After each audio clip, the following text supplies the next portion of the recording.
NFL free agency rolls on. We are here at day 3, and in just a few hours, the new league year for 2026 in the National Football League will begin. Tyler Smith here at Chat Sports alongside Will Ortner, breaking down every deal that comes in. I mean, until the new league year begins in a couple of hours here, Will. It has been an absolute frenzy. Monday was absolutely insane. Tuesday quieted down a little bit, but some massive news came in the evening after the Ravens backed out of the Maxx Crosby trade. The 2 first-round picks and the massive cap hits go back to the Las Vegas Raiders. And subsequently, the Ravens signed Trey Hendrickson this morning to a massive contract as well. So we're going to be talking about that. We're going to be talking about every team. And we're just going to be breaking down every single move that comes in. So fired up to be here with you, brother. Yeah, man, I cannot wait. I can't wait to break down the ins and outs of the Josh Jones re-signing with the Seahawks. I cannot wait to break down the Stoll signing with the Seahawks. Yeah. You will not get more in-depth conversations around a long snapper contract than on this show. We'll be talking Dawson Knox for my Buffalo Bills. We'll be talking maybe Dee Alford perhaps as well. A couple of moves being made there. A Josh Allen restructure. If you guys didn't know, I do host the Bills Breakdown here at Chat Sports. Will host Seahawks Today. And we are simulcasting on each of those channels as well. So as you guys file in, if you're on our main channel, if you're on our Seahawks or our Bills channel, shout out your favorite NFL team in the chat. Get loud. Get these chats pumping up so more people can see these streams on their YouTube feeds. Let's go. Yes, sir. Head on down in. Give your special shout-outs. Good to see my guys over on Seahawks Pop Toes, Big Ed, Soy Boy, Eric, and Productions. Good to see y'all today. I do kid about the big re-signings over with the Seahawks, but I do think that Diana Rossini's latest tweet with Maxx Crosby is going to be fascinating because obviously the Raiders tried to trade Maxx Crosby to the Ravens. That falls through. Yep. Well, they made all these free agent signings while they assumed that he was not going to be there, and they probably plan to make a couple more moves that they had down the line, but because Crosby's coming back, they're going to honor those other deals that they signed. They're not going to make any more real big moves. Does that mean, though, that the Raiders could be potentially trading some other players away? Could they be trading other players away? Could a Maxx Crosby trade still be on the table? We had also heard that the Raiders, at this point in time, teams do not expect them to move off of their current, or the asking price they got from the Baltimore Ravens of 2 first-round picks. So I believe that a Maxx Crosby trade is still possible, but all the reports at this current moment in time are that the Raiders expect Maxx Crosby to be a Raider, and Maxx Crosby expects to be a Raider, and they're not moving off that 2 first-round pick stance. I don't see another team ponying up 2 first-round picks after all this public knowledge is out there, the failed physical. But that's the thing. That's what's so weird about this whole situation is because the Ravens knew. The Ravens knew very well that Maxx Crosby was recovering from a meniscus injury, and he was going through surgery, and he might not be back until the middle of the summer. Every other team knew that too. So it kind of made me do a little sleuthing a little bit. Trey Hendrickson's still out there. Markets cooled on him a little bit, maybe more so than it was on day one. And they saw that the Ravens saw that they could acquire him to not give up 2 first-round picks and the risk of a Maxx Crosby injury. Can we put our tinfoil hats on? I think mine's already on. I was going to say, I'd like to put my tinfoil hat on. Think about it. This isn't the first time that the Baltimore Ravens have done this. Now, obviously, different regime, obviously, but still same ownership, same organization. They decide to move on when it might be more beneficial to keep your picks and go and sign a guy like Trey Hendrickson when you already knew that you were going to have to pay for Maxx Crosby. I believe with a lot of these physicals, like let's be honest, most of these football players aren't going to go in and pass a physical because they've been beat up their whole life. They've been, it's the worst time of the year to do a physical. No, 100%. Everyone knows what the deal is. And I do feel like at times those physicals can be a bit subjective. If you want to fail someone, you can find a reason to fail someone. Yep. Now, I personally would not like the Seattle Seahawks to trade for him. I made a video today on why I think it is a bad decision because you shouldn't give up that many first-round picks for him. Agreed. And that's not the decision that the Seahawks should make. I believe that there isn't another team that is going to go out and give the Raiders that 2 first-round pick deal that the Ravens did. And I really do think that they had buyer's remorse. I'm not going to say out here that it was egregious or what they did, like they should face some sort of penalty. No, they probably won't. But I do think that they looked at what the market was for Trey Hendrickson and said, F this, I'm out. Yeah. I mean, and especially The only reason that this is as controversial as it is right now is because it was the legal tampering window, and nothing could be finalized until today. So there was always that chance, outside chance, that something like this ends up falling through. But the Ravens found a reason to fail Maxx Crosby's physical because, like you said, yes, they can find a reason to fail a guy. They can easily find a reason to pass a guy all the way through as well, and understand that. Yes, he's not healthy right now, but all signs point to him being on track to be healthy once this summer rolls around. His agent, I believe, was the guy who tweeted out that he's fully on track to be healthy for offseason activities, and he's going to be the same game wrecker that he was in 2025 and before. So it's very, very interesting here, this whole scenario. It does just feel like, to me, tinfoil hat on. Ravens got cold feet on Maxx Crosby. They saw Trey Hendrickson out there still. Didn't have to give up any picks. They went and made that deal and reneged on the Crosby trade. Not to do a Colin Cowherd impersonation here, but I'm going to do it. Ooh. Doesn't it kind of feel like you got a date with the 8 and you're like, hey, this is great. I've got a date with an 8. This is going to be fantastic. And then all of a sudden you find out the 8.5, the 9 is like, hey, you know what? I want to go on a date with you, and I want to go, instead of that steakhouse, let's go to McDonald's. Yeah. No Fogo de Chao for me. Let's go to Mickey D's. And you're like, yeah, we're canceling that date with the 8. We're going with the 9, and we're heading to McDonald's. I like that. I like that a lot. That's a good Cowherdism there. Who do you blame for the Maxx Crosby trade drama? Let us know down in the comments section. And let us know if you still want your team to trade for Maxx Crosby, whether it's the Seahawks, whether it is the Bills. It's also the pinned poll on our main chat, sports chat. Who do you blame for the Maxx Crosby trade situation?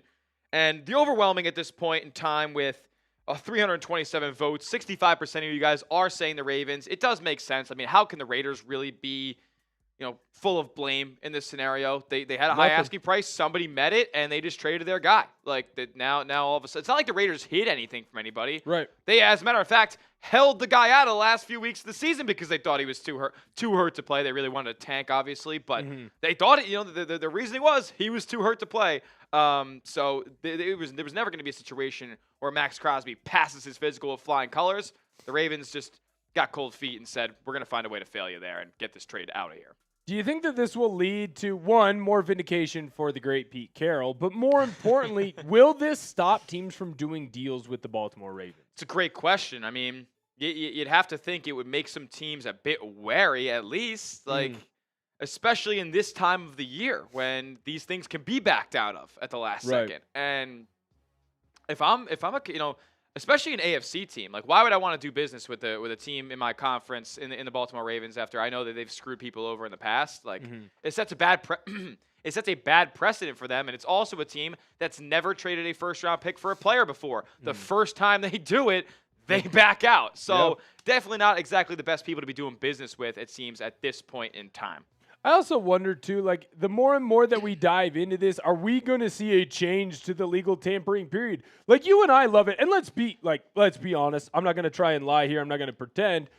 Conversations were happening before the legal tampering period. 100%. No one's ever been about to send a text to another GM and then been like, hey, you know what? It's not legal tampering period. Can't do that. Can't do that, no. So this happens all the time. Conversations happen all the time. They really start at the NFL Combine, and that builds into this, right? I wonder if there comes a point in time where the National Football League just says, hey, here's the deal.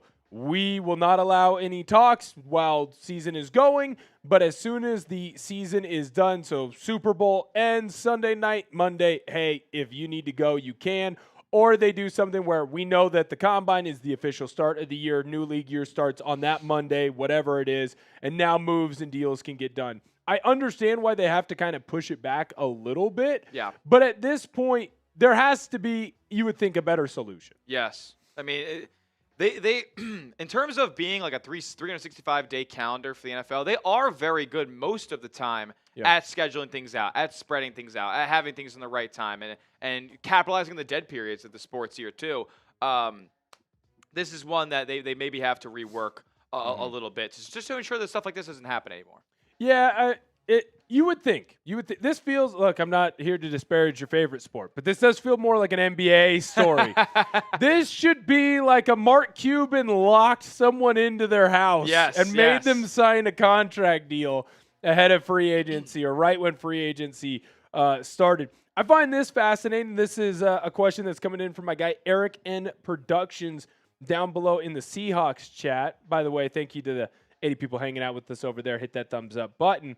He says that he believes that the person that got the most overpaid is Alec Pierce, wide receiver on the screen right now with the Indianapolis Colts. I don't think it's him. I have a different player in mind, and I'm going to be honest, I have a full bias towards that player. Yeah, I think I know where you're going with this one. I think it's Kenneth Walker. Ooh, I thought you were going to say the other Seahawk that left town. Oh, which one were you going there? You thinking Woolen? Boye Mafe. I have been very aggressive in the Chat Sports offices about the overpay that is Boye Mafe. Here's what I'll say with Kenneth Walker. To me, the reason why he's more overpaid than Mafe is, at least we've seen, so with Mafe, we've seen the balance of work, right? We've seen him, when he's needed to be a starter, be a better than average starter, right? He can get after the passer. Not great at getting after the run game. Not great at stopping the run. But he is someone that is built for today's NFL, which is a slightly slimmer outside linebacker, stand-up edge rusher. Yep. And he can do a fantastic job of it. I still think I'm not paying him $20 million a year. But to me, the more egregious one is Kenneth Walker. And my reasonings for this is Kenneth Walker is now going to be paid top 5 running back money in the National Football League. Yeah. He is a running back that is very good. I don't think he's top 5. In fact, I'd make the argument I don't know that he's top 10. He's a good running back when he's healthy. He's been beat up throughout his career with Seattle. And I don't see a world where he should have gotten the deal that he got from Kansas City. I think that the Chiefs understand that they are in that first transition period. Yes. Right? If we are equating this Chiefs dynasty, or what they hope to be their dynasty, to the New England Patriots dynasty, New England went through 3 eras. They go through young Tom, where they won because of defense, and then Tom was just there. They go through really good Tom, but they don't win anything because the Giants. Yep. And then they go through old Tom, where they win because he's smarter than everyone else. Mahomes, you just went through young Mahomes, and now you have to go into this transition period where you have to get young again. You have to get defensive players. You have to get speedsters on the outside. And I understand why you'd go and grab a Kenneth Walker. There is very few players who are as fast as him. There are very few players who are as explosive as him. Yep. The problem with this is that we've seen when Kenneth Walker has been the main feature back, and he gets hurt, and he doesn't end up lasting the whole year. The reason why he played so well at the end was because the Seahawks went into that 2 running back system, and he took half of the hits. Yes. He is going to take a majority of the carries, I would have to assume, in Kansas City. And it might look great in September. The problem is you don't win championships in September. I don't believe Kenneth Walker to be a 250, 260 carry a season type of guy. Agreed. He's just never been that type of volume player. When, like you said, he's been the featured back. He's gotten banged up throughout the season. The most effective version we've seen of Kenneth Walker has been when he's been supplemented by Zach Charbonnet. Mm-hmm. And look, a lot of people say Walker's stats aren't that great because Zach Charbonnet vultures a lot of touchdowns and he does a lot of work in the red zone. And that's true.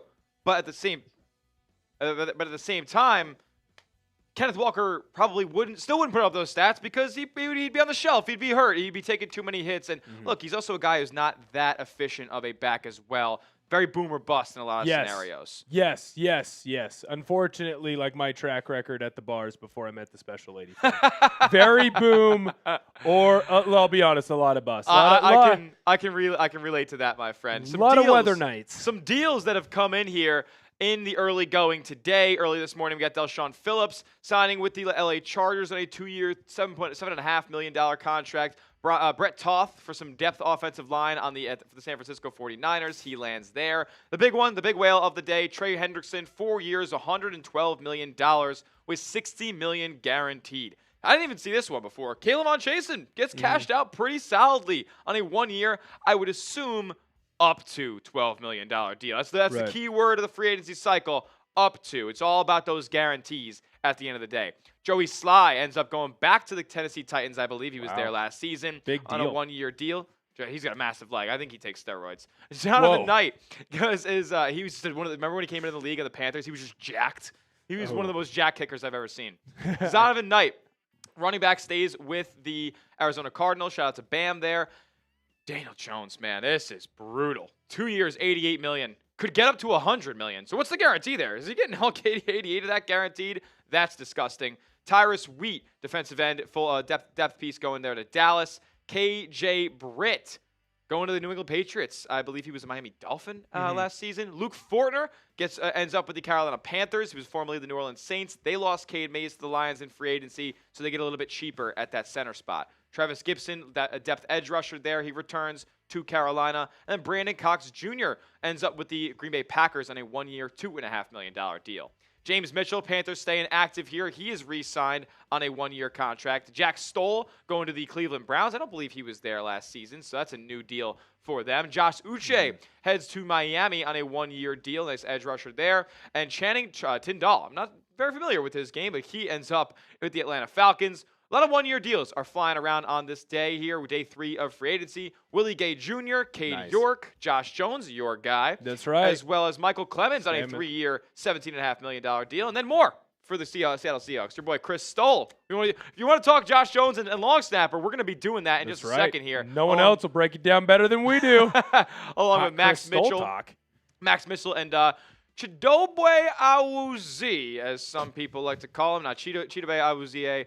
He ends up back in with the Baltimore Ravens on a deal that we have yet to learn the details on. We'll keep you guys tapped in on that. Woo!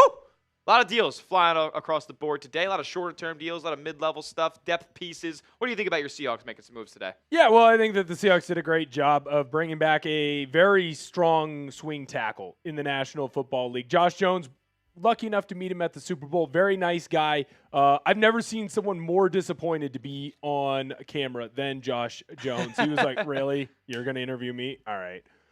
Anyways, Jones, he did a fantastic job this year in the role that he was, which was essentially be a veteran guy, help out with Gray Zabel, help out with some of the younger guys, Jalen Sundell, not a rookie, but a younger player, help them make sure that they are taking practices the correct way, watching film the way that they need to. And then actually he was thrust into the spotlight in probably 3 of the most crucial games, or a 3-game stretch that was the most crucial for the Seahawks, because they were playing 3 playoff teams at the very end of the year.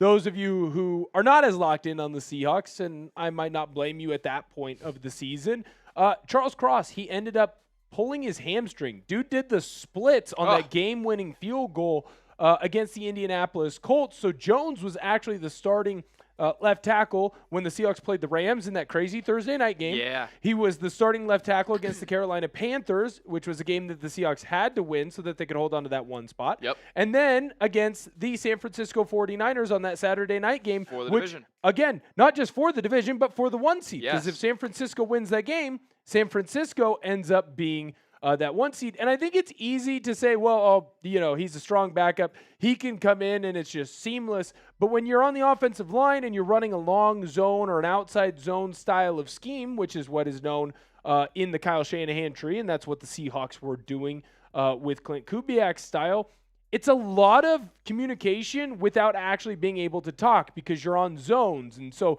you'll hear NFL football players or offensive linemen in general say, well, I got to get on my tracks, stay on my tracks. And essentially what they're saying is you have to take 1 step to the right and then that left tackle all the way down to the right tackle without being able to talk to each other. They have to see the same picture. And that run game really started to explode right around week 14, week 15. And it would have been easy for that run game to go away. It would have been easy for Kenneth Walker to not be able to find the holes because Josh Jones wasn't ready to go. Yep. But he was loaded for bear. He was ready for prime time, and he came in and he made some crucial plays for the Seahawks. And he did a fantastic job to get the Seahawks into a position where Cross could come back healthy, and you were playing in the postseason as the 1 seed in Lumen Field. And as we know, if there are fans in the stands, Seattle doesn't lose in Lumen Field. You're absolutely right. And so it seems like he is a guy they wanted to bring back, especially like you said, Cross gets hurt, but also Abe Lucas is a guy who's been banged up throughout his career as well. We'll talk more Seahawks in a second because I do want to ask you a question. The bosses did say, though, they chimed in. They said, you know what, we're stopping this show right in its tracks, and we need a 50% like rate on the channel. So we need 500 likes. This is crazy. We got over 1,000 people watching on our NFL Daily Show at Chat Sports. We don't half the people. Can we even get a quarter of the people right now to hit that thumbs up icon? Over 1,000 people watching. We only have 96 likes. I mean, that's egregious. Unacceptable. I'm hearing that we may shut down the stream in 15 minutes if we don't get to that 500 like mark very, very soon. Would be an absolute shame if we had to cut this one short. Hit that thumbs up icon. Helps the YouTube algorithm push this stream out to as many people as possible. So more people are going to be looking for NFL news today. We want them to see it. Hit the like button so that goes down. Yes, sir. Make sure you hit that thumbs up button. Here's the cool part about Chat Sports is the bosses do a great job of checking all of the metrics. They do a great job of checking how we are doing. And when we have good streams, when we are able to get a bunch of likes, when we're able to get a bunch of people who are joining us in on the stream, when we are able to get a lot of these things that actually are free of charge, people subscribing to the channel, we get to do more content like this. And so if you want to see more of myself, you want to see more of Tyler Smith, you're going to hit that thumbs up button. You're going to be interacting with us in the comment section. My guy, Big Ed, he's throwing up a bunch of hearts right now. I always see Pop Toes in there. Absolute real one. We want to answer your questions. We want to hang out with you. I don't want to sit at my cubicle right now and type things out. No. Think about a funny tweet to do. I want to be with the people. And the best way for us to do that is by you guys helping us out and hitting that thumbs up button. And then we can get into the stuff that people really want to talk about. Absolutely. The Chris Stoll extension. Yes. That's right. So I did want to ask you, because you see, when we had it on screen before, all the Seahawks moves that they have made, they were all re-signings, all guys they brought back. Haven't made any external moves yet. Do you think that after the dust has settled a little bit, they made these kind of moves around the margins, bringing some of the key players back? Is the next thing that they do the Spoon and JSN extension? I don't see how those things don't get done before May 1st, and that is obviously when they have to get it done. There has to be a point in time where these deals get done, and I think you're seeing a lot of the re-signings be situated in a way to allow themselves the breathing room to make these deals done. JSN has made it clear he wants to be the number one wide receiver. Cool. I think he should be the number one paid wide receiver. It feels like whenever you are a top 5-ish wide receiver, you end up being the next highest paid. Yep. And it will look like a better deal in a couple of years because the salary cap will go up, more people will get paid, and all of a sudden with some restructuring, people will say, how is this player making this amount of money? When I look at JSN, though, the Seahawks need to hustle the blank up because Puka Nakua's contract's coming up. Get him signed before Puka because then Puka can beat JSN. And I think it's easier, too, with JSN already being with this franchise, hey, you can sign him just barely over what Chase is making right now. Yep. You don't have to do 5, 6, 7 million more like the Raiders did with Linderbaum. Just be smart. Get him over that hump. Get him to a spot where he's comfortable and make it done there. Spoon, I find a much more fascinating case because I think that Devin Witherspoon is one of the more versatile players in the National Football League if he's not the most versatile player. So do you pay him like a corner? Because to me, he would be one of the top-end corners. But if I'm Devin Witherspoon, I'm Devin Witherspoon's agent, I'm going to the Seahawks and I'm saying, well, hold on. You look at a guy like Sauce Gardner, how many times is he adding himself into the box? Never. How many times is he asked to blitz? How many times has Sauce Gardner got 2 sacks in a single season, let alone in a one-game situation in a effing Super Bowl? I mean, Sauce Gardner isn't even the best overall open field tackler, making plays at line scrimmage. Devin Witherspoon, you feel when he hits you. And he's special. And so if I'm Spoon and I'm Spoon's agent, I'm going the Debo approach. Remember when Debo was going through his big contract negotiations and he said, I don't want to get paid like a wide receiver. I want to get paid like a wide receiver and a running back. Because you ask me to do all these things. So my career is going to be slightly limited, but I am better than where you slot me in as a wide receiver and where you slot me in as a running back. So to me, if I'm Devin Witherspoon, I'm trying to reset the market, and I'm not just trying to reset it by, $1 million or a couple 100,000. Like, I'm trying to reset the market in a big way. But again, the Seahawks need to hustle on this because Christian Gonzalez, his deal's coming up. And I'm telling you right now, Christian Gonzalez will make the most money as a corner in the National Football League. The question is, for how long? Get Spoon's deal done now. Because if you get his deal done, well, then Christian Gonzalez can beat that. Yes. But if Christian Gonzalez's deal gets done first, Spoon's has to beat it. Yes, of course it does. He has to be the highest paid corner in football because they're basically going to pay him as a corner and a safety. So that move's got to be made ASAP. We did our first super chat of the day. Woo-wee. Shout out to my guy, MS Sportsview 31, saying Packers suck, no moves, and Max to the Bears. Well, the Max to the Bears stuff is not concrete or any really traction on that right now. It's actually more likely than not that Maxx Crosby stays a Raider. But I understand the frustration. Packers have done nothing but lose players in free agency here. So that is unfortunate, but they're still a competent team. They still have Micah Parsons coming back next year. Like they're going to make moves in the draft, albeit they don't have a first-round pick, but still got Jordan Love, top half quarterback in this league. Still got Josh Jacobs. You still got some solid pieces in that wide receiver room. Like that's a good team. They're going to be good. And if Micah Parsons stays healthy, which he will be returning, I understand it's a bad injury, but he is coming back. He's a freak athlete. And you saw how different that defense looked when he played versus when he didn't. Couldn't agree more. You got a competent coach over there, which, by the way, the fire LaFleur rumors, I never understood. I'm a huge LaFleur guy. I never understood them. Basically, every year that he's been there, you're a playoff team, right? Yep. And I understand that there are some bad misses. Like, hey, when you're down 8 and you're inside of the 20-yard line, maybe we don't kick the field goal. Maybe we go for it. Maybe we try and get a touchdown there. But I still feel like it's a very good team. You're going to get Micah Parsons back. Hopefully he's 100% ready to go by the end of the year. You win titles in December. And if that happens, I got to feel pretty good about the Packers. I don't know that they're a Super Bowl team. They're a good team. They're a good team. Appreciate my guy, Sports View, for the Super Chat. If you want to get your name, your message, your avatar popped up on screen here, anytime you send in a Super Chat, we will do that for you.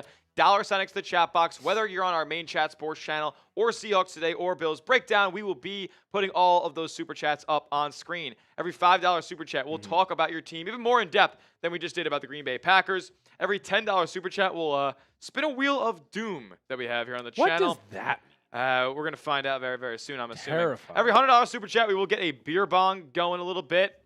Might have to do some drinking on a Wednesday here. Would be a shame. Would be an absolute shame if somebody wanted to make us do that. Before we move any further on today's show as well, Chat Sports merch, it's live. We got hoodies, we got T-shirts, we got hats. We got it all at chatsports.com/merch. You want the official Chat Sports branded stuff? We have it for you. Sizes available, different colors available left and right. T-shirts, hats, hoodies. Like I said, it's all at that link, chatsports.com/merch. That's chatsports.com/merch to get yours today. Links in the comment section and description of today's video. Also, going to be going in our live chat right now. Yeah, I'll tell you what. I have multiple Chat Sports wear. In fact, I've got my Seahawks Today T-shirt that I was told specifically not to wear. I will say, though, it feels very comfortable, and I do enjoy it. A lot of Chat Sports merch is being worn in the Ortner household, and I'll tell you, they have this really cool feature to them, and I don't know if we did this on purpose, but it is something that I do love. I love to work out, but I also love to eat. Yep. So it's very obvious that I like to do both things. So I want a T-shirt that's tight on my arm, so it looks like I'm big and jacked. It looks like I'm strong. But I want it loose on the belly. No one needs to see that fat tire sticking out. No one needs to see the underbelly. No one wants to see that. So you get the tight arm sleeves on the bicep, and you get the loose belly T-shirt there. Can't be more to love. I love it. I know a lot of Bills fans in my live chat right now are wondering who the Buffalo Bills could sign, because it's kind of like the Seahawks. The Buffalo Bills have not been that active in terms of external signings. Let's roll through the top available free agents as it currently stands. Kyler Murray here at number 1. There's rumors, and really it seems like a toss-up at this point between the Vikings and the Steelers. I think Kyler Murray ends up in Minnesota. Rasheed Walker, for any team looking for tackle help, he's out there too. The Packers, I feel like they got rid of all of their offensive line. Tyreek Hill. Me personally, yes, name value, sure, he could be the number 3 guy. I wouldn't have Tyreek Hill on my board in terms of available free agents. I wouldn't go near him with a 10-foot pole. Agreed. What's the reason? I don't care if it's a 1-year, $5 million deal. He's not playing until November, and who's to say after his leg bends the wrong way that he's going to be even as effective as he was at the beginning of last season? He's also old. Let's dive into that for a fact. His biggest attribute is his speed. Yeah. Let's say the injury isn't there. He's old. Father Time is undefeated. There's never been a person that's defeated Father Time, Barry Bonds, and Tom Brady. They wrestled him to a stalemate. Yeah. LeBron's doing it right now. You're right. LeBron has wrestled him to a stalemate as well. You think Tyreek Hill is going to do that? No. Especially when your top attribute is top end speed, your shelf life is certainly like there's a ceiling there. 100%. There's a ceiling there. 100%. And you're on the shorter end. You're not a bigger receiver. You can't transition into being like a Mike Evans, like, hey, just throw the ball up. I'm going to go moss people. Tyreek Hill, is built on speed. Love Tyreek Evans. Yeah. Shout out to him. Shout out the Queens. Shout out to Bradley Chubb as well, who's also in the top 10 of these free agent rankings. I think he deserves a decent deal here, but he's dealt with a lot of injury. 6 through 10 here, we got Taylor Decker for a team looking for a stopgap tackle. He wasn't that great in Detroit last year, I'll be honest with you guys. Stephon Diggs, another player who I just would not pursue, especially if I'm the Buffalo Bills. Just not something you need to rehash there. He's 32 years old. He's got legal trouble. Cardi B, like, what are we doing? Joey Bosa, he's likely to be leaving the Buffalo Bills. We'll see where he ends up, I'd imagine, with his brother Nick in San Francisco, but there's not been much traction on that front. Chikakonkwo does a lot of good things with the ball in his hands. Solid big tight end there. I would like to see where he ends up and maybe a more of a breakout role than he had in Tennessee. Joel Bitonio, if the team needs interior offensive line help, he's out there too. Longtime NFL vet, and he's really always been good throughout his entire career. Jaquan Brisker, hasn't been really any movement on him. I mean, Nashawn Wright of the Chicago Bears got a 1-year, $5.5 million deal. Not much respect for the Bears secondary. We'll see what Brisker ends up netting. I like Jalen Hawkins a lot as a little bit more of a balanced safety than Brisker is. Brisker operates more closer to the line of scrimmage and in the box, while Jalen Hawkins can kind of do it all. Aaron Rodgers, again, like, I feel like a couple of these names on here are just for name value. Aaron Rodgers is not the 13th best player available on the open market. Kevin Byard, solid. Kirk Cousins, again, same deal with Rodgers. Wouldn't want these guys starting for me if I'm a team in 2026. So, with that being said, name a free agent you want your team to sign down in the comment section. Drop a name. Who's it going to be? Is it a Bill? Is it a Seahawk? Is it somebody else in our main live chat? What do you guys got for us? Name a free agent that you want your team to sign.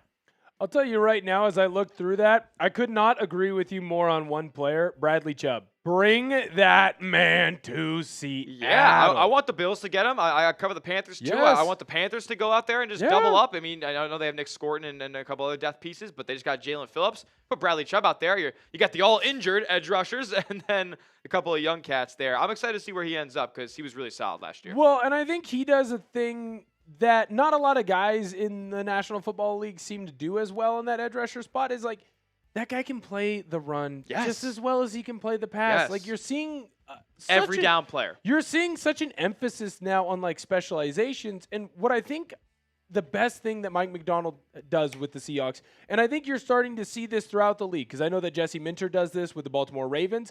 I believe that with the Chargers, another team that I cover, defensive coordinator Chris O'Leary is going to do this with them as well. You have a lot of players that do a lot of things really well, but none of them are A's. None of them are A players anymore or will never be an A player. But because of what they are doing in their defensive schemes, they end up becoming A players because you're asking them to play in 2 to 3, little play splits, and then it's, hey, we're going to put someone else in. So a guy like Leo Williams, who might normally be getting a little bit more tired because he's asked to play every single down, well, now he's playing 80%. Well, if he's playing 80% of the downs, well, now he's able to go 100% all the way through. DeMarcus Lawrence's career just got revived. Yes. Right? And it got revived in Seattle because he's not asked to play every single down. And you're not just bringing him in for situations where it's an elite pass rush. It's, we want you on the field for 2 to 3 plays, no matter what it is, and then we take you off. And I wonder if you're going to see more of these types of defenses kind of gain traction in the National Football League. It's a copycat league. And so you can see a guy like Bradley Chubb, who is a very good player, but definitely has some injury issues. Yes. Well, maybe they go by the wayside because we're not asking him to play 1,000 snaps a year anymore. We're asking him to play 800. And is that enough to keep him healthy? Or to, at the very least, give him an opportunity to go and be healthy at the end of the year? It's kind of like pitching, right? We used to have pitchers that pitched every day. That's why Cy Young has 500 wins and 300 losses. And now we're saying, hey, let's only have him pitch every 5th day. Yeah. And we're asking him to do less and less. And all of a sudden, you start to see those higher end big plays out on the field and big moves by these players. But for that reason, it's potentially why he doesn't see as big of a contract as he's hoping for, especially or as long of a term of a contract as he's hoping for, I presume. We did get a super chat on the Bills Breakdown channel. Shout out to my guy, who pulled up WQ Transports. Let's Sorry, go. you let's said go. Transports? Transports. Shout out Megan Fox. That's right. That's great. Wolfgang, what's going on, my man? Says to go 20-0. This is going to be a little difficult. I'm not going to lie. The Bills shoot for the stars. must add Javon Holland. Well, he is in the New York Giants, so they have to trade for him. T'Vondre Sweat, he just got traded to the Tennessee Titans. New York Jets. He just got traded to the New York Jets. The trade, yep. So not so sure that that's too possible. And then Ted McMillan, I don't know if the Panthers have him on the trade block at this current time. So I guess the Bills aren't going 20-0 for you there, Wolfgang. No, I agree. I would love Lombardi being brought to Buffalo. I'd love for them to go 20-0, but if that's the only way they could do it, it's not happening. They're not getting any of those players. Maybe they get Holland, but I would ask Wolfgang, is there a world where the Bills can win the Super Bowl without going 20-0, or do they have to go 20-0? Do they have to go 20-0 to bring the Lombardi to Buffalo, Wolfgang? Let me know what your thoughts are down in the chat. I'm very interested. Bills breakdown. They're winning the Super Chat battle, Seahawks. 10-0. It's unfortunate. Unfortunate for Seahawks. Let's go, man. Cross should come to Buffalo, like Nick Cross, the safety. I mean, look, the Bills absolutely need another safety, man. You can't do the revolving door of Taylor Rapp to DeMar Hamlin to Jordan Poyer, who's 36 years old, and he was the best safety on the Bills last year outside of Cole Bishop, obviously. Darnell Savage, Jordan Hancock, like Cam Lewis, like they were running literally like I think 7 different safeties started in one of those 2 spots for the Buffalo Bills last season. They need to go out there and get a guy who's durable and can play, kind of a unique, different brand than Cole Bishop does, so Jim Leonard can move those cats around. We do have the Wheel of Doom for every $10 Super Chat. So, for my guy Wolfgang, and I will take on the forfeit as it did come on the Bills breakdown, we will spin away. A lot of forfeits on the board here. Don't make me do anything too rough. Don't want to die. Don't really want to drink. What's going to happen here? Oh, I was ready for some beer cheers. That'd been fun. So what's that, like 10? What's the number? Yeah. 10? Just bust out 10? Yeah. Right after some Lucky's Hot Chicken, you guys might see something graphic that's not allowed on YouTube today. I think things continue like this. I was going to say, I think 10 for the 10 is the way to go, man. 10 for the 10? I think 10 for the 10 is the way to go. I also want to see your form. Go down below in the comment section. This is a big deal because Ordner knows the form. Oh, no. I need to see you lock out, and then you got to go all the way down, have the chest hit the floor. Go this way? Yeah. Yeah. All right. We got the push-up cam on. Producer Jack's absolutely killing it behind the scenes. Look at that form. Go down below in the comment section. Rate Smitty's form. 1, 2, 3, 4, or 5. 5 being that he was perfect. It's like a Yelp score. Look at him go. Busting him out down below. Hello. Hi, Alper. Look at Smitty do those push-ups. Absolute beast. Bayard to the Pats is what the great Brett. All right, Ordner, what would you rate that form? I'll be honest with me, too. It could have been shit. It could have been shit. I don't know. I'm giving you a 5 out of 5 on that one. The form was great. Next time, we got to speed it up, though. Okay. We got to bang those out. That's got to be a bop, bop, bop, bop, bop, bop. By the time I get to 25, the form won't be a 5 anymore. I'll tell you that much. Well, hey, sometimes you got to do what you got to do. Hey, I had to get up early today, and I came into the gym. Let's go. I had to do the morning workout here at the Chat Sports gym. I love that. Good pump. Yeah, we did a lot of sets at 30. We ran out of weight. We need a little bit more. We don't have hundreds in the Chat Sports studios. And yes, I do feel like a douche saying that. Kevin Byard to the New England Patriots on a 1-year, $9 million deal. This is a guy who replaces the next free agent safety that was on the list there, Jalen Hawkins. He'll step in right there to play the over-the-top role. Byard, not the best overall run stopper, creep up to the box type of guy, but he's going to be your safety valve over the top. Well, it's your traditional old school free safety where he is just going to make a play on the ball. He's essentially a corner. He's a corner playing center field. Yeah, corner playing zone all the time. Exactly. Is the best way to describe him. Now, you're going to be a little bit more locked in on this than I might be, but I believe that if I remember correctly, he was the big safety that they wanted to keep in Chicago because the Bears ended up having a couple of safeties that are in free agency. Am I incorrect on this? Yeah. Is it actually Brisker and Byard? Okay, but I'm saying Byard is the one they wanted back in Chicago, or was it Brisker? Did I miss that? I'm not sure. I didn't hear many reports about who exactly they wanted back out of those two. Gotcha. So right now, go down below in the comment section. Grade the signing for the New England Patriots, A, B, C, D, or F. I think that is an upgrade for them at safety. Like the one thing that the Seahawks really didn't have to worry about other than Christian Gonzalez was someone coming in and making a big play on the football, turning the football over, right? There wasn't really anyone that we thought could intercept the football as long as Sam Darnold didn't essentially just give them the football. 1 year, $9 million. Byard's a little bit on the older side. But I'll say this, like, I think that's kind of a sneaky deal. On 1 year? Yeah, absolutely. Kobe Bryant's going to make more than that on a per-year basis. Yeah, different players, I'd say. I think it's a similar style. Yeah. Kobe is a former nickel, former dime type of player, someone that the Seahawks have transitioned over to playing that safety role. Did an excellent job with it. That is going to be, and he will be asked to do some of the same things that Byard was.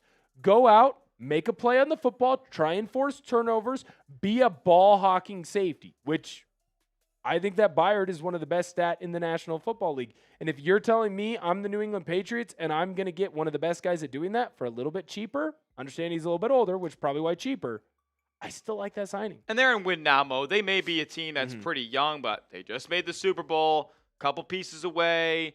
Like, they're absolutely trying to win the whole damn thing again next year. So this is a move that gets them closer to doing that. Byard, one of the better tenured safeties in the NFL. Yes, sir. I will say this, too. He does get them some age, which they definitely need on that defensive end. Absolutely. Quality signing. I'd give it a B. Shout out to my guy, Dennis, with the super chat. We'll get you up in just one moment. Make sure you hit that sub button, though. Sub it up. Holy cow. Do you think that we got a shot at getting to $500,000 here today? Probably not. Maybe tomorrow.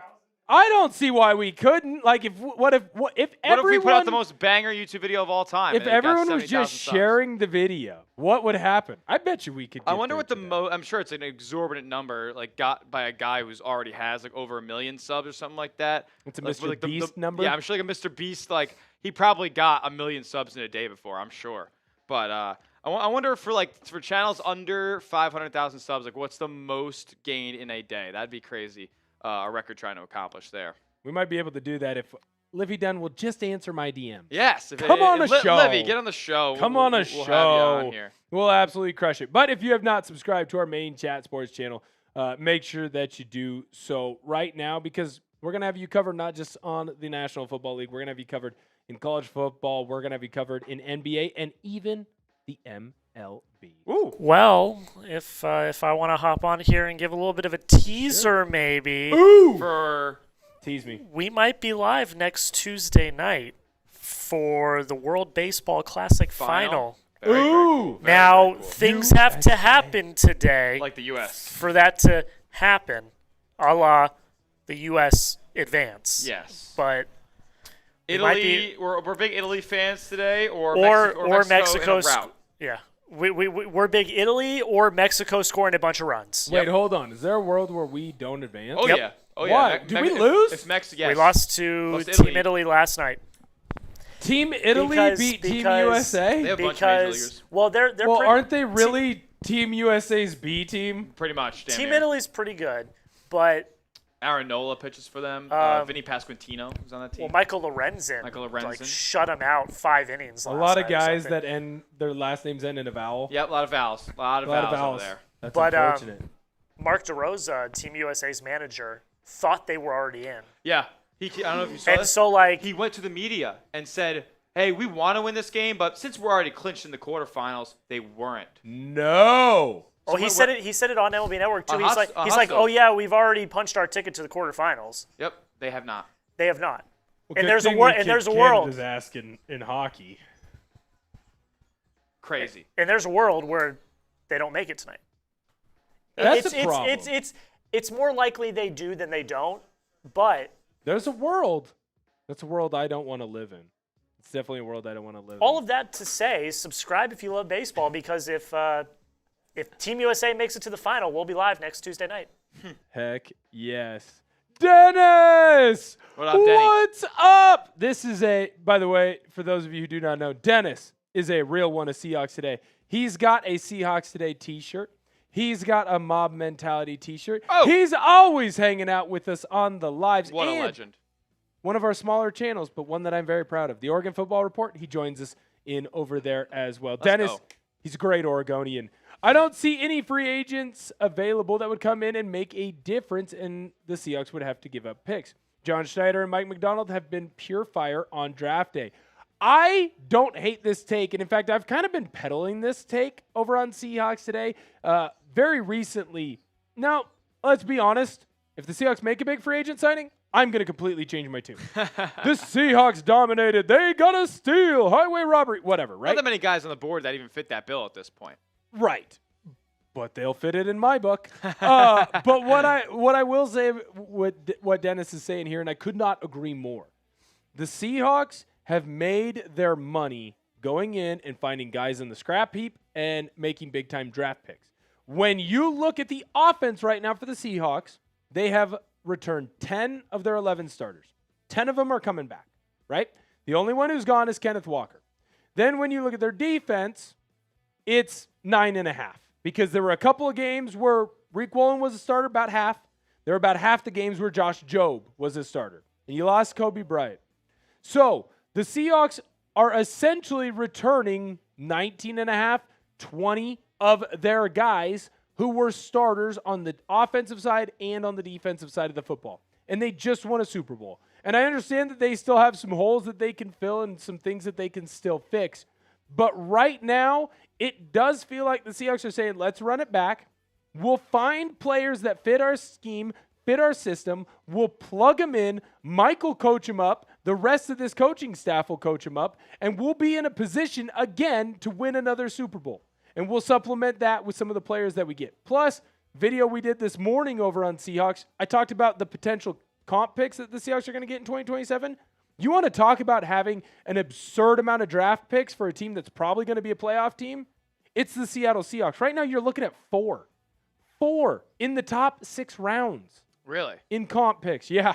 It's absurd. Now, obviously, a few things could change, but I couldn't agree more with Dennis right now. I think that the Seahawks are doing a good job.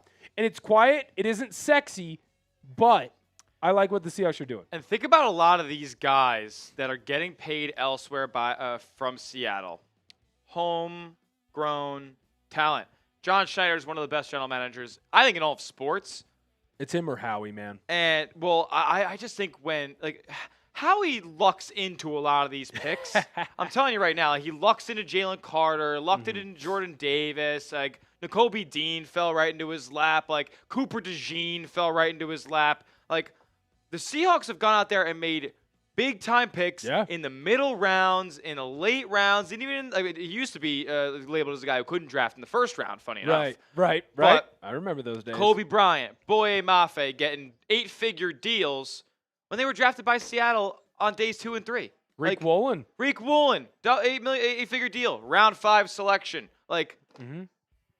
They can go just do it again. I promise. John Schneider can go find it again. He can go just run this whole same process over. Every 6 or so years, the Seahawks will win a Super Bowl because they signed a couple of good players and they drafted a bunch of good players. John Schneider knows how to evaluate talent. And what is Will doing here? Are we beer bonging? Oh. Get the beer. That's classic. Classic. All right. I can run and go get that. Are you okay? You want to hold this guy down here, Smitty? Hold it down. P.O.P. Hold it down. I'll go get the beer bong, and I'll be right back. Let's go. Will is getting active on hump day here as the new league year is about an hour away. What's up? Landed on beer bong. I think there's only 2 slots in that entire Wheel of Doom. That's why they call it the Wheel of Doom, that could happen on. Ortner, that stinks. Michael! What's going on, my friend? Good to see you. Saying, what QB do you think ends up in Pittsburgh, Rodgers, Murray, or someone else? I'm going to go with Aaron Rodgers. I believe that Kyler Murray ends up with the Minnesota Vikings, and Rodgers ends up coming back to Pittsburgh here. They got Mike McCarthy in town. Whether or not you think that's a good hire, he's familiar with Rodgers. That's for damn sure. So that reunion will be special. They just went and brought back brought in Michael Pittman Jr. in a trade, then extended him. They still got DK Metcalf, who they paid last offseason. So I'm assuming that Rodgers will be back to Pittsburgh here. Kyler Murray is said to be deciding between Pittsburgh and Minnesota. But if you ask me, compare the offensive lines, compare the top weapon, compare the opportunity, compare the head coach. A lot of people have high things to say about Kevin O'Connell. If I'm Kyler, I'm going to Minnesota. No questions asked. Here are a couple of moves here that Steelers have made in free agency. They did bring in Rico Dowdle from the Carolina Panthers. Interesting that he said he didn't want to split a backfield this season, yet he's going to go run with Jaylen Warren. You got I'm not going to try that one. He goes back to the Pittsburgh Steelers on a one-year deal here. Cameron Johnston, I think this is his second or third stint with Pittsburgh here. He played a little bit in Buffalo last year that ended up getting cut. Cam Hayward comes back on a one-year deal. Still don't know the full details on that. So the Pittsburgh Steelers, relatively quiet in free agency for the most part here. Will is about to do a beer bong because it landed on that in the Wheel of Doom. Every $10 super chat, we will do the Wheel of Doom. Every $100 super chat, though, that's just automatic. You skip the line, no more landing on the wheel. We're just doing a beer bong right here on the channel. Will, it's all you, brother. Yes, sir. To my guy Dennis, shout out to you. I appreciate, and I do love you. It's all love here at Chat Sports. Shout out to Will. He's crushing it. We're crushing it. He's literally crushing it right now as we continue to cover NFL free agency in the new league year starting. Okay. I was about to say, is this new or not? Really? It's new, but not new at the same time. Yeah. We're talking about Kyler. Officially official. And it is officially official that they will release Kyler Murray at 4 o'clock Eastern today. We're about an hour out from that deadline / new timeline, whatever you want to call it. Because I wouldn't call it a deadline. I would call it like a start time. The new year, New Year's Day. That's right. Happy Fireworks. holidays. The ball drops in an hour. Whose? Maybe 2. Kyler Murray. Look, I'll tell you what, man. Shout out. It hasn't been the most glamorous years for Kyler Murray over the last few. He's dealt with injury. Got benched for Jacoby Brissett. That's not exactly something you should be proud of. Do you have any hope for Kyler Murray resurrecting the career here, Will? I think he's got to go to the right spot. I think the problem for maybe some of the foolhardy men in the National Football League, especially the quote-unquote quarterback gurus, is the success of a guy by the name of Sam Darnold. And I think maybe the growth of a guy by the name of Josh Allen. There is a belief and a bravado and an arrogance and a confidence with a lot of these coaches, specifically the quarterback coaches, that believe that they can make any quarterback great. And so when you look at a guy like Kyler Murray, aside from the height, he has all the things that you want in a quarterback. He has a great arm. He can be accurate when he needs to be. Not the most accurate, but he can be. He is a very athletic quarterback. He can run around, scramble around, make big-time plays.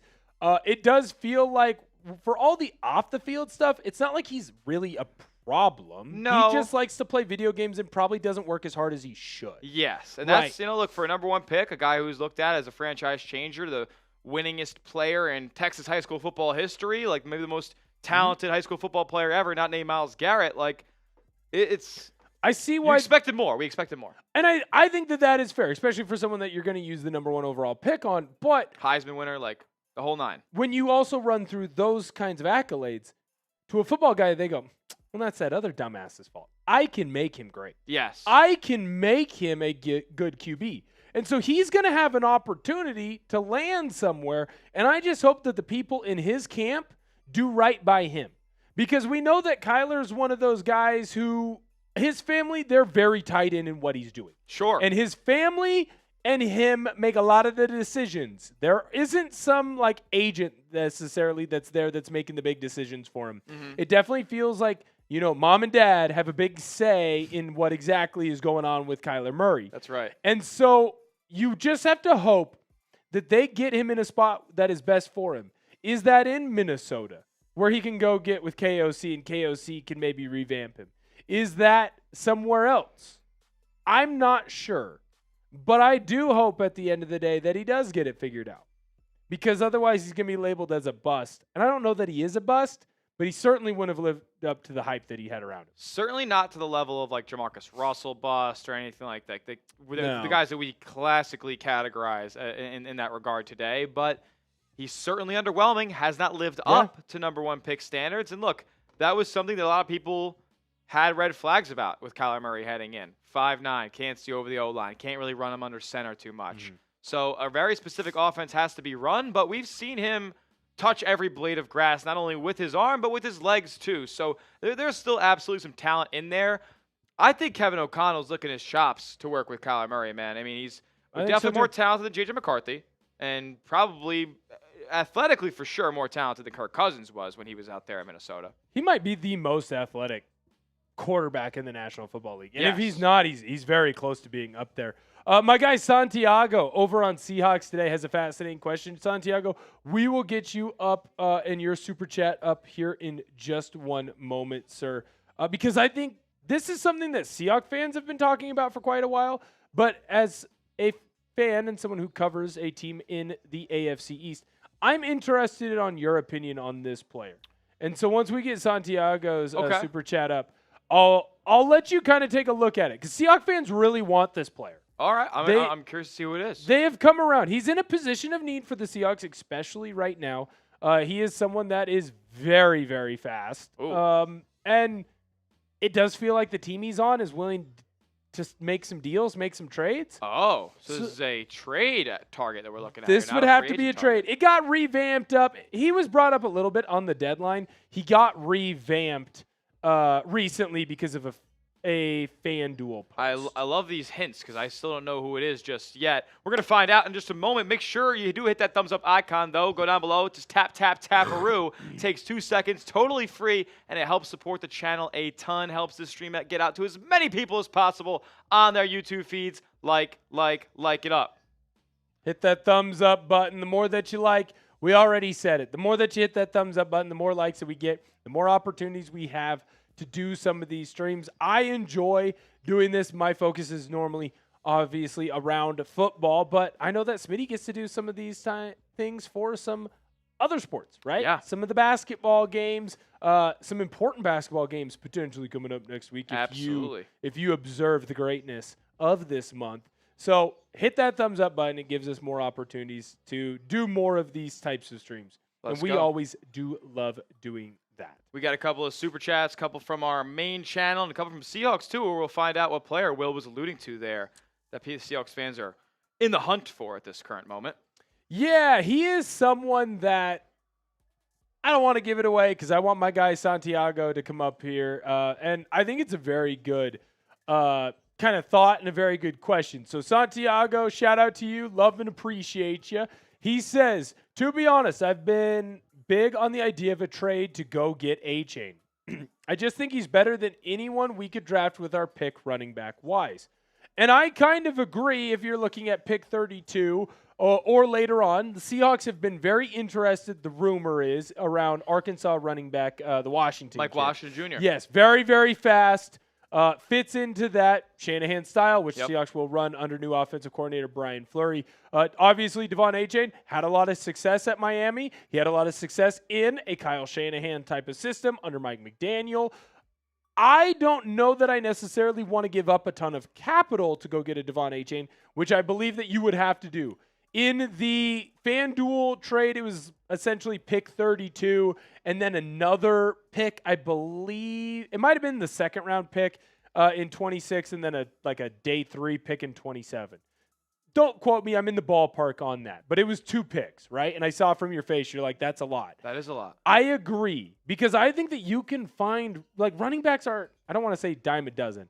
But running backs are out there, and you can find these players. Yes, don't need to make the trade. Devon Achane, when was he even drafted? He was at least day 2. I don't think he was quite day 3. Okay. I don't think he was quite day 3. Still, regardless, you don't have to spend a first-round pick on a running back, and that's what the Dolphins would be asking for in Devon Achane. Yep. You can find one of these guys.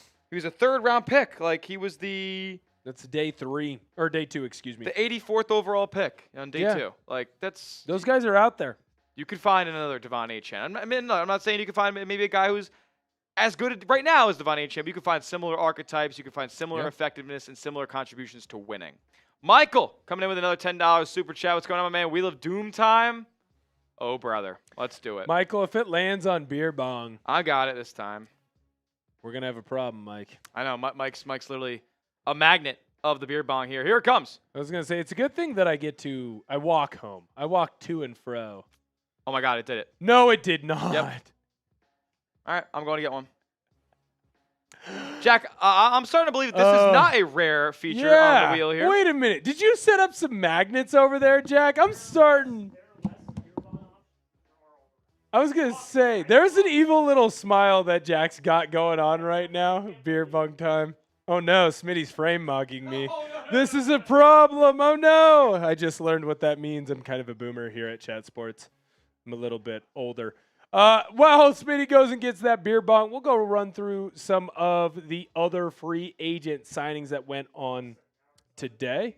That's right. We are just less than an hour from the new league year. Happy New Year to everyone who celebrates. And everyone who celebrates definitely seems to be pretty smart. James Mitchell, a man that I went to high school with, but not the man who just signed with the Carolina Panthers. Same name, no contract details there yet, 1 year. Jack Stoll, also 1 year deal. You're seeing a lot of 1 year deals coming right now through the National Football League for a lot of guys that are going to be either backups or are going to be fighting in kind of a tryout type, prove it type of deal here. Willie Gay. Shouting out to the Miami Dolphins, Cade York. Josh Jones, he signed a 1 year deal. He's going to return with the Seattle Seahawks. I think that's a sneaky good signing there. Michael Clemens, D-end, he's going to sign with the Colts. When you look at those D-end deals, that's a pretty good job there. I told you no one's going to talk more about Chris Stoll. I've already mentioned his name at least 6 times. There's no shot they're doing that on any other YouTube, radio, or TV show today. Max Mitchell, shout out to him. Not even going to try Awuzie's name, the first name, Hawkinson accent. I've been told Shadobe. He is Bay. Shout out to Elijah Hicks and his 1 year deal. Oh, yeah, sorry. Oh, no. We've already ran out of the beer bongs, unfortunately. Chris Williams signs a 1 year, $2 million deal. The big signing, I would say, of the day, probably Kevin Byard going to the New England Patriots, 1 year, $9 million deal. I think that is a big steal. I guess I should forget the Trey Hendrickson deal. I apologize. The Trey Hendrickson deal is the best deal or the big deal. I would make this argument, though. I would make the argument that the minute that the Maxx Crosby deal was done, we all knew that Trey Hendrickson was going to the Baltimore Ravens. I would make the argument that this deal was known in the evening of yesterday, and so that's probably why in my head I have not counted it. Smitty's right behind me right now, getting his beer bong ready. It's got to be a fun work environment if you're able to have a beer and have a beer bong little race going on a Wednesday at 2 in the afternoon? Got to feel pretty darn good. So that Trey Hendrickson deal, the Ravens, they back out like cowards, and they're going to sign Trey Hendrickson back out of the Maxx Crosby trade. 4 years, $112 million for Trey Hendrickson. I'll tell you this right now. In a vacuum, I do think that is a good deal. You're getting your head coach, Jesse Minter, a prime-time edge rusher. Obviously, they were in for Odafe Oweh, weren't able to bring him home, him going to the Washington Commanders. I'm interested to see what Hendrickson will be able to do, and I do think you will get the max value out of him in a Minter defense because, well, Minter's probably the second best defensive coordinator out there right now. Yeah, no, only first to your boy up in the Pacific Yeah, Northwest. a little bias. I'm excited to see how this beer bong makes me feel. Let's do it. Shout out to my guy Mike for making it happen. Cheers. Yes, sir. Look at him go. Absolute beast. Who knows? Maybe we'll have to do a race later on. That's probably only if you send in the Hyundai, though. Yeah. Oh, we got a deal. What kind of deal? Who's making a good deal? 2? Dude, I hate the Commanders. The Commies. All right, hot take right here about the Commanders. Yeah. Their signings are going to crash and burn. Odafe Owe and Kayvon Chasen. Chasen's only a 1-year deal, but they committed like $37 million to those two cats in the coming year. Odafe Owe is a big contract signing there. I obviously cover the Chargers, and I covered the Seahawks. I wanted him on either one of those teams. They both needed an edge rusher. Specifically because I am a 12, I wanted him in Seattle. I'll be honest about that one. I just look at this Commanders team, and doesn't it all just hinge back on Jaden Daniels?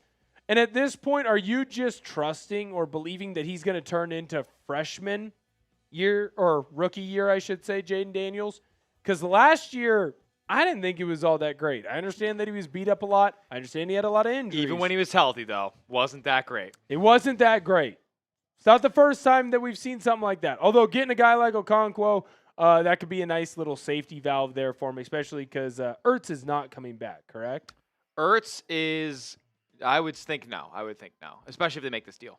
Yeah, that tells me that they don't plan on him being back, or they plan on him being a shell of his former self. When we look at who the Commanders have brought in, everybody knows that Jake Moody deal. Just unbelievable signing. Treylon Burks, he's going to be back with the squad. Laramie Tunsil gets a nice deal there. Amik Robertson. Any of these stand out to you, Smitty, that you really enjoy, or that you think is a big move? Shout out to Laramie Tunsil's agent. Holy shit, this guy gets paid every single year. He just gets new 30 million for Tunsil. I mean, he gets cashed out all the time. Mariota coming back to back up JD there. Makes sense, durable. That's a good role for him as the Oregon guy here in the office. I don't think that there are many safer bets when it comes to a backup QB. He's not a starter. He'll never be a starter, unfortunately. But Mariota is a quality backup, and you're getting him for a good price. Absolutely. Dafe Owe, I'm calling it an overpay, but only $68 million guaranteed, so they can get out a little bit of that if it doesn't pan out. Tim Settle, big man as a nose tackle, getting 3 years, 24. I think this is actually my favorite deal for the Washington Commanders there. Leo Chenal at linebacker. I wanted the Buffalo Bills to target him. Yep. I know the New York Giants were in on him. He's a guy who in Kansas City didn't see the biggest role. He was a bit rotational for a while, but now getting the opportunity to be a starting Mike in this league, and I think he's well deserving of that role. Also, Kayvon Chasen, like we just mentioned, I think it's a bit of an overpay, but 1-year deal. Can't be too bad. I will say this, though. Like, you know, I've been railing right now against the contract for Boye Mafe, which is probably a bit mean, and I won't apologize. Kayvon Chasen getting a 1-year, $12 million deal, I think it's a good signing. It's a good sign when you consider some other deals around the league. Right. Like, we do have to remember, like, just because Spot Track or just because we think that the number should be something, when we watch a market, edge rusher market, for example, when guys keep getting paid and paid and paid and paid, when you can get a guy, even though it's a slight overpay of what maybe the market thinks he should be, but it's an underpay compared to the free agents around him in that position, I do think it is smart to kind of look up and say, there isn't a world where Kayvon Chasen should get less money than a Boye Mafe, unless you're strictly saying it's age. We'll keep talking about these deals in just a second, though. Make sure you get your Chat Sports merch at the link you see below, chatsports.com/merch. We got hoodies, we got T-shirts, we got hats, we got it all, and a lot of the sizes are available, all the colors available too. Chat Sports hat, you want to be rocking that. We're the #1 spot for NFL free agency, so if you want to rep the #1 brand for NFL news, this is it right here, chatsports.com/merch to get yours today. That link is in the description. It's in the comments section. It's in the live chat of all of our streams here on today's broadcast. I'll tell you this. I got the sweatshirt right now. That thing is comfy as you know what. I can't really wear it a lot, one, because it's Dallas and it's warm. Yep. And I don't want to be sweaty all the time, and it's too nice of a sweatshirt to actually, like, be sweaty in it. I wouldn't wear it to the gym. It's a nice going out sweatshirt. Yes, but absolutely. What I would say is the special lady friend, when she comes over, we get the apartment all nice and cool. That's the first thing she throws on. The oversized sweatshirt, nice and comfy. She loves it. You guys will too. We got another deal that came in as well. Oh, no. Jalen Hawkins to the Baltimore Ravens on a 2-year deal. So a couple of the top safeties that remained on the board are coming off now. Buffalo Bills still need a starting safety for 2026. That's not great. Where were you on safety day? People are always going to remember March 11th, 2026. Safety day. Also, I want to ask you this question. Yeah. The Commanders signed Chikakonkwo. Yeah. Ian Rappaport quotes the tweet saying the Commanders land the top tight end available as Chikakonkwo gets a 3-year deal. Was he? I would have personally had David Njoku as the top tight end available. Is he not signed? Maybe he is, and I completely missed it, but I believe he's still available out there, and he's put up pretty more consistent production than Chikakonkwo has throughout his career. I feel like Njoku gets kind of disrespected in the league as well. He's 29. He's not even 30. Well, one, he's an Adonis. The guy is built like a you-know-what, yes. And so he's going to be able, in my opinion, to have a longer career at a position that doesn't always necessitate that or doesn't always allow that, right? When you're a tight end, you're asked to block the 330-pounders yes. at times while also being asked to run faster than guys who are 190 pounds. Like, it's just not fair, and it does lead to a lot of injuries, right? He's been banged up throughout his career. What I will say, though, with Njoku is remember all of the numbers that he has. Who's his best quarterback he's had? Baker? Yeah, probably. His best quarterback is Baker. Joe Flacco that one year? He had old Joe Flacco, not even elite Baltimore Ravens Joe Flacco. Not even Super Bowl MVP Joe Flacco. So I think some comeback player of the year Joe Flacco. I think yeah, that's right. He beat out a guy who literally died. Getting to the playoffs with the Browns is a more impressive comeback than dying. Than beating death. Yeah. That tells you something, man. And that speaks a lot about David Njoku, man. Like I think he's very good. He's very good. I think Carolina. I've heard rumors about him ending up there. I imagine he'll get a deal somewhere in the realm of $10 million a season. I'm curious to see if that's what Chikakonkwo got on this deal, but it's a guy in Okonkwo. I think he says 500-yard season in his career so far. It's not great. Yeah, I wonder also. Alrighty. I wonder also, too, right now, we have a lot of people that are hanging out with us. Shout out your favorite NFL team. Let us know. We'll talk about one. The first one we see. Spam your team down in our main chat, sports chat right now. We'll give it about 15, 20 seconds or so, and then I will point at one. The first one I point at, that's what we'll talk about for a few. Then we'll run this whole thing back, and we'll do the same. Point at a team, and we'll chop it up about them. Get your favorite team down in our live chat right now. I'm giving it about 10, 9, 8, 7, 6, 5, 4, 3, 2, 1. First one I see, Bengals.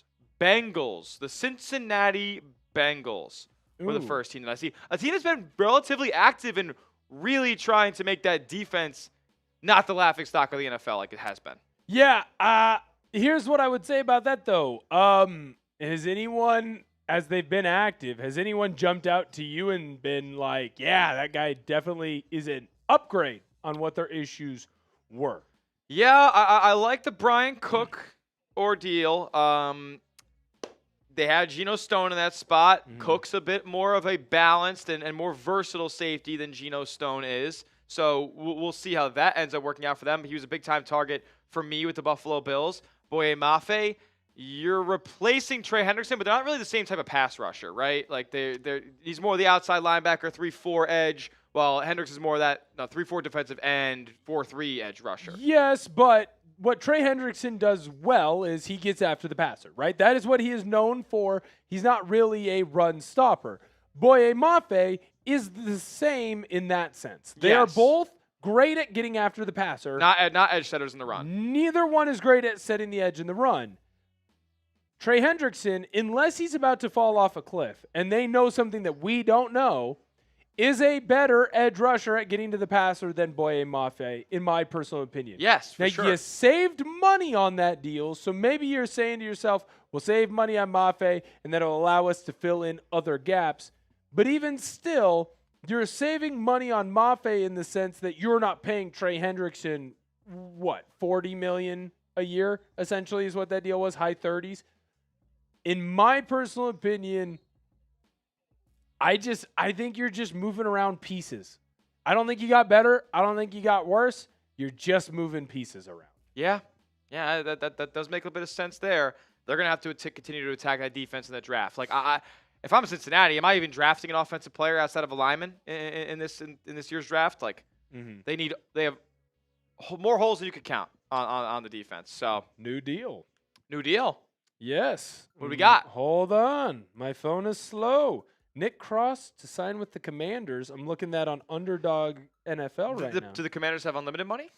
Well, I mean, they had one of the highest payrolls or cap numbers in the league to go spend money for. I was gonna say, isn't the guy who owns them? That's the Harris guy. It's Josh Harris. He owns the Sixers and the Devils and Crystal Palace over in the British Premier League. Maybe he's selling Jack Hughes' gold medal. Maybe that's where they got the money to afford all these players. I think he owns the Guardians now too. Does that guy is he Fanatics? No. Does he sneak into Fanatics? He's just friends with the Fanatics. He's friends with Fanatics. They own the Sixers together for a little bit, and then Ruben had to be bought out because of getting into the sports book. I gotcha. I understand. Yes. I'm seeing it on Underdog. I've not seen who had it first. I'm not seeing if it was like a Pelissero or anything on that note. What do we got here? Durham Smythe to the Ravens. Ortner, our teams will never do anything. It's everybody else. Like, we're laying in the weeds. Jack dude. Sperry, we're hiding. Host of the Commanders Report here at Chat Sports, is just having a field day all week long. Get to just do these deals, get to do these videos. Like, I gotta. That does stink, though. Yeah, you don't get the full in depth on one guy. Well, just wait until you get the heat today on Seahawks about that great Chris Stoll signing. Oh, yes. I mean, those people are chomping at the bit. They call that a 1 out of 12. That's how big it's going to be. That's good stuff. You've never seen. It wasn't sneaky. Bombshell report. Bombshell, blockbuster, monster deal. Seahawks fans are going to be excited about this. Seahawks fans will love this. All right, Will, this is your turn now. Shout out your favorite team in the chat. We're going to give it a little bit of time. We'll point one out, and we'll talk about it here on today's NFL Free Agency live stream. Get in our main chat and shout out your favorite team. Spam it so we can see some new ones. That's right. Go down below. Keep spamming your favorite team. I'm not looking right now. I'm getting to look at the beautiful face of Durham Smythe. Oh, Smitty thought I was going to say him. That's awkward. I did. Oh, no. Oh. I'm not going to look. I'll give it another 5 seconds or so. Hopefully that chat is firing It's off. flying now. And I promise I will not cheat. I will not make it, so it's one of my teams. And I'm going to pick that in 5, 4, 3, 2, 1. The 49ers. Let's talk about those ugly SOBs in San Francisco. That's like borderline cheating for you. You just get to do shit talk. One there. You just get to have a little shit talk session now. Blame Leon Sandcastle. It's Leon's fault. Leon it's not my Sandcastle. fault. It's Leon Sandcastle's fault. Oh my goodness. Well, the floor him. is yours on the San Francisco 49ers because I'm sure you have some choice words for him here. Yeah, well, look, they're trying to catch back up to Daddy, and so we'll dive through everything that's going on there. Now, I do think the Eddie Pinheiro signing is a good signing because what a lot of teams, I think, devalue the place kicker role. And it's just kind of this belief that, well, good things are going to happen because that's what their job is. They're a kicker. And it can be hard to find a top-notch kicker. And while Pinheiro isn't going to be someone like Aubrey with the Dallas Cowboys, he is still a good kicker. Mike Evans, look, that's a good deal in my opinion. I know that he's older. I know that he's more beat up. I know that he's hurt. That's a deal that they can get out of if they need to. Not a ton of guaranteed money. And he fits a role that they had Juwan Jennings playing, and Mike Evans is a much better version of that player than Juwan Jennings. Verdarian Lowe, quality offensive tackle. Even if Trent Williams does end up staying in San Francisco, you are going to want to have that type of swing tackle that could come in and fill any needs there. So that is a smart deal to me. Brett Toth, another guy, potential swing tackle. If Williams ends up leaving, you could move up Low, or you can even have Low come in and end up being a starter. Garrett Wallow, not going to lie there. Little more knowledge would be best on my end, but that does feel like a move that is going to be a special teamer type of move. 1-year deal. Full details haven't come all the way out yet. To me, I don't think that Wallow's going to come in and replace any of the starting linebackers. I think Fred Warner's spot is safe. I think Fred Warner's spot's probably safe as long as he's healthy. Mike Evans, you think that's a crazy impact deal as I'm thinking? I mean, that's a perfect fit in my honest opinion. I think if he stays healthy, yes. The question is always going to be with these San Francisco 49er teams, are they going to stay healthy? I mean, that substation is right there. And you're picking up a player who's coming off first major injury of his career. We've seen Mike Evans miss a couple of games here and there throughout his tenure in Tampa Bay, but last year was significant, and he missed a lot of time, and he didn't hit 1,000 yards. And even when he was out there, like, he wasn't the same player. Maybe he was a similar level, but wasn't the same player that he was when he was a perennial Pro Bowler. He's older, too. So, one, it's not like his speed was something that was blazing, but has clearly taken a step even further back. I think it's the right decision that the 49ers made to go and get him. If you can go get a guy like Mike Evans, you have to go get a guy like Mike Evans. The question is going to be, and the question will be, is he going to stay healthy? Yep. The substation. Whoa, sub it up. Are they building one over here? You hit that sub button, they won't build that substation by us. Don't build the substation. Sub to the channel. Subscribe. Free, totally. You get free NFL news. You get to hang out with myself and Will Ordner here, and you get to be in our live chat as well, as we are in sub-only mode. That's right. We enjoy y'all here. Plus, the best part, Chat Sports, we are growing. Here's the thing. All 32 teams, we've got you covered. We also have you covered in the NBA. We've got you covered in some college basketball. We do. I'll be on the streams next week. Very excited for that. Very excited to see that. We've also got some MLB coverage. We've got college football coverage. Some of the best coverage. And Chat Sports, we are on a rocket ship right now to the moon. We are growing every single day. So hit that sub button. Join the movement, if you will. Absolutely. Let's go. Let's try to get to 431,150. Why not? 35 subs away. How easy could that be? I mean, we got 792 people watching our live chat right now. I know for a fact that 35 of you guys are not yet subscribed. Change it. Free sports news across the board all the time. We are going to have people live on here for Selection Sunday, which is going to be great. I'll be there. We're going to have the opening rounds of March Madness. I'll be there. Potentially going to have the World Baseball Classic final. I won't be there. I'll be there. And the Final Four as well. And the Final Four. I'm not sure if I'll be there. Who knows? The NBA Finals. NBA Finals. The NFL Draft. NFL our draft biggest event of the year. Don't miss that. We'll be here for that. Absolutely. Right around the corner. NBA Draft as well. NBA trade deadline, NBA free agency, all of the above. We do it here at Chat Sports. Oh, we also do the MLB Draft and MLB trade deadline. And World Series. We do it all. We do it all. We do. We do it all. Catch the fever. Join us. And I also got to give a shout out to Charlicia. She's a real one. She's on some of the Boston channels. Oh, yeah, Charlicia Johnson. What's up, Charlicia? Shout she out said, to hey, you. Jack, how you doing, Charlicia? Hit that sub button. We are 28 away. Wow. Let's keep running that quick number maths. Up. Let's keep running that number up. Math has never been a strong suit. New league year. We are almost a half an hour away from the new league year. So hit that sub button right now. By the way, you just got some Steph Curry news. Really? We'll miss another 10 days. Yeah. Shut them down. Shut them down, Golden State. Just give it up. They lost the Bulls last night. The most recent losses for the Warriors, Bulls and Jazz. Those two teams are trying to lose. I don't know if you knew that. The Bulls are bad. They're very bad. They're bad. The Jazz are literally being punished for trying to lose, and the Warriors somehow find ways to lose to them. All right. Well, they are old. Let's do it. That'll be it for our NBA talk today. Outside of Bam Adebayo scoring 83 points last night. What's up with that? Crazy, and unethical. Remember that. Ooh. All right. Deshaun Phillips, linebacker, Chargers, 2 years, $7.5 million. We just talked about Brett Toth. Their swing tackle for the 49ers. They bring him in. Trey Hendrickson, the big whale of the day. 4 years, $112 million with $60 million guaranteed. Trey Hendrickson finally gets cashed out.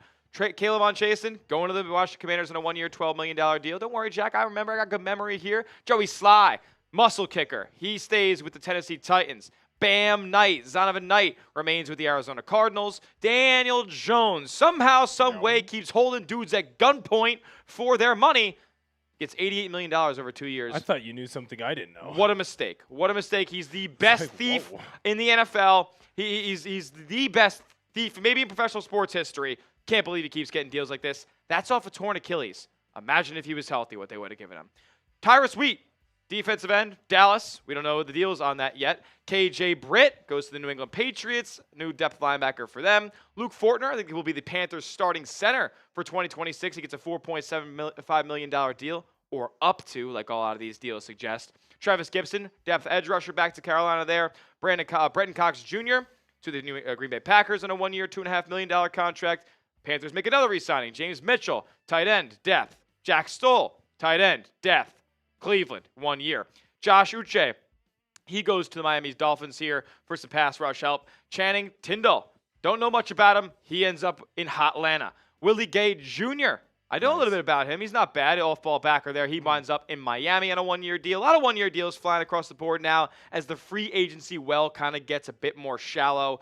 Cade York, the Jets, he will be their place kicker for next season. Josh Jones, shout out to Will. Seahawks swing tackle. He's brought back, and he'll probably have to play at some point. Michael Clemens, he goes to the Colts on a 3-year, $17.5 million deal. Chris Stoll, maybe the signing of the day here in the NFL. Long snapper, back to Seattle on a 2-year contract.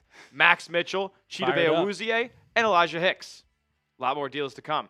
Chris Williams, Kevin Byard. Now we're getting to the current. Now we're getting to the now portion of today's show. Chris Williams was the deal, I think, that came before we started really breaking everything down. First deal we saw on the broadcast today was Kevin Byard on a 1-year, $9 million deal to go to New England. He reunites with Mike Vrabel that I've kind of forgot about those days back in Tennessee. Aaron Jones reworked contract, restructure/new deal to remain in Minnesota this next year. He's 31 years old, but they still got faith in him. Lonnie Johnson Jr., he ends up with the Miami Dolphins. And then it is the DMV hour. I mean, these are the only two teams making deals today. Chicago ends up in the D.C. area playing with the Washington Commanders. 3 years, up to $30 million. Probably won't see all of it. Jalen Hawkins, 2 years, $10 million. I mean, that's all he gets. He was graded out super highly last year for the New England Patriots. Awesome deal by Baltimore. Nick Cross, 2 years, up to $14 to go to Washington there. A unique 24-year-old unrestricted free agent. You don't see that too often in this league. He also will be a Commander. And then Durham Smythe, the most recent deal that we got, tight end, depth, Baltimore. Yeah, I'll tell you what, as you run through some of these, Jalen Hawkins, I'm surprised at what he ended up making. And Kevin Byard, too. Like, when you were gone, I forgot about Trey Hendrickson for a little bit. I just kind of pushed him out of my mind. I said, Kevin Byard might be the sneaky best signing of the day, or the biggest signing in my opinion.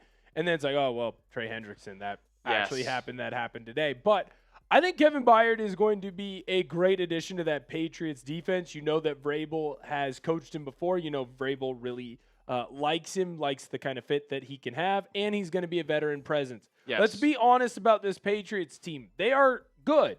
I don't know that they should have gotten quite to the Super Bowl. There was some help that went their way that wouldn't normally happen on a given season. So the fact that they were able to come in and kind of start filling in some of those holes, or at least keeping some of those spots about the same, is always going to be a big deal for that squad.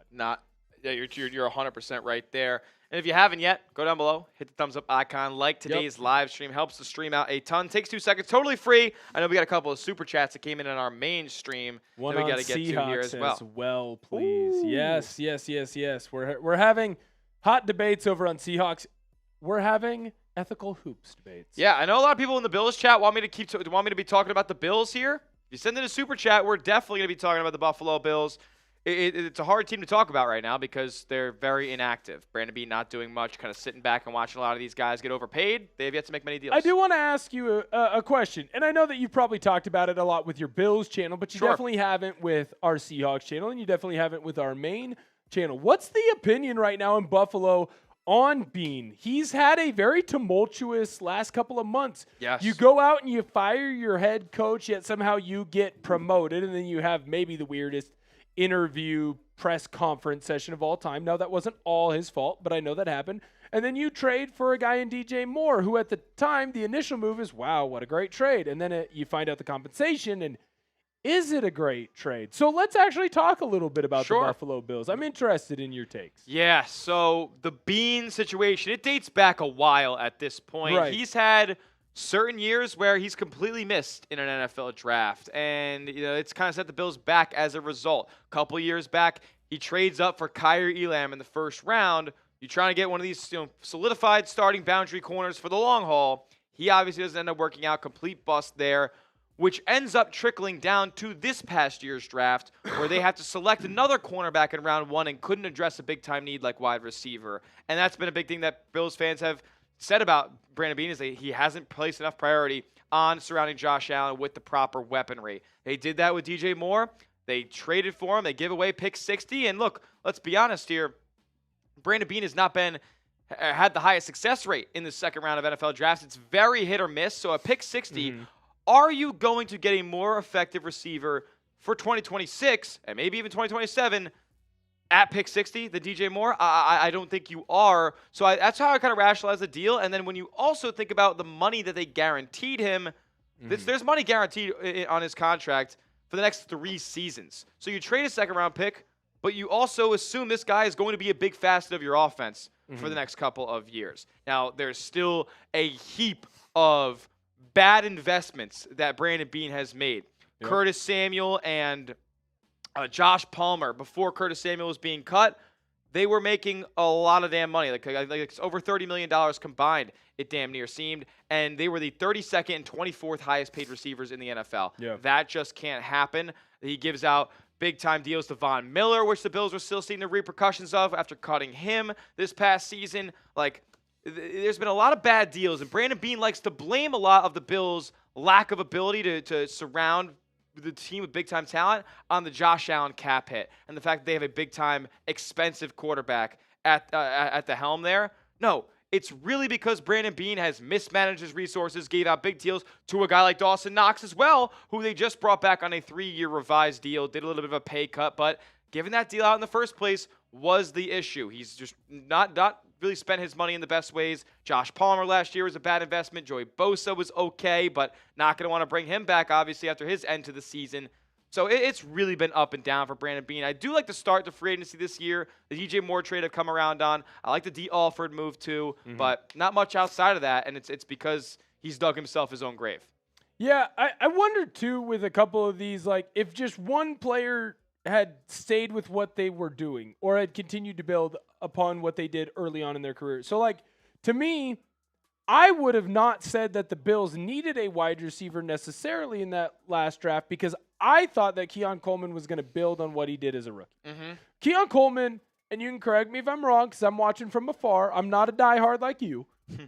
I believe that Keon Coleman had a very good rookie year, and it felt like he could build into something great. I watched him at Florida State. I didn't get to watch him as much when he was at Michigan State, but he is a player that I got to watch in college, and it's like that's a big, strong, physical kid. That is a great wide receiver or a guy who can end up being a great wide receiver. And then all of a sudden this year, the wheels fall off. Yes. What is this guy? What happened? Why is he doing this? Why is he doing that? Why isn't he back to what he could have been and what he should have been, it felt like? So I think I'll disagree with you a little bit on the fact. Like I personally was not a fan of Keon Coleman coming into the NFL draft, and the same problems in his game still persist. The limited route tree, doesn't have top-end speed, and even when he doesn't separate, so he's really only a vertical threat down the field, 50-50 ball type of guy, and he's had a drop issue as well. But that can all be worked out. If it's just skill, at the end of the day, it is what it is. You miss on a guy. But it's the maturity factor that has really, dug Keon Coleman a deep hole and has rubbed Bills fans the wrong way, is that he oversleeps, he's late to meetings, and then he doesn't really rectify these mistakes very well. They've healthy scratched him out of multiple games this past year. So that pick's absolutely a miss for the Buffalo Bills, but they're so cap constricted now where they're probably not going to be able to add another impact wide receiver. So they're going to bank on Keon Coleman. And Joe Brady, when he was hired, did say the best thing that will ever happen to Keon Coleman's career is me being his head coach. So it's a possibility out there for him to resurrect his career and build upon what he's done so far. But I think it's only like 900 yards combined over the first 2 seasons, like 4 touchdowns, like not great at all. Those wouldn't even be top-end level numbers for a 1-season sample size, let alone 2. So we'll see if Keon Coleman can get a little bit better, but I think DJ Moore will certainly command a good volume of targets in Buffalo. All right. Yes, sir. There's none. I'll bring it right back. I got to do one on Broncos. And Broncos. Broncos. Go get the go do the shotgun. Yeah. No. The actual the pump the blue pump. I have no idea how to work that thing. Where is it? It's there should be some B. there should be some either on the sink or in B. Yeah. Yep. I'll tell you right now. If you haven't hit that thumbs up button, what are you doing? That's ridiculous. Like That it up. is So silly. I wanna do a challenge real quick because we're very close to milestones on all 3 channels. Oh boy. On Bills, Yes. we're at 95 likes. Can 5 people like the video to get us 5 you guys. to 100? On Seahawks, we're at 89 likes. We're 11 likes away on Seahawks from 100. Can we get to 100 on Seahawks? And then on Maine, we are currently at 397. So we're 3 likes away from 400. Can we get to those milestones right now? Hit that like button. We just got to 401 on Maine. I'm pretty Let's sure go. Bills Breakdown won the race Bang. there.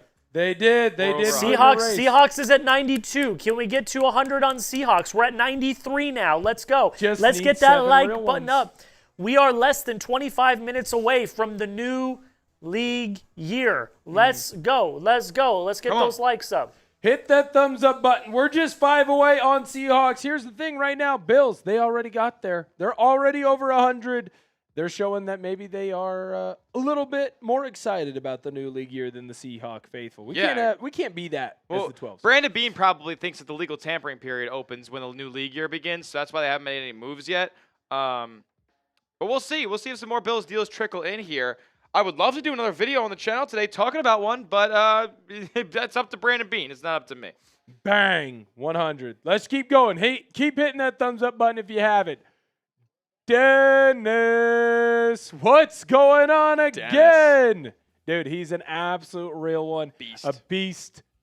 Love Dennis. Wonder what the electric plant will do to Mike Evans' old man ligaments. I've been seeing that meme, and I hope Dennis has seen it as well. You know, where it's the barbecue and they got the chicken or the turkey on the leg, and the guy just kind of moves the leg just like that, and all the meat falls off. That, to me, is what is going to happen to Mike Evans' hamstring at this point. It feels like once you hurt the hamstring once, you just keep hurting it again and again and again and again. Jack, I have a super fun little, it's kind of a weigh-in that I'm going to send to TV right now in a photo. I would love if we could pop this up. I think this is an excellent conversation. Ooh, I love that. It's not exactly super NFL free agency, Taylor, but it's a time of the year right now where we're getting into deep sports. Like we're about to hit a as opposed to shallow sports. Yes, as opposed to shallow sports. We are honestly on a timeline right now that is better than any in the entire sports calendar. College basketball heating up, NFL free agency, the Masters are coming up, NBA playoffs, NHL playoffs. Like it's as good as it MLB gets starting. here over these next few weeks. I'm going to send this over right now, and we're going to discuss it here because I think this is a really intriguing. Oh shoot! I should have got the image address. That is. Ooh. All right, we do that Let's first. do 2 those. Soups on Maine. Stefan, what's going on, brother? What up? Why are the Steelers prioritizing Kyler over Rodgers? I take Rodgers for 1 year, proven in cold weather, and a better AFC North fit. Players want him. What do you what were you thinking? Well, I mean, everything I've heard is that they're trying to get Rodgers back. Yeah, I mean, I yeah. think talking to. I don't think they're prioritizing Kyler. I think Kyler's an option for them, but I think they're in the camp if they want Rodgers more. It's also up to what Aaron Rodgers wants. Like he's not. Did he confirm that he's playing this year? I don't believe that he's confirmed. Rodgers, he's gonna play it out. But like, you got to keep your options open, like you said. Yeah, Right. exactly. Like, I think they want Rodgers back, but they can't guarantee he will be back. So of course they're gonna go after the next best option, which is Kyler Murray. 100%. Also, no one in the history of the world has ever been more excited to get to tell people that they're not excited about being the center of attention than Aaron Rodgers. He's going to wait. I think he's coming back. You don't make the move for Michael Pittman and basically design an offense for the type of receiver that Aaron Rodgers wants. Quick pass. He wants quick passes. He wants big receivers. He wants to be able to throw back shoulder fades. Like, this is what Rodgers wants. The Steelers have built an offense and have designed an offense around what he wants. he's coming back, man. I agree. Ooh. What do you got? Javon Hargrave released by the Vikings. Adam Schefter. I know that super was coming in here. rumored. Sam Hinnerman saying, how are you feeling about the Cardinals and what do we do in the draft? Okay. So the Cardinals. That's a great question because look, let's be honest here. It's not a team that gets talked about all too often. They are one of the forgotten teams in the National Football League here. So they are pretty active. They've gotten a lot of deals done. Nothing too crazy. Algier, Gardner Minshew's coming in to play QB comp with Jacoby Brissett. Kendrick Bourne isn't a bad wide receiver 3-4 option. You know a lot about LJ Collier, right? Yeah. Cool. That's my official take on that. He's a fine, third, fourth edge rusher. He's going to set the edge for you. He's not really going to get after the passer. He's fine. Here, I'll say this about the Cardinals. I think that you're making a lot of moves to be set up to build next year. Okay. Not to build in this free agency or with this draft. And I don't blame the Cardinals for doing that because I don't think that this is the year that they necessarily want to go in and get a quarterback because it's kind of Mendoza or no one else. There's no reason to reach on Ty Simpson. I don't think he's that great. I could end up getting egg on my face, but I feel like if you believed in Ty Simpson, the Cardinals would already situate themselves to make sure that they could get him. So it feels like you're going to go with Minshew, you're going to go with Jacoby Brissett, and you are going to bridge it up this year so you can get a quarterback in next year's class, which is supposed to be very, very talent-rich. You are going to load up with some older veteran players so that next year when you get that younger quarterback in, you're set to hit the ground running. I think that this year is kind of a fun year for the Cardinals fans because even if you're horrible, you kind of want to be horrible. Mm-hmm. And if you're not horrible, well, cool. You weren't expecting that. It's a house money year. Yep. And maybe I'm crazy on that, but that's just kind of what I feel like for them. All right, so we got the Wheel of Doom for our guy Sam. And this would be for you, I guess. I think this one is for me. I wanted to do push-ups. Uh-oh, what is this? Sit-ups? Sit-ups. That's right. Oh, boy. We're going to do sit-up cam. I think, unfortunately, we might have to maneuver around. Oh, no. Maybe I'll hold it. I think sit-up cam is going to be able to get me. How many sit-ups are we doing? I see 10. 10 sit-ups, and I do real sit-ups. I'll be up and down. That's right. Here, do you want me to hold it? I could get a better angle here, Jack. You only got enough cable here? Hand it to me. Oh, there we go.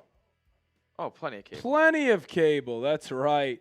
Everyone's favorite image, me, laying down on my back. Let's go, man. Knock these out. I did. Here we go. My mic is up top. Ortner, down low. What do you got? Talk to me. Let's go. Pump them out. 2, 3, 4, 5. Look at that core. 6, 7, 8, 9, 10. What a champion. What a champion Will Ortner is there. Shout out to Jack. Thank you. What the people didn't realize is that turned from sit-up cam really into foot cam. If you like feet, you got it. Let's go. All right, we got one more. Am I gonna have to do some cardio here? Let's find out. I was gonna say, if you get push-ups, I'm gonna be upset. I wanted push-ups. I don't. I'll make no bones about it. I want wall sits. A wall sitter, eh? Yeah. What does that entail? Like, are we just sitting there for time? Yeah. Oh! All right. Beer cheers. Beer cheers. A little bit of drinking. I will go grab one. I don't have a can on me right now. I will go grab a beer cheers. Little bit of drinking. Nothing wrong with that. Smitty, walking home. All right. If you want to get on the show today, send in your super chat. You can do it on Bills. You can do it on Seahawks. Or you can do it on our main channel. You send in a super, you're getting on the show. We guarantee you that. You send in 5, you got questions about your team. We're going to dive into all of the information on your squad. If you say, hey, you know what? That was funny. Ortner and Smitty, they were bouncing around doing kind of funny things. You want to send in a 10, we'll get on the Wheel of Doom. That could mean beer cheers. That could mean push-ups, sit-ups, whatever you want. And if you said, hey, you know what? I want to see a beer bong race. You send in that 100, Smitty and I will go and do that. Here's the fun thing about Chat Sports. We talk about sports, but it's much more of a bar-like atmosphere. We're one of your friends. We're one of your buddies. And we want to have a good time with you. We want to have a good time talking about sports. Right now, we are just 14 and a half minutes away from the new league year starting. And there's a lot of free agents that are still available. Are they the big, sexy free agents? No. But they are some quality free agents. So go down below in the chat right now. Let us know who you want your team to sign. And let us know why. Maybe the best sound in sports. That was good. Cheers to my guy Sam for that super chat. Shout out to Sam. I love the Chat Sports real ones. They've really accepted me in the 7-8 months I've been here. Very much enjoy it. Very much enjoy getting to meet them. Jack, what are your thoughts on that photo that I sent to TV? I did. I sent the link. I got the link for you now too, so you could easily put it in there. I think it's an awesome question, and I'm curious to know what Will's take is. I think he would sign with me, or would side with me, but I'm not 100% sure. It's very tough. It's a good question. I want the chats to get involved. I cannot wait to see this. I am very intrigued by what you've got rocking and rolling. I'm telling you, man, the sports calendar, it's a funny thing. Well, it seems to coincide too, like right when the spring is about to start, you've got the winter ending, and it just makes everything that much better. So this is the picture you've got going on? Yes. So A or B. What would you have to get rid of one, keep the other. Gotcha. So I'm choosing Masters, MLB postseason, college football playoff, and Stanley. Ooh. And then you get NFL playoffs, March Madness, difficult. NBA playoffs, and the World Cup. Which is interesting because the World Cup is one that is only once every 4 years. So you are getting less volume, I guess I would say. But there is no tournament like March Madness, I'll tell you that much. I was going to say, that's the problem. Because I'll be honest, the NBA playoffs, I can kind of take it or leave it. It's better than the NBA in my personal opinion. Because you're going to get the best type of basketball there. For sure. But, I don't care about soccer. Yeah. I don't really care about the NBA playoffs, but I really care about the top two. The March Madness tournament and the NFL playoffs, those are my favorite things. But if you're talking about bang for my buck, first of all, I love downloading the Masters app every year. It's one of my favorite things. It's the best app ever. Not often do I care about the MLB postseason, but when my Mariners are in it, I really effing care about them. College football playoff is effing awesome. Yep. There's all kinds of crazy things that happen. And then I will stand on the table and I will stand up here easy. And I will say this. There is no better postseason tournament than the Stanley Cup playoffs. You know what? Any point. A lot of people have that take. The people who love hockey, they will burn that take. And I grew up on it. No. The MLB postseason is the best playoff product in all of sports. Oh, when you talk about regular season versus playoff product, it's the NBA. It's not even close. Are you kidding me? Hockey, I would say, is the most similar. Maybe NFL is the most similar. Anyone can win in hockey. Anyone can win. You're saying the NBA has the best playoff product. In terms of the difference between... I'm not talking about the difference. I'm just talking about the best playoff product in general. Well, look, it's a little bit different in the NBA in terms of how they score versus baseball. One swing of the bat, you do have that kind of, they have that leg up on them. But I think the highest level of the sport being played, I think I'm going to say, NBA if you compare the ratings of Game 7 of the World Series and Game 7 of the NBA Finals from this past year, baseball dwarfed. You had LA and Toronto and versus OKC and Indianapolis. I'm not. You're claiming markets. That's more. I'm claiming markets there. I'll say this with the Stanley Cup. It's a great question, though. A or B? Let us know in the chat. It's a great question. I think I have to give up my two favorite ones, but I think pound for pound, the depth is going to be more important for me on A. Okay. You're also talking to a guy who grew up my first sport I played is hockey. And you're pretty spread out in that regard too. You get Masters. Yep. You get I still get football. I get baseball, which I don't get to enjoy often. But when I do, like this last year, I very much enjoyed playoff baseball. Yeah, I mean, look, by the time that I'll say this against the side that I'm picking, B. By the time that the World Cup is over, if it's even that year, you're done. there's no more sports the rest of the year. Right. You got to wait all the way until January for NFL playoffs. Then you get Yep. March Madness and NBA in March, April, May, June. Yep. And then World Cup's June, July. Like, you're doomed. Yep. No, 100%. And I will say this, just one last point. If you get a hot goalie in hockey, anybody can win. I agree. We have seen it happen. We've seen the lowest ranked team in the postseason go all the way to win the Stanley Cup. We've seen it before. So for me personally, I think I got to make sure that I side with that. What up, Alex? Good to see you, man. Very excited to talk about the Philadelphia Eagles because Alex asked, what moves can you see the Eagles doing today? Well, let's talk about a move that you made yesterday, and then maybe we'll talk about what the Eagles could do. Sure. Let's talk about Riq Woolen. Yeah. The Eagles went in and made a signing that I think you have two very different viewpoints. So you look at it from the Seahawks side, and when we made the video, I go, the Seahawks dodge a bullet, right? And now I'm not here to disparage Riq Woolen. I actually think he's a very good cornerback, and I think that if he's added into the right system, that guy can make some big-time plays. If he's a man corner, I don't know if there's a better corner in the National Football League than what Riq Woolen is set up to do skill set-wise. Yes. He's long. He's fast. Yep. He plays the ball well. Incredible ball skills.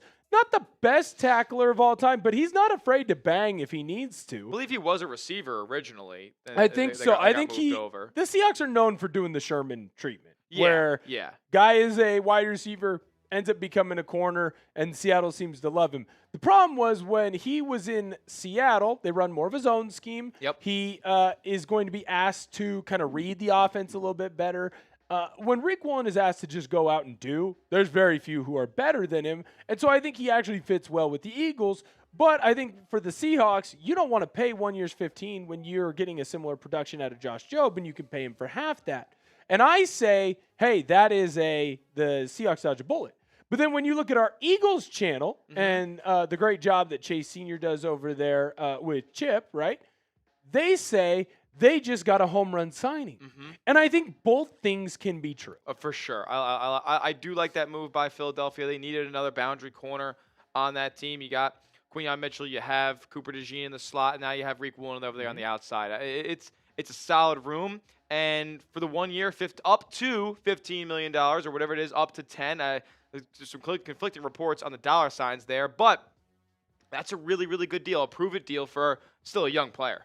Oh, a very young player. And someone that, if you look at his, 4 years in the National Football League, that first year that he was in, we've seen what he can be in a system that is built more to fit him. So maybe he's able to get back to that spot. In terms of the Eagles and their team needs heading into the rest of the day, I mean, edge rusher is certainly a spot where they, I think, it could improve after losing Jalen Phillips. Brandon Graham's ain't around anymore, and the real meat of their defensive line is on the interior with Jordan Davis and Jalen Carter. So I think they lose Azeez Ojulari as well. He just signed with was it the Cardinals the Falcons? The Falcons, his hometown Falcons. He ended up just signing with. So they lose a lot in that room. I think edge rusher is certainly a spot they have to look at here. A couple of names still on the board: Arnold Ebiketie, A.J. Epinesa, Bradley Chubb is still out there too. So there's certainly some names. I think the Eagles could attack the edge rusher spot today. Outside of that, they don't have, the team does not have a lot of holes in the roster. I will say that. Maybe safety as well. Losing Reed Blankenship is another place they have to address too. So I keep my eye on safety and edge if I were the Philadelphia Eagles. Shout out to Alex B. coming in with a $5 super chat as well. Appreciate you, my guy.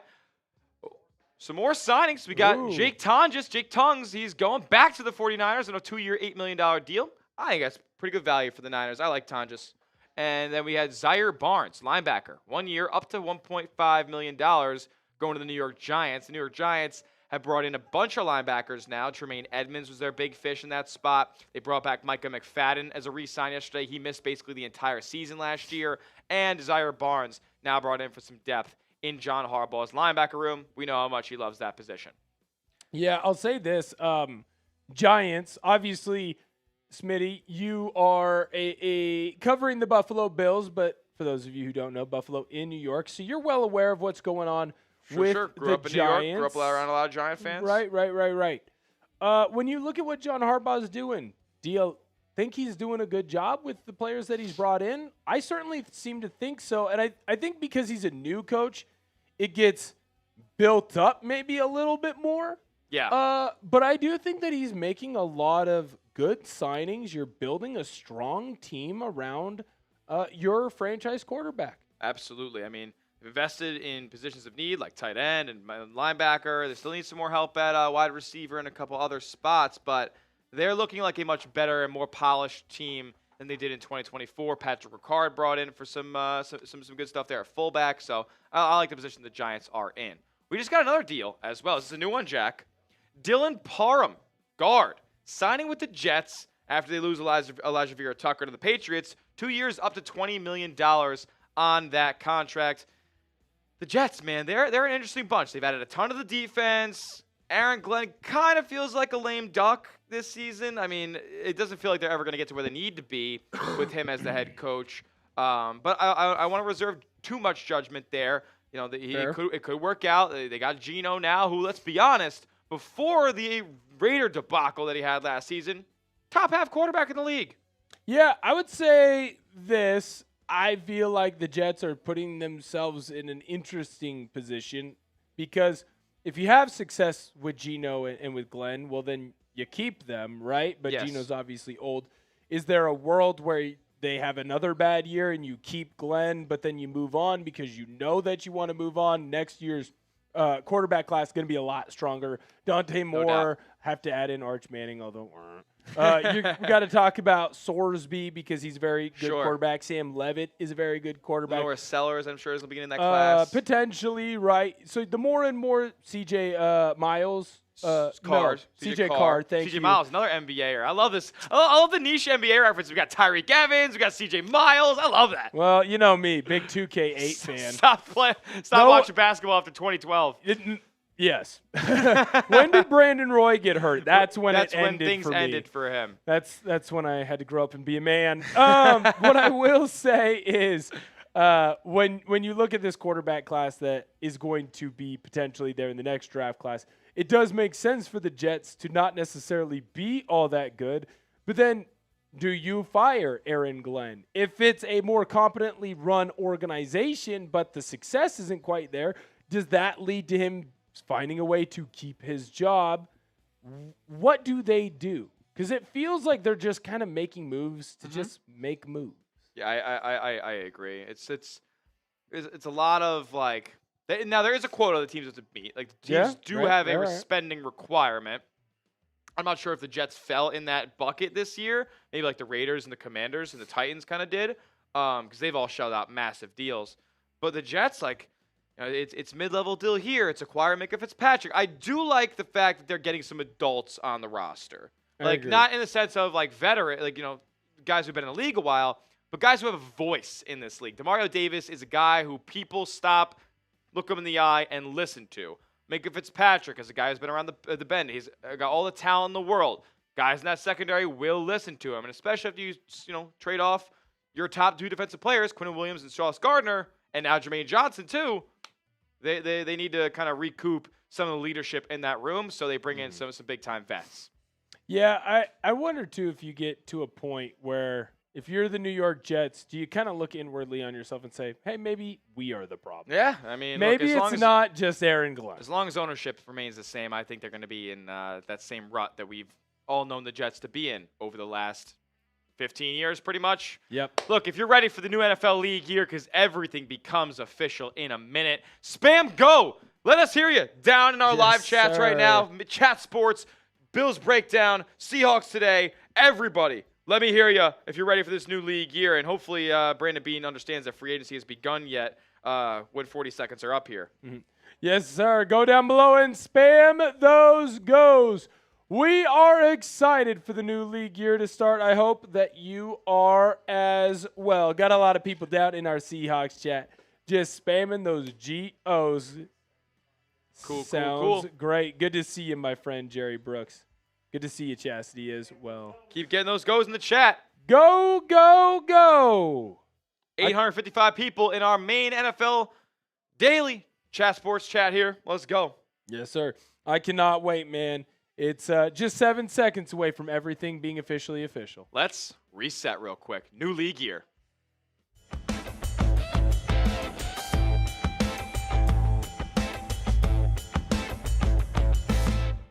Welcome to 2026 in the National Football League. The new league year has officially begun, which means all the deals that have been agreed upon in the league's legal tampering period of free agency can now be put pen to paper. You're watching Chat Sports. My name is Tyler Smith alongside Will Ortner here, and we have been breaking down every single move that has come through on the NFL free agency tracker here over today. We were live yesterday, we were live Monday, and we were breaking down every single deal. More moves are to be made, and we're going to talk about those as well. The deals that have come in already on Wednesday.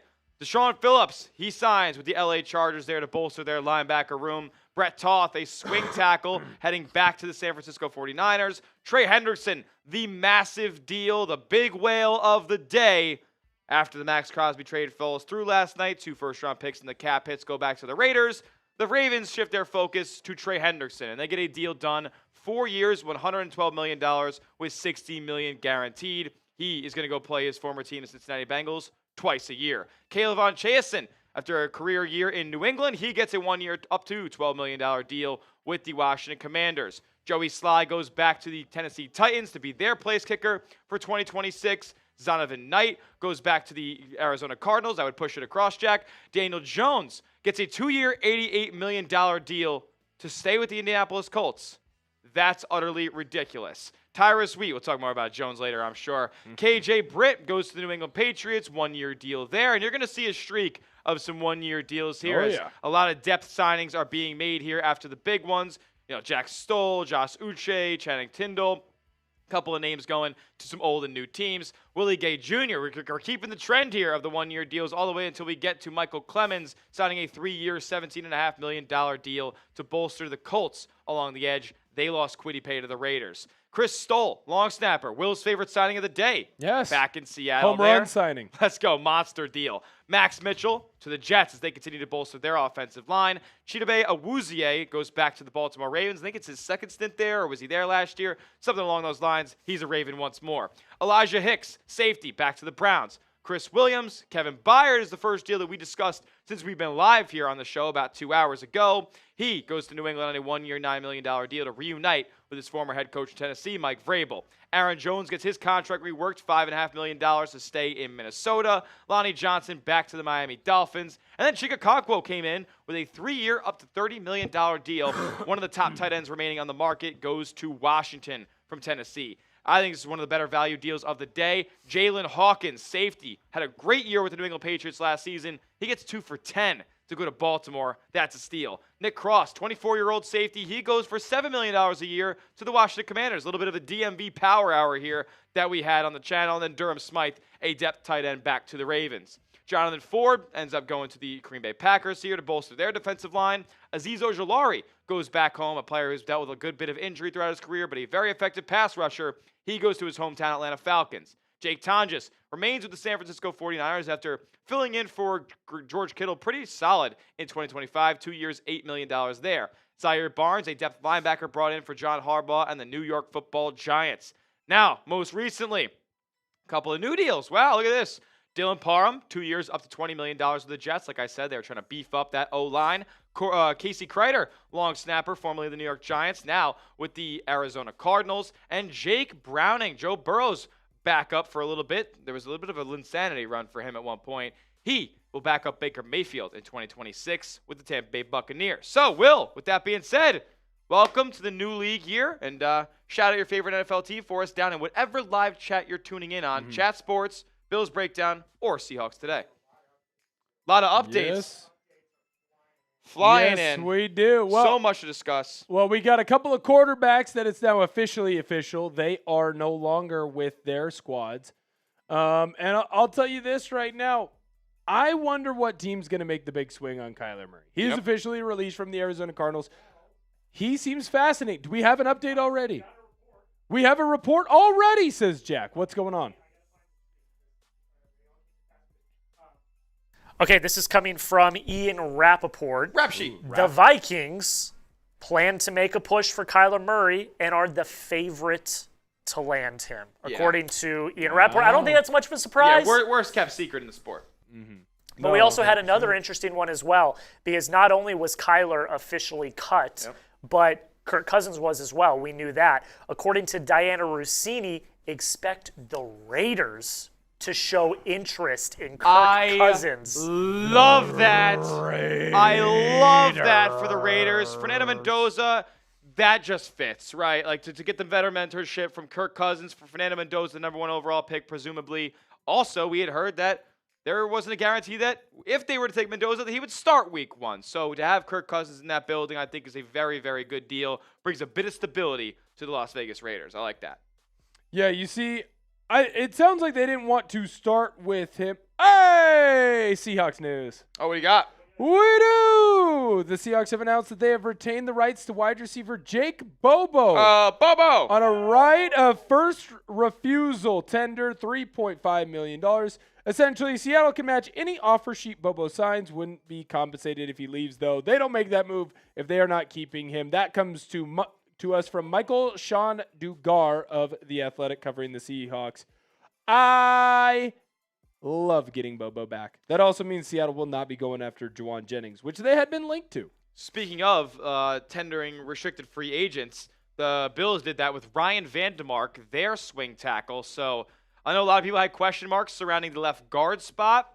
The Bills don't usually do that, the tendering of restricted free agents there. That they end up usually letting them become unrestricted free agents once the new league year begins. That's what would have happened with Jake Bobo if the Seahawks didn't come to a deal there. Both sides, both teams with their respective guys can still work on long-term deals here, but they are now tendered for their next season. Ryan Vandemark, $3.5 million for the Buffalo Bills. In terms of their left guard spot, I think it's going to be Alec Anderson, who they brought back on a cheap deal here to replace David Edwards, and they brought back Connor McGovern. Before we move on to today's show. Announcement. $10 off all merch. Oh! For the next hour. That's what we're doing here on the program. Chat Sports merch. Chatsports.com/merch to get yours today. Hats, hoodies, tees. We got them all. We got Seahawks Today shirts. Will, these are fresh. Dude, not only are they fresh, I was told not to show it. Don't hate me, Jack. He's going to show it. I'm going to show it right. That is not the way we wear T-shirts. Look at it. This is how we wear T-shirts. Look at this thing. My guy Jerry B's in the chat. My guy Dennis Stolman. They got some Seahawks Today merch. It is a sweet T-shirt. We got it in the navy as well as in the black. One of the more comfortable T-shirts that I have ever worn. Right now on the screen, we're also going to be showing that sweatshirt. I've got the Chat Sports hoodie. It's the most comfortable hoodie that I've got in the repertoire. I got to get one. James Yoder, where's the order at, man? I need a hoodie. I need a hoodie. Chatsports.com/merch. That link's in the description, in the comments, in the live chats right now. Yes, sir. Go and get that. Can you? I am having a YouTube crash right now. Uh-oh, YouTube crash. Can YouTube you crash. please help me? It would be, so in that same doc, it'll be on day 1, and it'll say Seahawks T. The Bills have also announced the trades of DJ Moore and Taron Johnson. DJ Moore in a 5th-round pick, the number 165 overall, we now know, due to the comp picks that have been shelled out from Chicago for a 2nd-round pick at pick 60. They also acquired a 6th-round pick at 182 from Las Vegas for Taron Johnson. They had planned to release him, but ended up finding a trade partner before the new league year hits, and they sent the 7th-round pick there to swap it. Moved up 46 picks in the draft. Pretty solid value there. All right. So the new league year has begun. We got a couple of hot rumors, hot releases, all that good stuff going down right now. Yes, I will say this. This is also where a lot of the sneaky signings come in. Oh, yes. The moves that you don't realize are a big deal that end up being a gigantic deal for whatever team that you are rooting for and whatever team you are excited about. I'm back in. And Jerry Brooks, I do see your super. Thank you so much. We'll get you up on the screen here in just a moment. A real one of Seahawks Today. Very much a big fan of my guy, Jerry B. If you have not had an opportunity to go in and shout out your favorite team, go and do so right now in all of the different chats. We're giving shout outs, and of course we always appreciate to kind of dive into some of the other teams that we don't always get to cover as thoroughly, right? We cover the Seahawks and Chargers, you cover the Panthers and the Bills, and so we're sometimes a little bit too locked into our squads. It is fun to come on here and talk about what's happening with the Colts or what's happening with the Lions. Ooh, sorry, I also want to interject in here for a second. For this flash sale on our merch store, it's everything. So it's also drinking team T-shirts, the Bears hats, it's everything. I will just make a disclaimer though. If you buy a drinking team shirt or a Bears hat, it will not get to you until next week.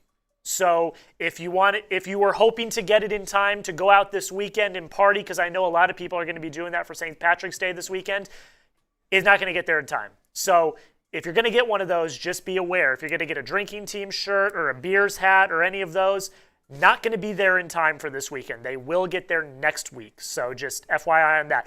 But $10 off store-wide. So if you go to chatsports.com/merch, the Seahawks shirt's also in that collection. That's right. It's got all of the show merch, everything. Go over to our store. We're throwing out merch every single day. So it's pretty cool. Yes, go grab yourself one. If you haven't had an opportunity to go grab the Mob Mentality T-shirt, that is very fantastic as well. Whatever you can go and grab. Go and grab them. We got the Champions merch that's still in there as well. All $10 off, which is actually a sweetheart of a deal. I'm not great at math, but $10 off of something that's $24.99, that's pretty good. That's pretty good. You don't see a lot of T-shirts for $15 these days. That's pretty darn good, especially this stylish and this comfortable to wear. Oh, boy. Yeah, we are. $10 off for the next hour, for the next 48 minutes, actually. We got stuff flying off the shelves. I would love the Panthers to do Go something. grab I'd love yours. the Bills to do something. That's right. That's the other thing, too, by the way. If you are interested in one of those Seahawks merch items, we do give shout-outs on the next show. I do get alerted, and I do get to see who ends up snagging those. So I will give a shout-out to you if you grab one. My guy Jerry B knows that we do that. Seattle really only making one move right now, and that, of course, is putting that tender on Jake Bobo. So Jake Bobo, in my assumption, will end up back in Seattle. There's still an opportunity for a team to come in and make him an offer that he cannot refuse and that the Seahawks cannot match, but it does feel like he will be back in Seattle. Any moves on your front from the Panthers or Bills side? No, they have officially announced the agreeing to terms with Devin Lloyd and Jalen Phillips. So there's that, but we all knew that was going down here. Nothing new on the Buffalo or Carolina front. Ooh. Some Kirk Cousins stuff. Chains. From Rossini. Expect the Las Vegas Raiders to show interest in Kirk Cousins as they look for a veteran QB addition to help develop presumptive number 1 overall pick, Fernando. Look, corny, Cole's Cash, Fernando Mendoza, and Kirk Cousins. It just makes sense. With the Raiders. With the Raiders. With the nation. With the most dysfunctional, let's be honest, violent. Like they got a lot of guys that get locked up from time to time. Hey. Prison Raiders are good guys. No, I'm not talking about the fan base. I'm talking about the damn team. These guys, they just love drafting a felon here every other couple of years. So, for these two clean-cut cats to be man in the QB room in Vegas, it's a great step in the right direction for them. Well, I'll also say this. If you're going to have someone that is going to kind of usher along your first overall pick, I don't think that there's a better option out there right now than Kirk Cousins. That's a guy who had to earn his way to being a starter. He was a day 3 pick guy. He had to fight, scratch, and claw, and he ended up making a very good career for himself in the National Football League. And he's earned any of the successes that he's gotten, and he's a guy who's led multiple teams, if I remember correctly, to the NFL playoffs. Now, he wasn't able to get it done, but at the end of the day, if you think that Kirk Cousins is a bad quarterback, I think you're judging him incorrectly. He's a very smart quarterback. He knows how to win football games in the National Football League. And I do think that the Raiders could have done a lot worse than to go out and potentially get him as that bridge quarterback. They've made it clear that they don't want Fernando Mendoza starting right away. You're going to be in a Clint Kubiak system that is going to be built for both quarterbacks to excel. Home run to me. It would make a lot of sense. It would make a lot of sense. It would be too smart to make that move. It would be it's almost un-Raider-like. The Raiders, you would think they would get Mendoza and then just be like, hey, man, sink or swim, kid. Figure it out. Oh, yeah. So I would love that decision. I would love that move. When we look at some of the stuff that Rossini tweets, I feel like she's been in pretty good lockstep right now. Like, I don't know that she's breaking a ton of news, but I feel she's like breaking a lot of rumors. When I see, and what I feel like, though, when she breaks those rumors, they typically come true. Yeah. Like, if Schefter tweets it, Rappaport tweets it, Pelissero tweets it, Garofalo tweets it, it's done. I feel like Diana Rossini kind of throws the breadcrumbs to what's about to happen. Yes. Scoop City, if you will. Scoop City. No way. I didn't know that. Hell yeah. That's crazy. You're digging a few Yes, sir. suits. Yes, sir. All right, what we got here? Oh, yeah, sports review. What's going on, my man? Are the Packers done making moves? Guthrie sucks. Goody? Is his name Goody? Gutenkoots. Gutekunst. Yeah, man, look, you're not the only team that's not making any moves. The Buffalo Bills fans out there are incredibly incensed at Brandon Beane as well. I mean, look, I know the Seahawks just won the Super Bowl, but they haven't made many deals. Like, we're getting the band back together. You're the homegrown talent. We've got a couple Axl Roses, all right, that want to go get paid. They want to be the front man. That's all right. You want to win titles, you come back and you take less money. It's very fair. Yeah, so Buffalo hasn't made many deals. Like, Philadelphia's made a couple, but not really many. Like, San Francisco has made very marginal ones outside of Mike Evans. Like, there has not many deals, you know. A couple of teams out there, we're seeing the same ones kind of shell out all these big money deals and stuff like that. And want to know why? Because those teams were bad last year. Like, the Packers weren't bad last year. Yeah. Any Chiefs merch coming anytime soon? That is out of my pay grade, brother. I have no idea. Ooh, let's see it. Look at that. Kansas City drinking team. If you want to celebrate next year's St. Patrick's Day, you can cop this one. Maybe you just want people to know that you like to drink responsibly, of course, and you like the Kansas City team. That's Why not? true. Be a part of the Kansas City drinking team. Who says it has to be on St. Patty's Day? That is our... Oh, we got it in black. If we've got it in black, then that's the perfect thing to wear. I really wish the clover was different on the black one, but hey, here's what it is. I don't know, dude. I like that. I think that's a fresh look. I think it's a fresh look. Grab yourself one of those Kansas City drinking team T-shirts. They're all $10 off during this hour. 100%. They were affordable before. Now you're almost just taking money out of our hands. But I will say this, like, if you're you gonna guys look cool. If you guys have any teams and you're wondering if we have merch, just let me know in the chat and I can pull up if we've got merch or not for you guys. But also, if you go to the link, it takes you to the website and you can check out all of the merch we have. We also have collections. So I see Timo saying Pittsburgh. Go to the link, chatsports.com/merch. There is a Steelers Talk section in the website with all of the merch that we have for Steelers Talk. Mm-hmm. So I see Arizona. We don't have any Arizona merch. I can tell you that right now. But for the Pittsburgh, for the Steelers, chatsports.com/merch, go check it out. We've got a bunch of Steelers Talk stuff. Yeah, so go check that out. Very cool hats. I like the rope hat, by the way. There's a couple Steelers Talk rope hats. Very, very cool. Obviously, as a bald man, a lot of hats in my repertoire, in my wardrobe. And if you can go and get one of those someone just asked about Denver. We have an entire collection of Broncos breakdown merch at the shop. So chatsports.com/merch. Again, I'm putting the link in the chat. You guys can go browse the entire store. We have a bunch of merch for different teams over there. So if you go browse the store, you can go check it out. I think we have some Falcon stuff. Let me confirm that. I know we have drinking team. We have Atlanta drinking team merch. That I know that for a fact. We have that for a fact. Titans and Panthers we do not have yet. We do not have yet. No Patriots, we also have a New England drinking team shirt. So go check it out. You can go check it out. Chatsports.com/merch. And you can go browse the entire selection of our store.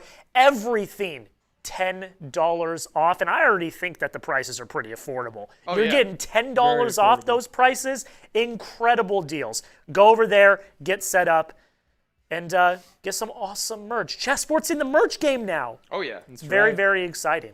Yes, very exciting, very comfortable wear as well.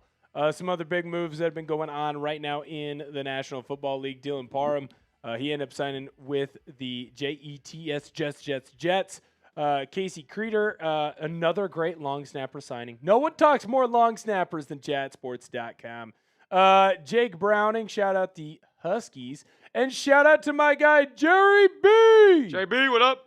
Jerry Brooks, the man, the myth, the legend, an absolute real one. I'll tell you right now. Is he a Seahawk cat? Not only is he a Seahawk cat, he was the MVP of the Super Bowl stream. Wow. He's got a Lombardi, sent me a picture of it. Jerry's got it up on top of the mantelpiece. That's dope. Jerry's an absolute real one of Seahawks today. NFL is pure genius. They have me on the edge of my seat when they're not even playing games. That's why the NFL is top dog. I could not agree more, Jerry, I had to try to explain to the special lady friend last night why everyone was freaking out and I had to stay at work an extra 2 hours because Maxx Crosby was not traded. And she was like, football is not happening. Why are people working? The NFL has the unique ability to be a year-round sport. They have excelled and succeeded in working on their league schedule.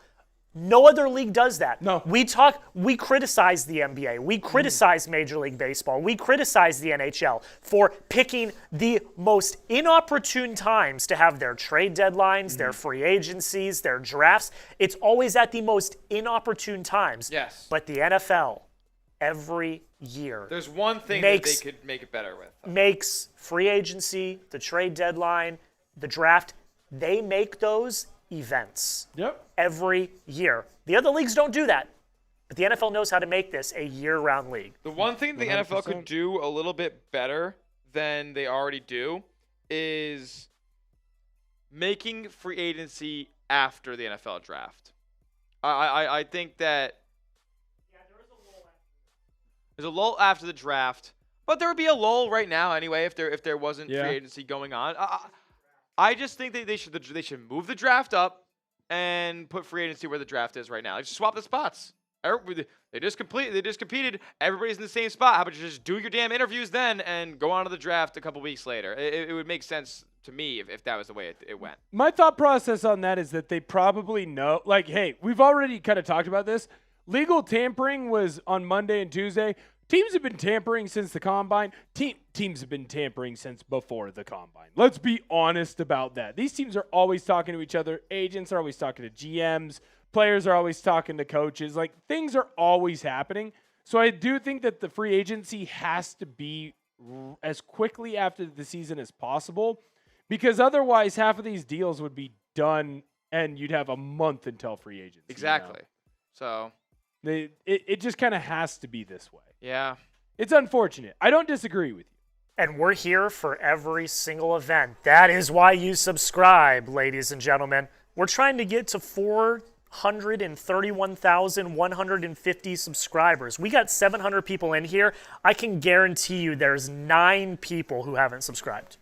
9 people who haven't subscribed. Hit that sub button if you have not already. We're here for everything. By the way, the Kirk Cousins release is with a post-June 1st designation, which makes sense.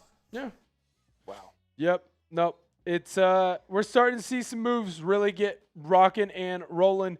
I will say this, as someone who is a big fan of the team that he is covering, I would appreciate the Seahawks making moves before the late hours of the night. Yeah, I like the Bills to do something. I would prefer that. Right, and it 100%. Beane just sucks at his job. I will say this. When those moves get made, we shoot a video for you. Sometimes it's from the special lady friend's little music studio that she's got going on. Sometimes it's from my house. I mean, shoot, one time it was from a kid's playroom. We have the videos out there. We've got you covered, and that's why you should always hit that sub button.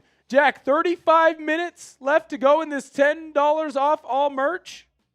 Wow, oh wow, you better jump on that as fast as you possibly can. These deals don't come around often.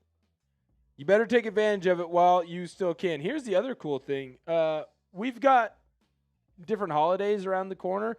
Maybe you just want to get something new for spring. You want to get rid of your... Got a deal? Ooh, what's the deal? Bradley Chubb to who? Going? Not one of our teams. Oh! Take back everything you said about Brandon Beane right now. Beane apologize. Gets it done. Apologize. Whoa. Apologize. 3-year, $43 million worth up to $52 million with the Buffalo Bills. Nobody circles the wagons like the Buffalo Bills. Did the Bills get their guy? Look, unfortunately, on Seahawks today, I do kind of have to cry a couple of tears here because I wanted the Seahawks to go and get Bradley Chubb. Seattle has to get an edge rusher unless they believe that Connor O'Toole or Jared Ivey is going to be able to step up and kind of take over a bigger role with this squad. Doesn't look like it's going to be with Bradley Chubb, though. Shout out, Bradley Chubb. He is officially a Buffalo Bill. 3-year deal, $43.5 million. Yeah, that's a big deal. I'm going to have to get somebody swapped off. $29 million guaranteed. Wow. Oh, it's not bad. wow. 29 mil guaranteed over 3 years. It's like $8.5 mil. I was going to say, Almost that's a good deal. It's not bad. That is a good deal. You're getting a defensive end edge rusher who is going to be able to play the run just as well as he's able to play the pass. That's a massive hit by Brandon Beane. You're getting him for a real cheap deal. That's big time. You're getting him, by the way, for less than Boye Mafe. That's insanity. Bradley Chubb for less than Boye Mafe. I'll come back in a moment. Can I just go do a short real quick? I'll be back in a second. Yep. Y'all are going to be hanging out with me solo here for a little bit. Well, me and producer Jack, of course. Bradley Chubb, for those of you who did not realize, he is officially a Buffalo Bill. Deal just came through. Monster deal, in my opinion. 3 years, up to $52.2 million. So the Bills got their guy at that edge rusher position, and more importantly, they got their guy at I think, a steal of a freaking deal. Bradley Chubb, he's obviously had some injury issues, but he is a guy who is not afraid to get after the passer. He is a guy who is not afraid to set the edge in the run game. He is still relatively young, and you're getting him for a lot less money than what some of the other edge rushers signed for. Not to really hammer the point, but Boye Mafe got 3 for $60. I think Bradley Chubb is better than Boye Mafe. That's my personal opinion. I could be wrong. I'm willing to own up about that. But I'll tell you right now, Bradley Chubb to the Buffalo Bills. Go down below, whatever comment section you are in. If you're with the Bills, if you are with us in Seahawks, if you are in our main chat, go down below and grade the signing A, B, C, D, or F. Where are we at, Bills Breakdown? How do we feel about this signing? Bradley Chubb. I'm seeing a boatload of A's in the Bills Breakdown chat. That has to be an A signing. That's unbelievable. That's what crazy, a steal. man. I can't believe he went for that amount. Let us know in the chat, sports chat as well. Yes. Bradley Chubb to the Buffalo Bills, 3-year up to $52.2 million. My guy, Loco Mike, says it's actually an E signing. I love that for you. It's an E signing. Ooh, Shefty Bomb. John Mechie, 1-year deal. Bang. Panthers. Carolina Panthers. I might be here solo for a little bit. That's okay. I love hanging out with the people. I love hanging out with the Seahawks today, people. $29 million guaranteed on that deal. For Chubb? For Chubb. That's a steal, man. That is a steal. You're essentially guaranteeing him $10 million a year. Yep. For a guy who's going to come in and be their best edge rusher. You tried to make a run there with Joey Bosa, and it didn't end up working out. Dude, I love this. I love this deal. I love it. I just wish it was the Seahawks who made it. I wonder, too, as we go through the grading here. We've got Real quick, shout out to Colleen. I don't know if she's on the Bills Breakdown stream. Just bought a Buffalo Drinking Team t-shirt. Colleen! Shout out to you, Colleen, if you're watching on one of these streams. Shout out to you, Colleen. That's freaking awesome. Sorry to interrupt, but I just saw that and I had to shout it out. 100%. Got to support those who support us. That's the cool thing. Jack and I, we both get those updates, by the way. Yeah, we can see if you buy something. So if you buy something, we'll give you a shout out. There's a lot of saltiness right now in the Seahawks chat. I'll be honest, there's a lot of Fs. And it's because for the Seahawks chat, because they want Bradley Chubb. We wanted Bradley Chubb. We wanted him bad. Is there a way for the Bills to back out? Can we the new league year has passed, so there's no more legal tampering. I think you're kind of in it now, you know? That's unfortunate. I was hoping that maybe they'd pull a Ravens. You know what trade didn't go through today? The Maxx Crosby trade. The Maxx Crosby trade. And that is why on Seahawks we talked about what a possible trade would look like. He will not be coming to Seattle, I do not think. But you never know. Grade the signing for us, guys. Grade the signing. How do you feel? A, B, C, D, or F? Bradley Chubb, first big move we've had in a while. First big move in quite a while. Now there's Seahawks fans saying the move to Grenard is upon us. We'll see about that. Maybe we'll have to hit some more big rumors. As you go through, when you're grading that signing, how are we looking over in the Buffalo Bills chat, Jack? I do not have that. Yeah, I mean, I'm right seeing now. Lots of it has to be. It's all like A's. it's all A's. It's go Bills. A. Love it. A. They made a great move. Ryan Reed says Chubb is 3-year, $43 million. It's $43.5 million base, but it's up to. So that's the big key there. Up to 52.5. If you read it, it says up to because he can get to 52.2 million with incentives. I think this is an even bigger of a home run, too, by the way. I didn't mean to cut you off there. Oh, okay. Well, Sam just updated it, so there it is. Okay, I was going to say, I didn't mean to cut you off, by the way, there. No, you're good. There, Jack. But I will say this. For a team that's issue was their defense and their ability to get after a passer, I don't know how you get a better signing than that because you don't pay the big money for a Trey Hendrickson. You don't pay the big money for Maxx Crosby, and I know that wouldn't necessarily be money. It would be more of a you pay in a big like trade package. You got a position that you desperately needed, and you got him for cheaper than players that I think are worse than him. I would take Bradley Chubb over Boye Mafe pretty quickly. And the fact that they got him for less than that, man, that's an effing home run. As a Seahawks fan, F the Bills. If you want your team to sign a player, just like the Buffalo Bills just did with Bradley Chubb, just like the video. Can we get to 500 likes on Maine? We are less than 40 likes away. We're almost 30 likes away. If you want your team to make a signing, hit that like button. Be like the Buffalo Bills. Go make the big swing. If you want that to happen, hit that like button. We are we're less than 30 now. We're 28 away. Am I coming off? I am not. I don't know. Should we message somebody? Let me see. I'll say we can hold it down here. I got no problem because you also got Panthers news as well. What happened there? John Mechie. Not as big, but that's still a signing. Still something that could be used later on.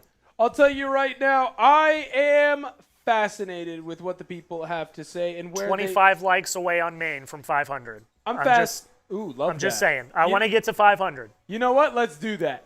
We're going to keep this up until we get that 500 number over on Maine. Jack is going to keep me updated. Keep smashing that thumbs up button. If you are excited for the NFL season to begin, will your team go out and make a move like the Buffalo Bills? Will they be able to go and get a big home run?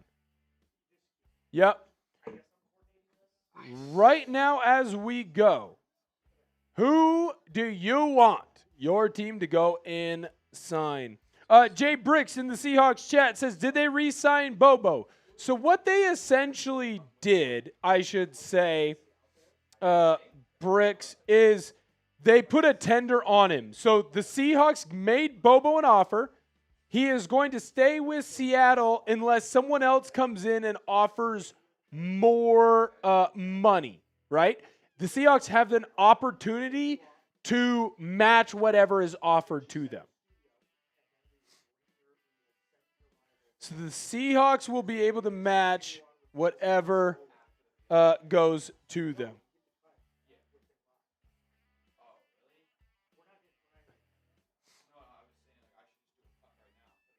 According to Aaron Wilson, is that the Seahawks? AJ Finley. According to Aaron Wilson, NFL, although I'm not seeing the tweet after he made it. What is going on here? Did the Seahawks re-sign AJ Finley or not? What are we doing? What are we doing? Oh, this is from a while ago. According to Aaron Wilson, NFL, Seahawks just re-signed Aaron Finley. Yes. Yes, yes, yes. Don't worry. I will be here for however long the chat needs me. I think it's going to be me and the chat for quite some time, which I do love. I like hanging around. I'm seeing a rumor about Joey Bosa that I cannot confirm nor can I deny. I'm going to bring back on everyone's favorite Bills reporter. He's not going to be here for long. Smitty, tell the people what's going on. So, Bills signed Bradley Chubb. Awesome deal. Brandon Beane finally woke up. I was right. Once the new league year opened, he actually saw free agency had begun. So, they bring in Bradley Chubb. We're going to do a video on the channel breaking it down in depth, and then we'll remain live here for a little bit. Might come back to this stream. Might end up just doing a solo live, just talking strictly Bills. So, stick with us. We're going to get a video out on the channel very, very soon surrounding this Bradley Chubb news. That's right. Alrighty. So it's going to be me hanging out with you. I hope you all are having a good time. I hope you all enjoy my lovely face and my presence. If you're on Bill's Breakdown right now, do not leave. That's okay? Right. Do not leave. Smitty's going to go film a video for you guys on the Bradley Chubb signing, and he will put that out, and then he will be back. So if you are on Bill's Breakdown right now, don't leave. Stick with us. We still got you covered. Come hang out. And then once Smitty gets the video out, he'll be back on. So don't leave. Hang out. Say what's up. Do what you do. By the way, 10 likes away from 500 on Maine. Hit that thumbs up button. If you haven't, don't be a loser. I'm not moving on. We've got a few new moves. I'm not moving on until we get to 500 likes. That's right. We have to break down the great Chris Stoll signing with the Seahawks. Hit that thumbs up button if you want to hear hot long snapper talk. That's a joke. Hit that like button if you don't want to hear hot long snapper talk. We're 6 likes away. That's a better decision there. 6 likes away. Thumbs up button. Get to 500. Get to 500. Seahawks today picking up, by the way. Thank you. 5 likes away on Maine. To each and every one of you hanging out with us. Keep hitting that thumbs up button. Run that number up. There are more people watching than there are likes. So I know for a fact that not everyone's liked the video. So hit that button. $4.99, one away.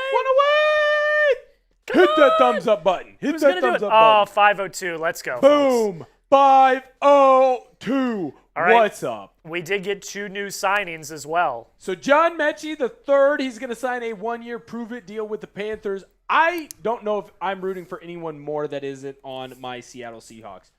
John Mechie, I hope that he ends up having the career that he deserves because of it being derailed. He ended up, it was leukemia, correct? He ended up having... I'm sorry. A form of cancer, yes, I believe. Yes. So I'm rooting for him right now. Jedrick Willis. Yes, it was a form of leukemia. Thank you so much. Jedrick Willis signs a 1-year deal. It looks, and I would assume that he would be the swing tackle in Chicago, or maybe that's a prove-it deal. Someone who had success in Cleveland at that offensive tackle position, but also very clearly not the best year of his career. last year. And so we will see if he ends up being able to kind of resurrect his career in Chicago. I'll tell you right now, if you're an offensive lineman and you want to see your career resurrected, picking a guy like Ben Johnson, you could do a hell of a lot worse. Less than 20 minutes for all of that Chat Sports merch, while it's still going to be $10 off. You only have 20 minutes. Go in and grab yourself some. I have, of course, the Seahawks Today t-shirt. So if you're a Seahawks fan, go and grab yourself one of those. For the rest of y'all, if you like our Chat Sports merch, go grab this hoodie. Super comfortable, super fresh, the type of hoodie that, you just want to have it on all the time. I know that the weather's starting to turn a little bit, but there's still some cool seasons. You want to go grab a t-shirt, you can do that right now. Look at that hat. As a bald man, I know good headwear. That's great headwear right there. The t-shirts, by the way, they're great on your arms because they hug it, make you look nice and yoked, but they don't hug your belly, making you look nice and fat. Perfect t-shirt for the man who clearly likes to work out but also loves to eat. Go grab yourself one today. And if you're a real one of Seahawks Today, you'll go grab one of those t-shirts. And I'll be able to give you a shout out on a future video because I am updated. And I do know when the real ones of Seahawks Today go and grab one of those. So if you want to get a shout out in a future show, you want to get some love from Seahawks Today because we always support those who support us. Go grab yourself one of those right now. All right, let's play our favorite game here. Shout out your favorite team in the chat, and we'll talk about the first one we see. By the way, United, who keeps spamming in the chat, is just needs us, like needs us to answer the question. Okay, what's the question? What team do you want A.J. Brown to go to Pats? So I'm going to try to translate that, and I think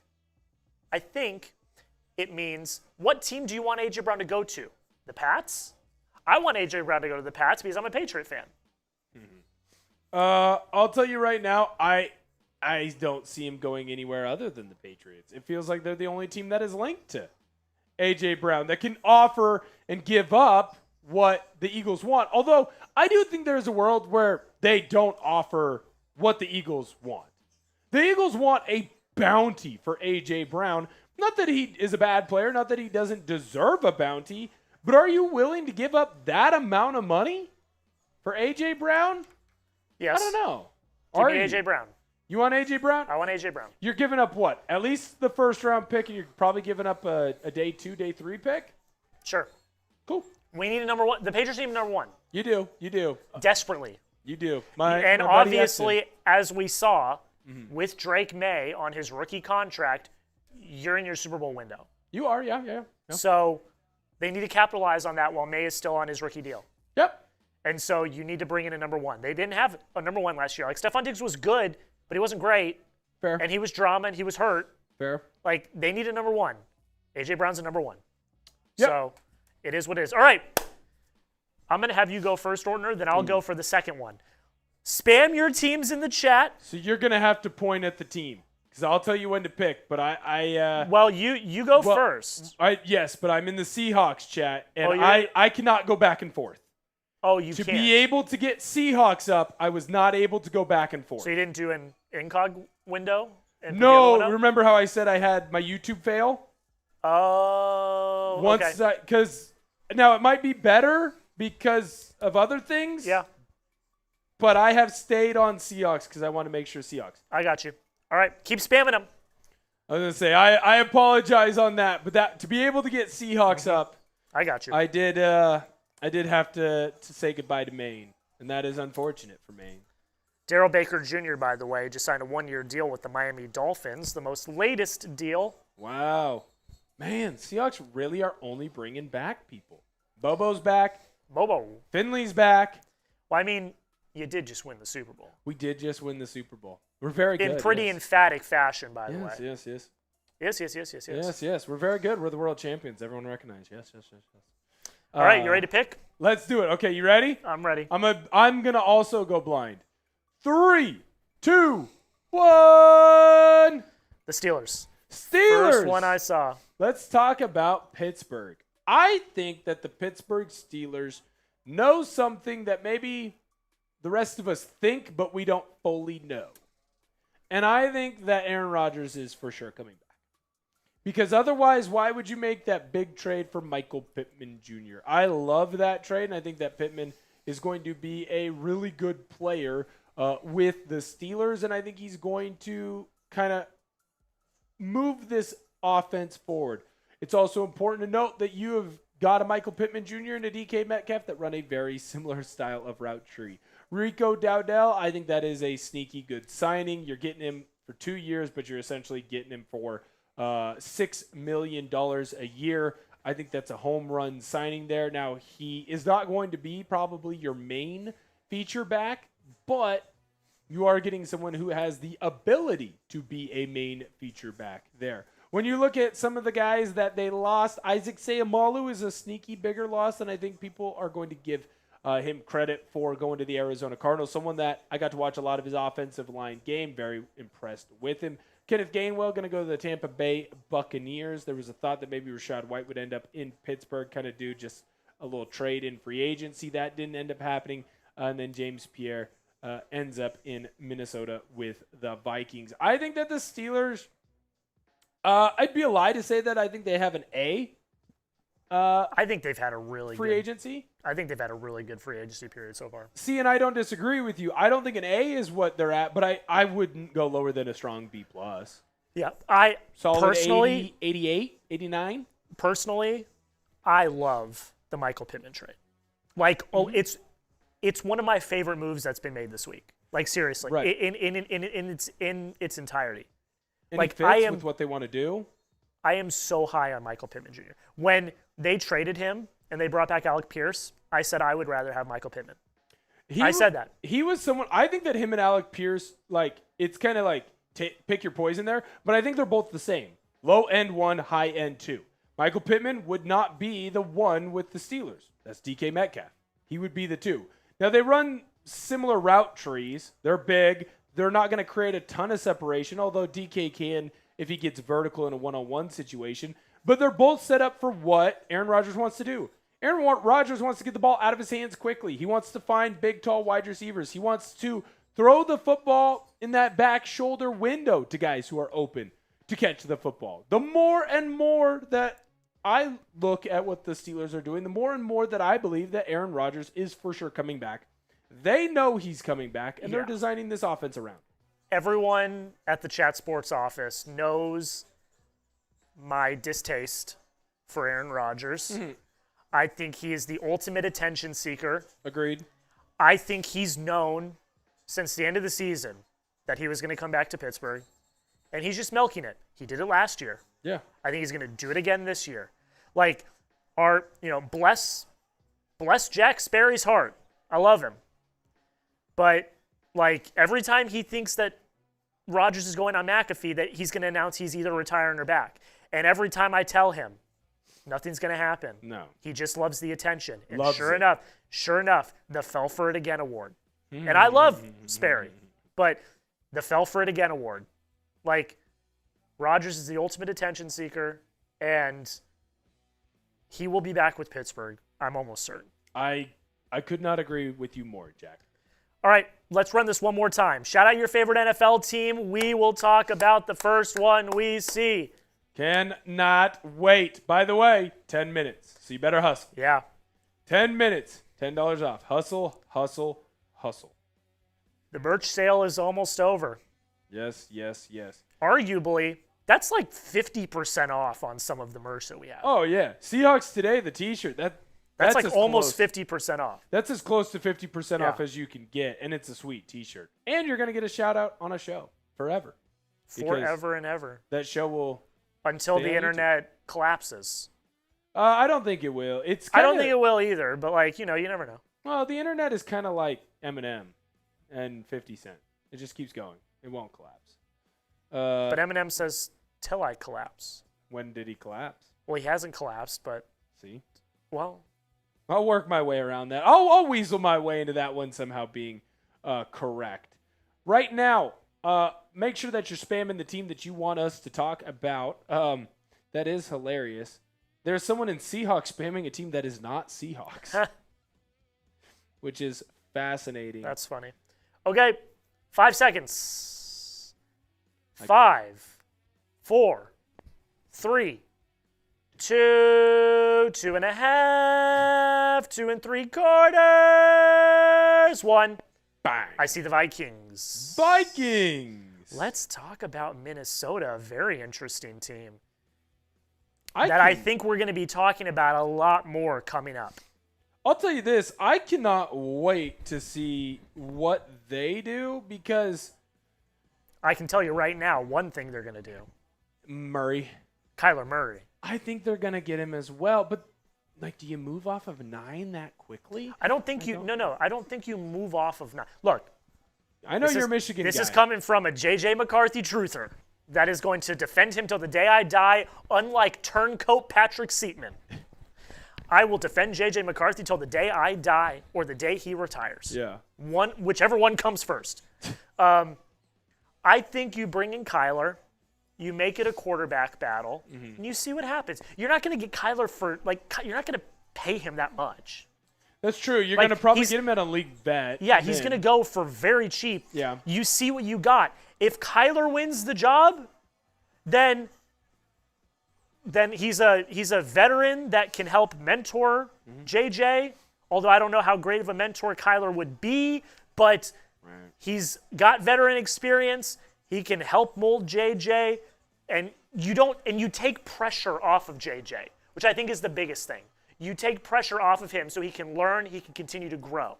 Right. I also think, too, with that, you at this point, I know that last year was really JJ's first year, but I don't think they're going to view him as a second-year guy. No. They're going to view him as a third-year guy, which is what he is.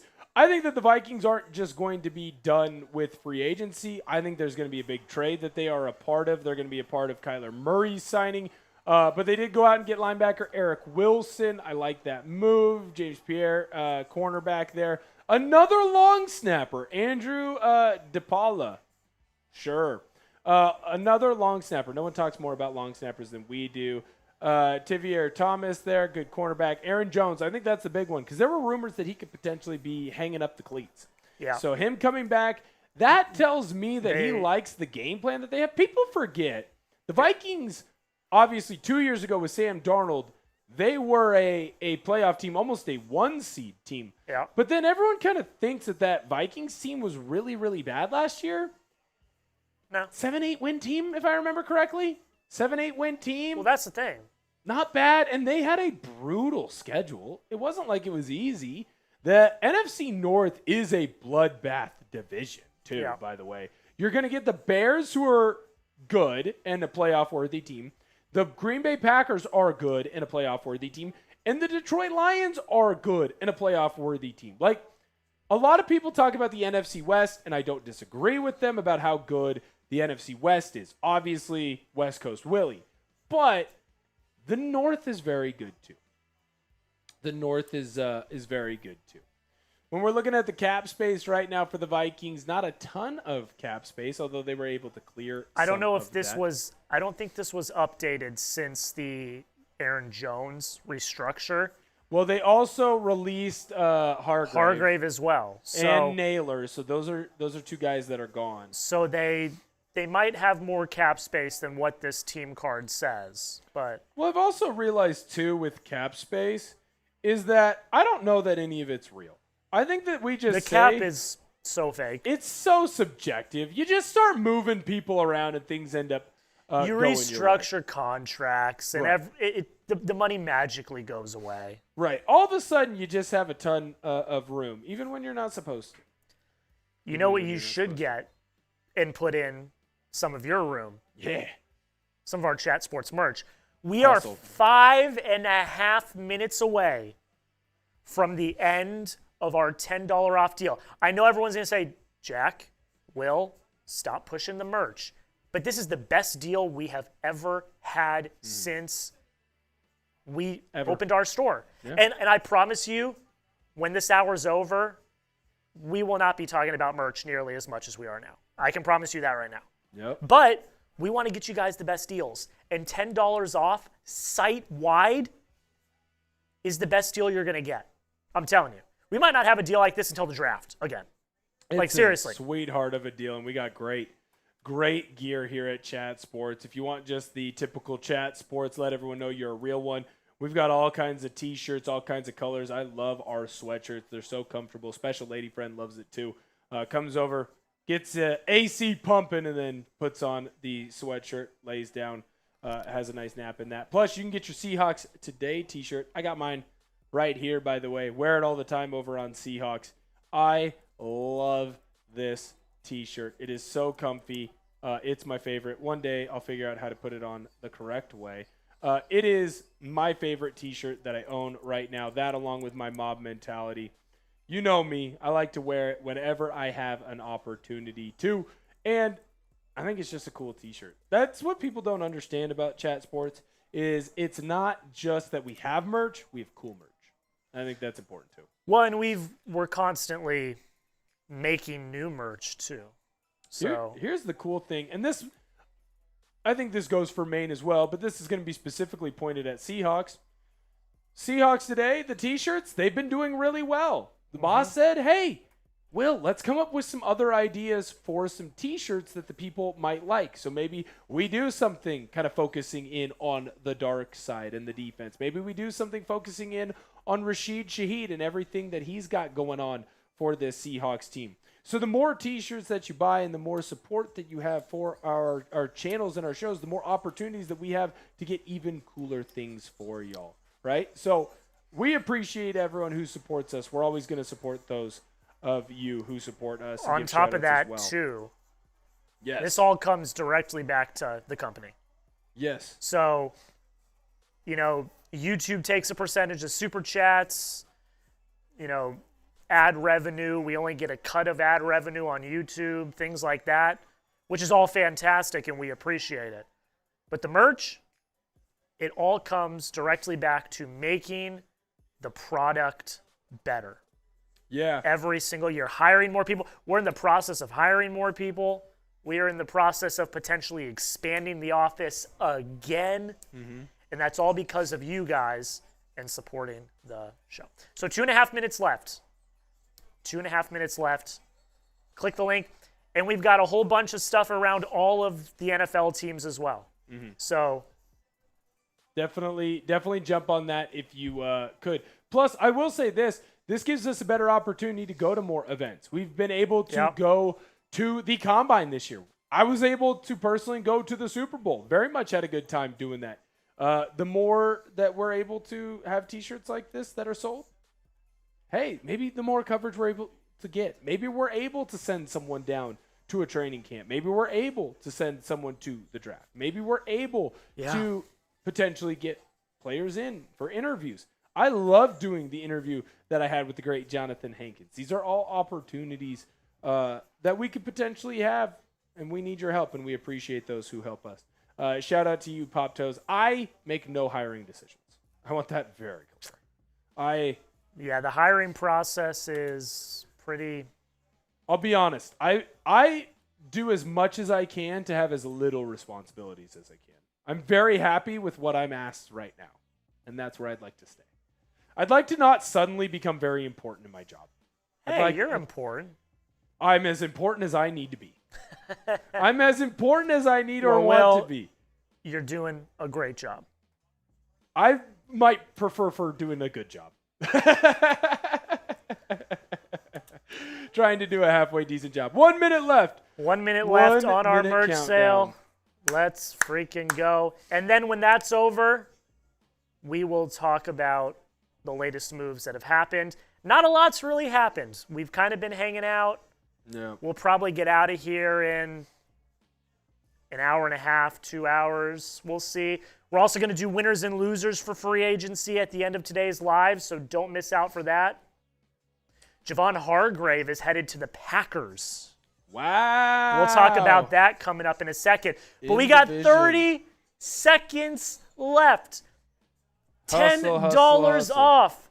Make sure you get in there, folks. Make sure you get in there. Do not miss out on this awesome deal. Yep. Head on in. Hustle, hustle, hustle. Haven't seen a Seahawks Today t-shirt go selling off. Go grab yourself one.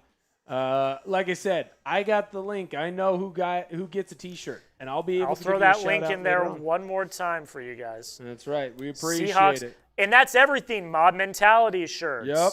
The championship stuff. It's all there. And Hustle, that's it, hustle, folks. hustle. And that is it. If you got in before 4 p.m. hit Central Time, 5 p.m. Eastern, if you got in, I believe you have 10 minutes to make your purchase. But after that, it's all done. Yep. You better hustle. You better hustle. Wow, the Javon Hargrave move. Just saw that. Incredible. Yep.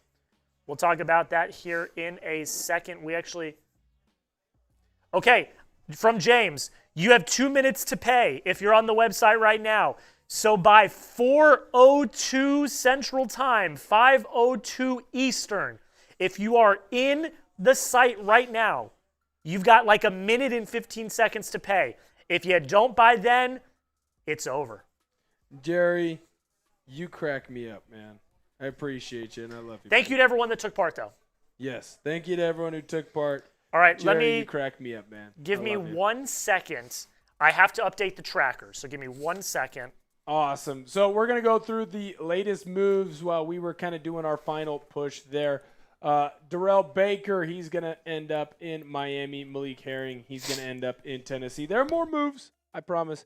We will make sure that you guys know about those here in just a moment. One of them including Javon Hargrave. Now, the Seahawks haven't jumped in and made a big move there. I did not see a big Buffalo Bills or Panthers move other than the John Mechie for the Panthers, and then everyone knows the Bradley Chubb deal. Pop Toes asks, what's my favorite baseball team? The Mariners. Oh! Eric DeCosta is the general manager or the general manager of the Ravens. It's hard because some teams will say general manager, some will say president of football ops. My favorite is Matt Ryan is just president of football, which that kind of rocks. I want to be president of football. How do I get that job? You're right. I don't want that job. I want the idea of that job. I don't really want that job in its entirety. So I'll be interested to see what the fallout is with the Ravens. I think there's a lot of anger right now towards Baltimore in NFL circles, and I don't blame teams. I don't think that people are going to fault Maxx Crosby for this. I don't think that people are going to fault the Raiders for this. I think this is all going to fall on the shoulders of the Baltimore Ravens. And I think what they did was slimy. I think what they did was really slimy. So as we get going through, obviously some more deals were made. We'll get them up on the screen in just one moment, so do not worry about that. I know people were worried. Will the Seahawks make a move? Will some of the other teams in the NFL make a move? We're going to dive into those in just one moment. If you want to go in the comment section and let me know who your favorite signing of free agency was, cannot pick your favorite team. Do not pick your favorite team. I will catch you if you pick your favorite team.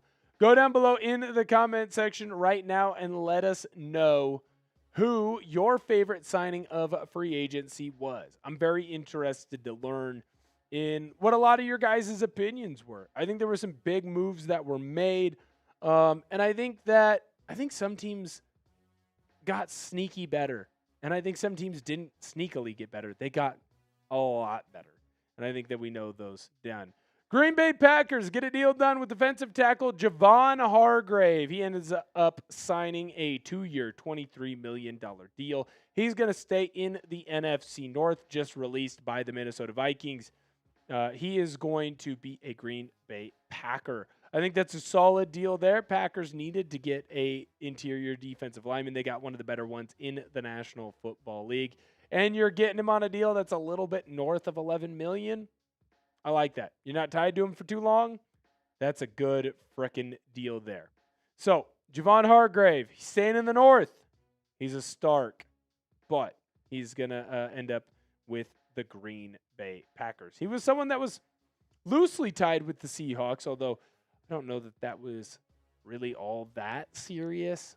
But the more and more that we look at the National Football League moves, I do think that Well, these moves are not going to be the big sexy moves. You're not going to see big splash signings. No one's going to stop the presses. No one's going to run into your room and say, did you check Twitter?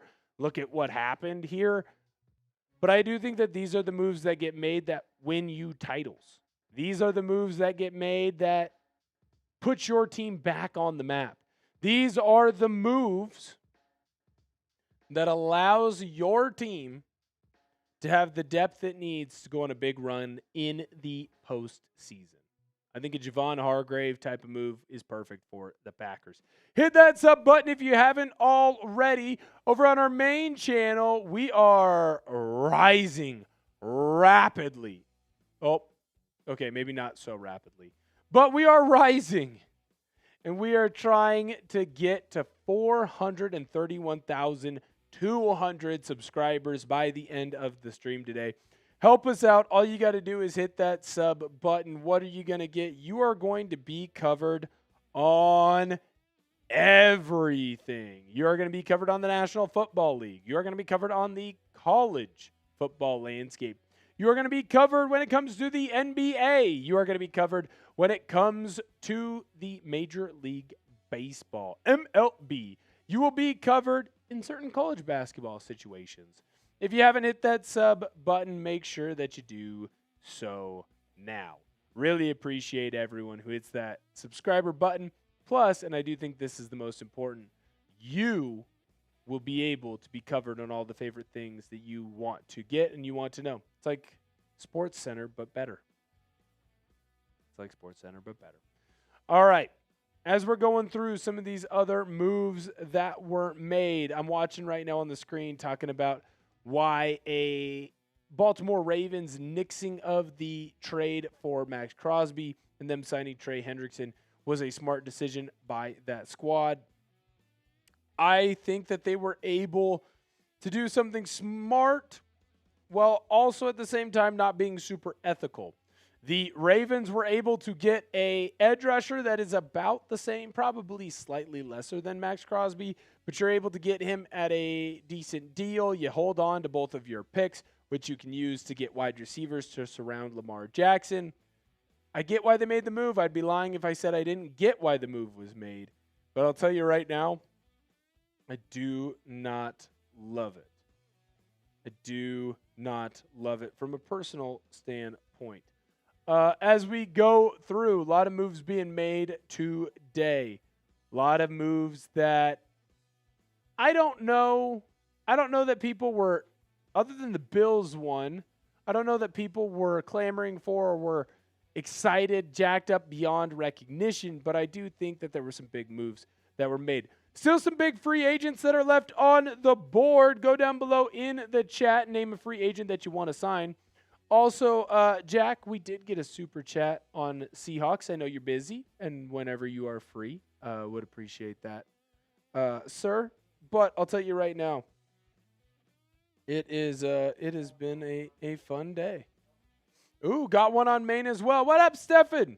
Thoughts on Love for Arizona at 3 or Titans at 4? I'm assuming you're talking about Jeremiah Love. Seems a bit high, personally. I think that you could trade back. I don't know that you can trade out of the top 10, but I do think that you could trade back there a little bit, and you'd be able to get a very good signing, a very good move. I do think that would be a good option for this team. Bless you, sir. Bless you. I would say that Jeremiah Love is one of the more fascinating players coming into this draft because he is obviously a star. The problem with Jeremiah Love is the position that he plays and the value not being incredibly high for him. What I would say is because of positional value, you probably don't want to take him at 3 or 4. I would personally try and trade back and take him a little bit later on. Trigger! What's up, dude? Good to see you. This seems like the perfect time to remind everyone Nicky Manwari was robbed of Defensive Rookie of the Year by a tackle merchant. Agreed. Nicky Manwari was the best and most versatile rookie on the defensive side of the football in the National Football League. I think that you can make an argument that he is the most versatile and most sought after, or I guess his play style will be the most sought after play style for a safety for a long time to come. So to me, couldn't agree more, Trigger. I could not agree more. You want to get on the show today? Send in a super chat. We'll get you up on the show. You send in a 5, we'll talk about your team. You send in a 10, we'll do the Wheel of Doom. Every 100, we will do a beer bong. Already had to do 1. Will we end up having to do 2? Some moves that have been going on throughout the day today. Del'Shawn Phillips, he signed a 2-year, $7.5 million deal with the Chargers. Brett Toth signed a 1-year deal with San Fran. Trey Hendrickson, big move of the day, 4 years, $112 million with the Ravens, $60 million guaranteed. Ravens, apparently they have no business ethics.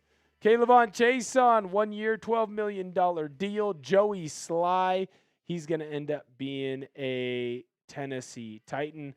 Zonovan Knight, shout out to him. He's going to go to the Arizona Cardinals. Daniel Jones, he's going to return to the Indianapolis Colts. 2-year deal, $88 million there for that one. Will he be able to stay healthy?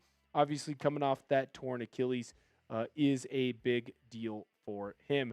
Tyrus Wheat, defensive end, not full details there. We're going to let you know once we get them. KJ Britt, linebacker for the New England Patriots. 1-year deal. Luke Fortner, great names. Brother is Luke. Last name Ortner, Luke Fortner. 1-year deal, $4.75 million. Trevius Gibson, 1-year deal, no details there. Going through these 1-year deals quickly. Brenton Cox Jr., good for Cox. 1 year, $2.5 million.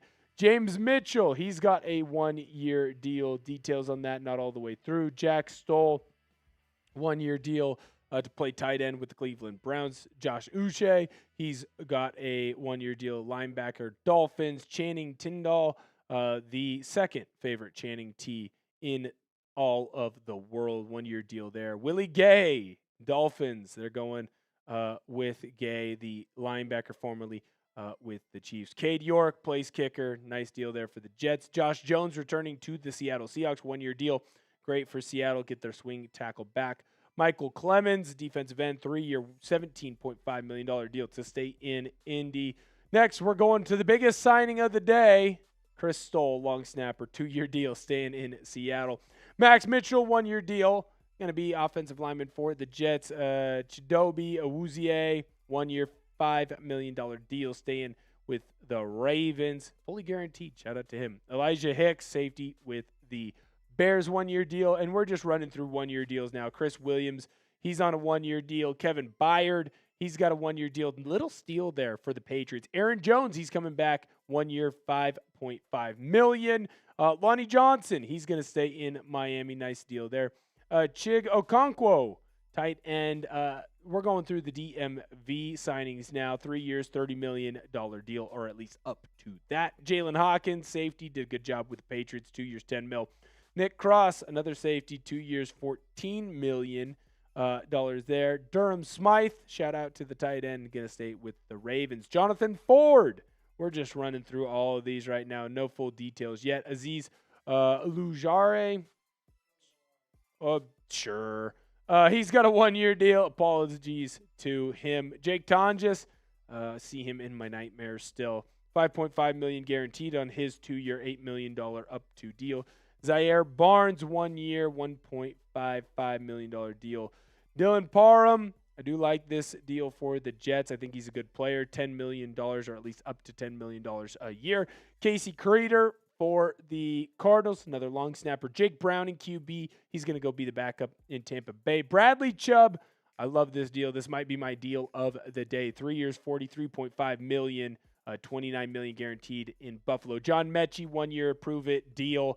Jedrick Willis, he's on a 1-year deal as well. Probably approve it there. Darrell Baker, he's on a 1-year deal. Malik Herring, 1-year deal with Tennessee. Andrew Wingard, 1 year, $3 million to play safety for the Cards. Javon Hargrave, 2 years, $23 million playing defensive tackle for the Green Bay Packers. And Corey Levin, 1-year deal. He's going to be playing guard with the Atlanta Falcons. Crazy day so far. A lot of new signings, a lot of moves. I'll tell you right now, we do have an interesting tweet here from DeCostas. Now, this is, of course, aggregated from Underdog. Ravens GM Eric DeCosta said after losing Tyler Linderbaum, they started talking to Trey Hendrickson with the idea they'd maybe pair him and Maxx Crosby. I call BS on that, sir. I call BS on that. Your plan all along was to sign both defensive ends? Bullsh. That is the biggest load of bullsh I've ever heard. Bullsh. DeCostas, just own it. Own you're a scumbag, dude. Own you're a piece of garbage. Own that you made a move that was better for you that looks like crap. Do not sit here and try and pass the lie that you were going to sign them both. That's bull. That is a lie. I do not believe you. I do not believe you. No worries. Let me know what your favorite signing is so far. My guy, Jerry Brooks, I see your super chat. I'm going to answer it right now. We'll get you on the screen in a little bit. Jerry asks, you cover the Chargers too, Will. Have they done enough to climb to the top of the AFC West? I am shocked right now and frankly a bit appalled by what the Chargers are doing. They have a ton of money and they're not using it. And even if the Chargers are planning on making a big extension here, it's only for really Thule. So what are you going to do? I don't know what your move is. I don't know where you go. The more and more that I look at the Chargers, you have room and opportunity and cap space to go spend. So did you just run out of opportunities to spend? Did you just run out of opportunities to spend on the right guys? I get it. I'm not paying Tyler Linderbaum $27 million. I wanted him on the Chargers and I wanted him on the Seahawks. But that doesn't mean that you just go sign Tyler Biadasz and then just go, we're fixed. We're going to sign Trevor Penning and Trey Pipkins. Fixed. I just don't think that the Chargers did enough. I still think they're a good team. The only thing that I can think of, and they've been rumored to be in on a man by the name of A.J. Brown. Maybe there's an option there. Maybe they're thinking they're going to go get A.J. Brown. But I don't know. I think that is a move that did not be done. They did not do enough moves. They did not do their moves correctly enough to put themselves in a prime time position. I'd be very disappointed if I were them. So this is on NFL Network right now because they're kind of going through the Eric DeCosta presser. Of course, they moved it. He essentially said they were not able to complete the process with Maxx Crosby. Could they be lying more? Could they be lying more? The plan was to add both guys? My ass. There is no way that your plan was to add both guys. There is no way that their plan was to add both guys. Don't pee on me and tell me it's raining. That is ridiculous and a bald, gross, ugly-faced lie. That is a gross lie. There is no way that they were planning on having both of those guys together. There's just no effing way. I don't believe you, Eric. I don't believe you. Max says that Seattle's being cheap on running backs. I think you can be cheap on running backs. I don't think it's a bad idea to not pay for running backs. Here was that question from Jerry Brooks earlier. Jerry, you covered the Chargers too, Will. Have they done enough to climb to the top of the AFC West? The only thing that I can think of, and if you're a Chargers fan, you can correct me if I'm wrong or you can sound off if you agree with me.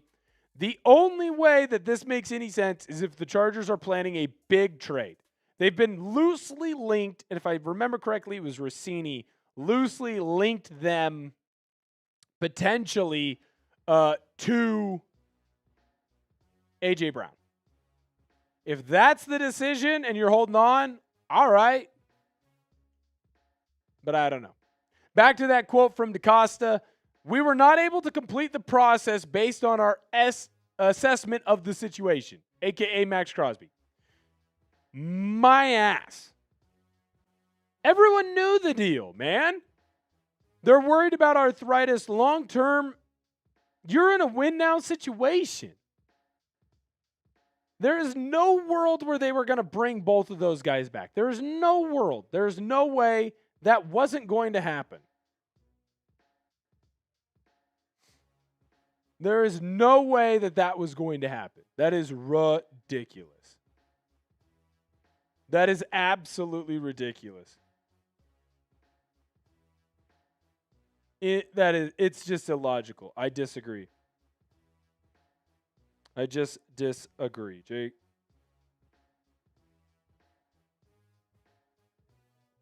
Let's do a little something, eh? I love that. They're actually both lowercase. I am all lowercase. If you want to go and follow me, at Will Ortner. It's all lowercase. Super easy to find me. Yes, sir. At Will Ortner. Go and give me a follow. I got my Twitter up right now. Please go and follow me if you would. I'm going to give shout-outs to those who follow me. If you haven't had a chance to, please do so now.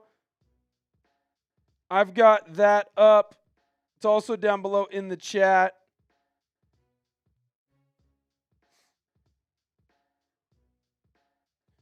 Sorry, I'm handling some things behind the scenes.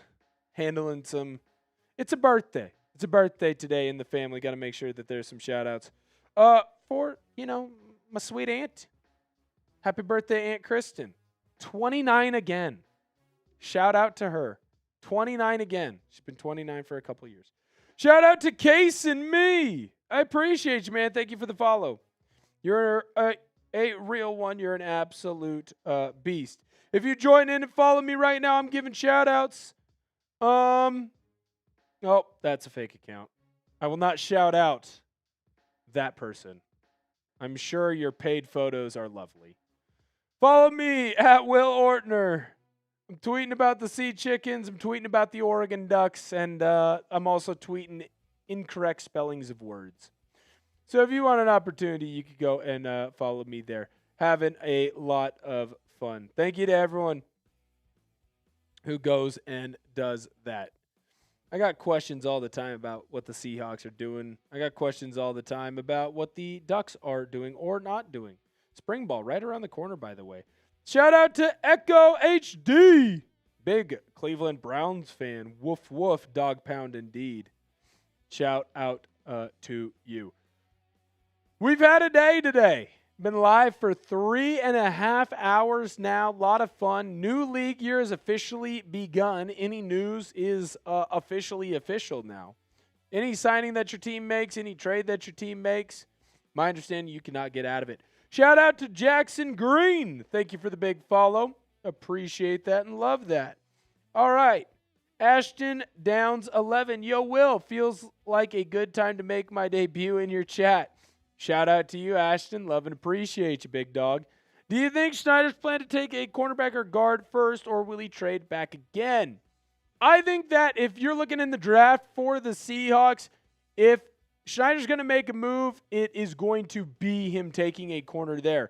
I would not say that there is a scenario where he doesn't trade back. I think that if an Avion Terrell gets taken early, I think that if Brandon Cisse gets taken early, and the new one that everyone seems to be kind of hyping up is this guy, Chris Johnson out of San Diego State. If either one of those guys, or all three of those guys, I guess I should say, are taken and they are not there when the Seahawks are drafting at 32, then I do think they could move back. Because right now the Seahawks do not have a ton of draft picks. It's only 4 picks. You've got a first, a second, a third, and a sixth. The Rashid Shaheed trade meant that you lost some of those picks. And because of a trade with the Browns a little bit ago that led to be kind of a pick swap. The Seahawks lost their 7th-round pick. No comp picks for the Seahawks either. So if I'm Seattle, I wouldn't be shocked if Schneider moves back to acquire more, but I do think there is it would be tough for them to pass up a lot of the talent that this cornerback room has, and I do think it would be a cornerback. I get the sense from the Seahawks brass, Seahawks faithful, they're not going to move on from Anthony Bradford. I think they like him, and I think they like him a lot more than we do. I think they like Jalen Sundell. I think they like Jalen Sundell a lot more than some people do. So don't expect an O-line move to be made there. I like Brandon Cisse a lot. A lot. I think he's very talented. Shout out to Pop Toes and Josh Mann. Thank you guys for giving me that follow, as well as Sunday Tape and Justin B. Shout out to all of you guys. Appreciate that. Everyone follow me over on Twitter. You're going to get a lot of Seahawks content. You're going to get a lot of Oregon football content. Beast Mode Burner account says Bradford is a road grader. Yes, he is. Yes, he is. 115 over on Seahawks. We are 1 like away from 150. If you haven't hit the thumbs up on the stream, please do so now. Let's get to 150. Let's get to 150. It would mean the world to me. We got a scoop. What's going on? Shout out to AJA. Oh, we have a scoop. Scoop City. My ginger brother, Patrick Seatman. He says Kyler Murray is flying to Minnesota tonight to meet with the Vikings. That is pretty cool that Kyler Murray is flying to Minnesota tonight to meeting with the Vikings. Very excited. Interesting. I kind of feel like that's done now. Is there a world where the Vikings let Kyler Murray get out of that building? I don't think so. I don't think so. I think that we all kind of know where he's going to end up. Shout out to Anthony. Thank you for the follow. Here's Kyler Murray's bio. Obviously, this last year he ended up getting hurt. Kind of got beat out, soft benching. Not a great year for the Oklahoma Sooner. When we look at the career stats, when Murray's been healthy, he's a damn good QB. The problem is he doesn't stay healthy all that option. He's little. I don't mean to be mean to our short kings out there, but 5'10" is not a big football player in the National Football League.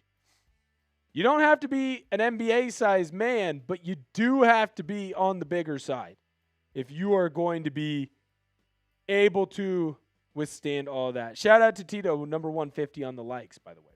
Kyler Murray flying to Minnesota tonight. He's meeting with the Vikings.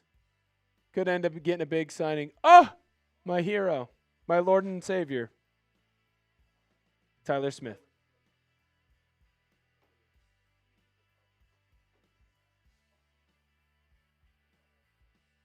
The mic did not catch that, I hope. Okay. Good. I will not repeat what was said. Shout out. Okay, that's not a real person. See, here's why I read things. I'm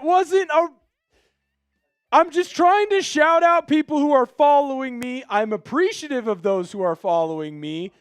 And when someone follows me on Twitter, sometimes I click on their profile as a thank you. And then I realize that yeah. We were selling spicy photos online. That's what was happening. No, that's right. We don't buy. Oh, of course. Do we look at the free version? Sometimes. Nah, that's not cheating. That's fine. Of course, this was something that I was looking for to add to my video, but. Oh, there you go. Where will Kyler Murray play in 2026? Let us know your opinion down below in the comment section. Enough about the spicy photos that keep popping up on my Twitter. Hopefully the special lady friend isn't watching. I love you, baby. It does look like my savior has returned. I don't know if we can go that far, my friend, but I am back. Shout out to the folks who are still rocking and rolling with us in the Bills breakdown. I would love if those cats tuned into the video we just dropped on Bradley Chubb on the channel, breaking down the deal in depth. It's a great. I think it's a really good deal by Buffalo here. It's a fun deal. Bradley Chubb, I love this stat this guy just pulled up. He was 4th in double team rate generated at 23%. Nice. And Zach Sealer, next to him on the D-line, had 5.5 sacks, and that's a career high for him. So maybe it's a big year for Ed Oliver in there you go. kind of trickling down there. There you go. So you would say that you're excited for Chubb? I am excited for Chubb, yes. Nice. It's always good to get a big guy like that. It's always going to get a big guy. Look, not everyone is excited for Chubb. No. I think that you should be, and you should be very excited at the price tag that you got your Chubb. Agreed. Because I think that in certain situations, you have to pay too much. Yeah, it was and you did not pay too much for it. It was a bargain Chubb, some people are calling it. Yes. It was a steal of a Chubb. Oh. You stole the Chubb. He's the 31st highest paid edge in the league now. He took a pay cut, I'm pretty sure. His AAV in Miami was $18 million. Now it's $14.5. Chubb took a pay cut to be your edge. Yep. I love that. Chubb edging. Yes, I love that. Want your team to sign a player? Hit that thumbs up button. We're over at 156 likes over on Sea Chickens. I know that Bills is damn close to 200. Oh. Bill's at 197. Let's try to get to the next milestone for each channel. Maine, the next milestone would be 600. We're at 568. On Bills, we are at 197. So we're only 3 away over there. And then on Seahawks, we're at 157. So we're at about 42 because 158. We're 42 likes away on Seahawks. So hit that like button if you have not already. If you want your team to make a signing. We did it earlier in the Bills signed Nick Chubb. Bradley, not Nick. Bradley Chubb. Wrong Chubb. Wrong one. Wrong Chubb. Bradley Chubb. And we have not had, if you want a signing in general, we have not had a signing in probably. Since Bradley Chubb, pretty much. Well, we've had a few. I don't know if you saw. I don't know if you saw Javon Hargrave went to the Packers. You see that one? There were a few smaller ones. We haven't had one in probably 20 minutes now. Oh yeah. So yeah, it's been a little bit. The most exciting thing that we have had is this fake bot that is following me. I should have realized it when they said DM me if you like my playlist. I should have put that one together. But it was in the moment. Live bullets were flying. Man in the arena.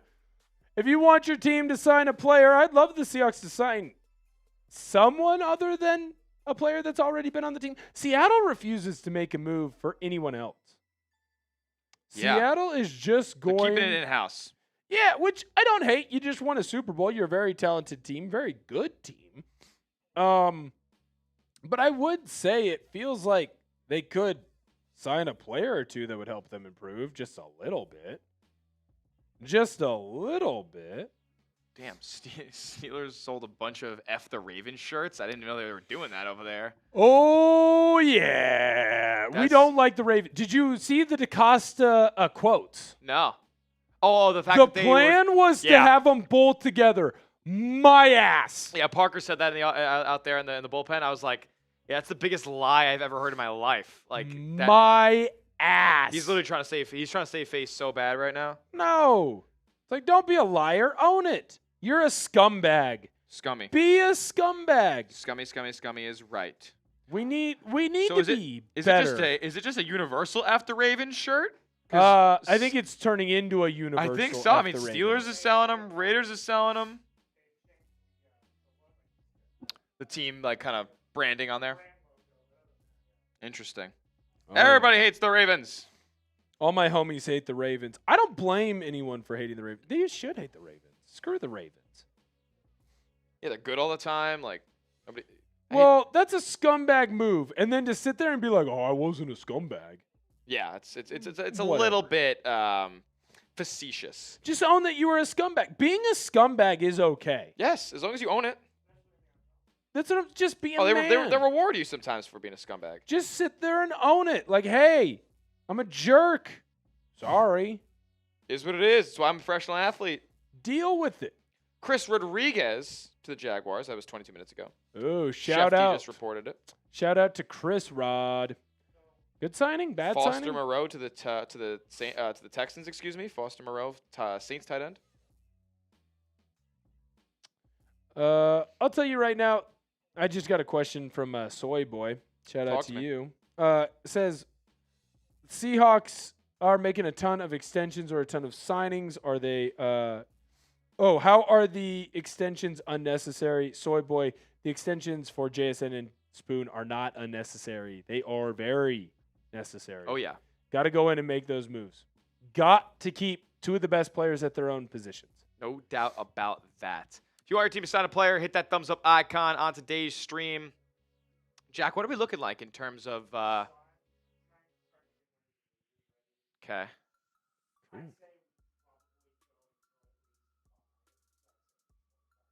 Okay.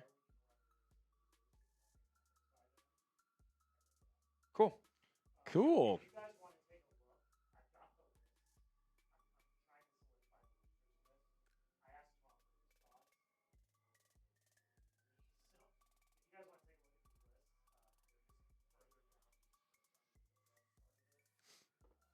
Let's see. Let's see if I agree with Mr. Jack's assessments Of here. who's winning and who's the losing.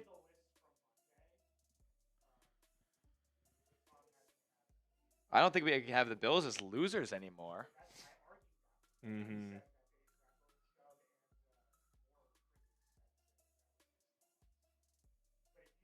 Chubb's the 31st highest paid edge. And there was 6 there anyway. We had to take 1 out. Broncos haven't made a signing yet, right? Have they? Couple of re-signs. Yeah, they don't have an external move yet, I don't think.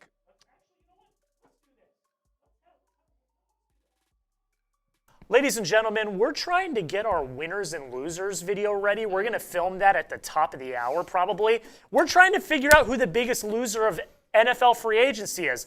So why don't we ask you guys, who's the biggest loser in NFL free agency so far? What do you guys think? Let us know. Yeah, who's loser? Who's a big loser? Do you think there's like any new winners from the last 2 days?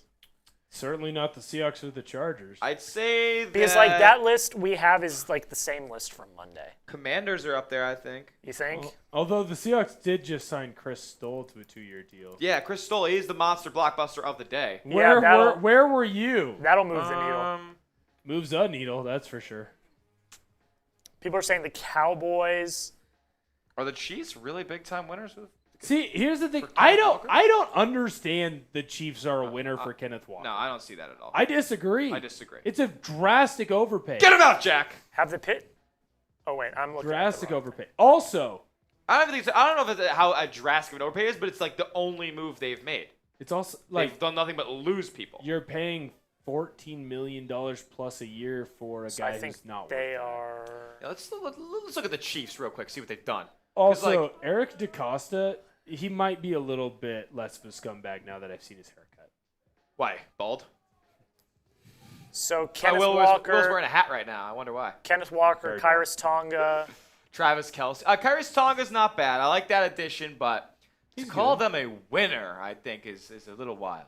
Well, I mean, they're going to make a lot more money because T Swift will be at more games. and Yes, that's always not going to touring be this important. season. So That's right. Someone said, "What about the Texans?" Texans They brought made back a- a lot of cats. I like the Reblankenship deal. Made a lot of Braden moves. Smith's on a good Braden contract. Smith deal. It's a lot of moves. A lot of moves. A lot of moves, not a lot of needle moving. Yeah, they did sign Logan Hall today. That happened. Don't even know who that is.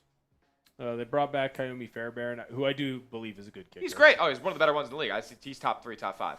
Yeah. Someone said the Packers. Ed Ingram bringing back for Yeah. Houston's good, but that didn't happen today. The Packers, Packers, Packers is a sneaky Hargrave. good. I call them a winner today at least. I mean, Yeah, that's. I don't know if their their collective yeah. is a winner. So this is kind of like an updated winners and losers, So not we just did- from the day So three. we did day one. This is all encompassing Okay. of the 3 days. Oh, so we didn't do one yesterday. We didn't do one yesterday. Yesterday we did top free agents available. Gotcha. So today's is a collective of all 3. Okay. So we're assessing things at a whole today. Yes. So the Steelers, I think the Titans probably are. Where do the Saints stand? They had a really good day 1. They had a really good day. And they haven't really done much since. I like the Caden Ellis signing. I was gonna say Caden Ellis. The Saints? Someone Yeah. I have played against. I like the Saints are doing a lot. Saints have Okay. done well, I think. ETN overpay though. Holy. Yeah, Jesus. but you're building him around Tyler Shuck. Yeah, you need a guy who can catch the ball, too, out of the backfield there. I mean, obviously Kamara's there, but he's kind of lost some tread on those tires. Why are we screaming? It's Chugs. Okay. That's all we needed to say. Could be for any reason. I was going to say, I Wait, just heard noises. It's so funny. It's so funny that that's all I needed to say. All I need to say. You're like, why are we yelling? It's Chugs. Okay. Yeah, Okay. plays. So I was like, that is not normally the voice of the person in the studio across from us. Yeah. The Niners. Am I calling Niners? the Niners a I winner? think I think mean- Darian Lowe stinks. Getting Tonjes back is good. Evans Okay, is a good so- deal. Gave out the highest kicker Narrows. contract ever. Chiefs or Niners? I would rather say Niners, but like Well, let me just run because the through. Chiefs real quick. lost more than San Fran. Do we think lost. Arizona? I don't really think No, so. what- Atlanta. No, What they about just- Tua? Atlanta are What is it, Atlanta? losers. Wow. Baltimore. Atlanta is losers. Baltimore. Does Baltimore Oh no, become a winner? They're winners of today. But Tom said I should put them in losers Why? because he 'Cause they're- said Because they've they're been getting. scumbags. 'Cause He said they've been getting dragged through the mud for the Crosby deal, so therefore they're losers. You know what? They also handed out a 4-year deal to a 33-year-old pass rusher. True. Everyone says your best year of being an edge rusher. Buffalo is a winner? 35. Buffalo's a winner. I think Buffalo. You think? I think Buffalo's a winner. You're getting Knox back. He's good. Bradley Chubb is good. Throw up the other one as well. The Dee Alford and the Connor McGovern. I think the Connor McGovern trade. Getting- the Connor McGovern deal is maybe the Getting best of all McGovern free back. agency. You got DJ Moore, who it might be an overpay, but now you finally Risk have a Yeah. wide receiver. I think Buffalo's winners. Okay. I'm calling Buffalo. winners, We can look at the Panthers real quick. We're gonna do this. We're gonna do this as a community. We're gonna figure out who the winners and losers are. Jalen Carolina Phillips. is. I don't understand how they weren't a day one winner. Are you shitting me? Yeah, they didn't. Well, they really didn't well. bring- They Devin- just also Oh, paid Devin him. Devin doesn't Lloyd happen wasn't. until late night. Devin, That's right. Devin Lloyd was day 2, I think. No, Devin Lloyd was day one. They Okay, well also that was after. drastically- That was after that the was like video late was night. filmed. I mean, Yeah. Carolina has to be a winner. Well, this was- they signed the 2 best defenders in the class. Okay. It's also drastic overpays, but I think I'm in Devin agreement Lloyd's with not. you. Okay. That's true. Devin Yeah. Lloyd's a great value. Quay Walker got more guaranteed money. Chicago. I don't really. Kobe Bryant, Devin Bush. I don't know if that really moves the needle. I like those players. Yeah. I don't think that they're of the caliber of the guys we've Right. talked about. Cincinnati. So far. Just 2 moves. And Just 2 moves. I mean, they're it's big overpay moves. for Boye Mafe. Yeah. I think you agree. Cleveland. You obviously agree with that. Yeah, no, boy is way overpay. Cleveland's doing a decent job at rebuilding their offensive line. I'll tell you that much. Like Yeah. they're bringing in a couple good pieces there. They're just not super flashy, you know. Yeah, I don't know if they would count.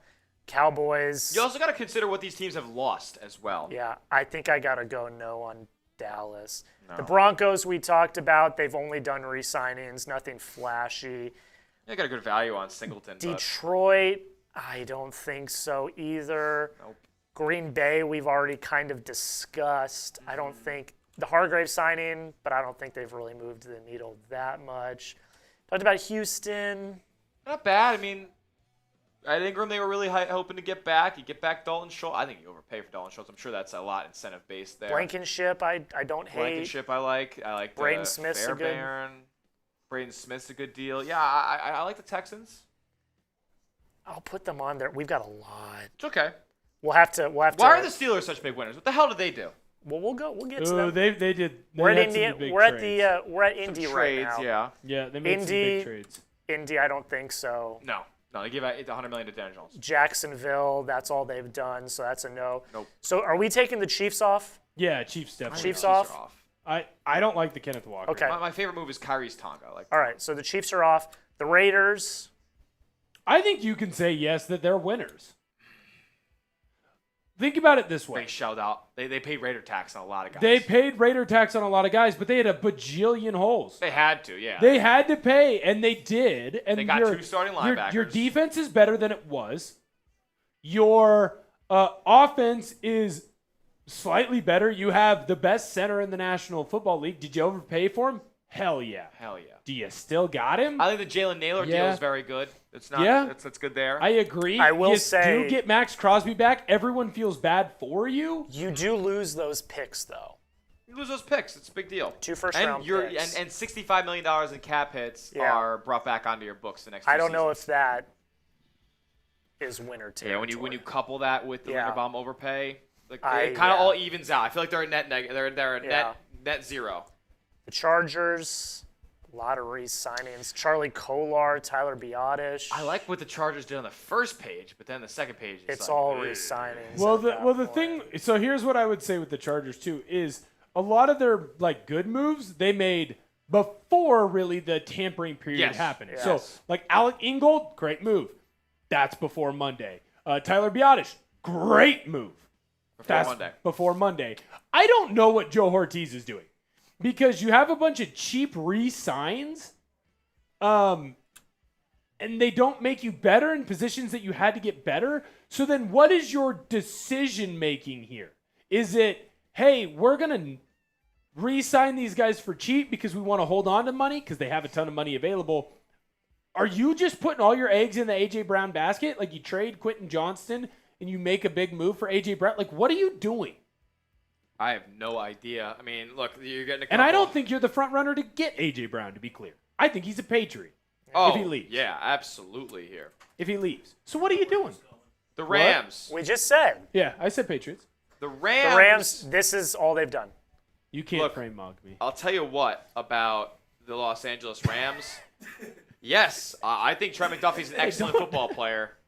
Jalen Watson, it's a little bit expensive there. And then Cam Curl, I like that deal there.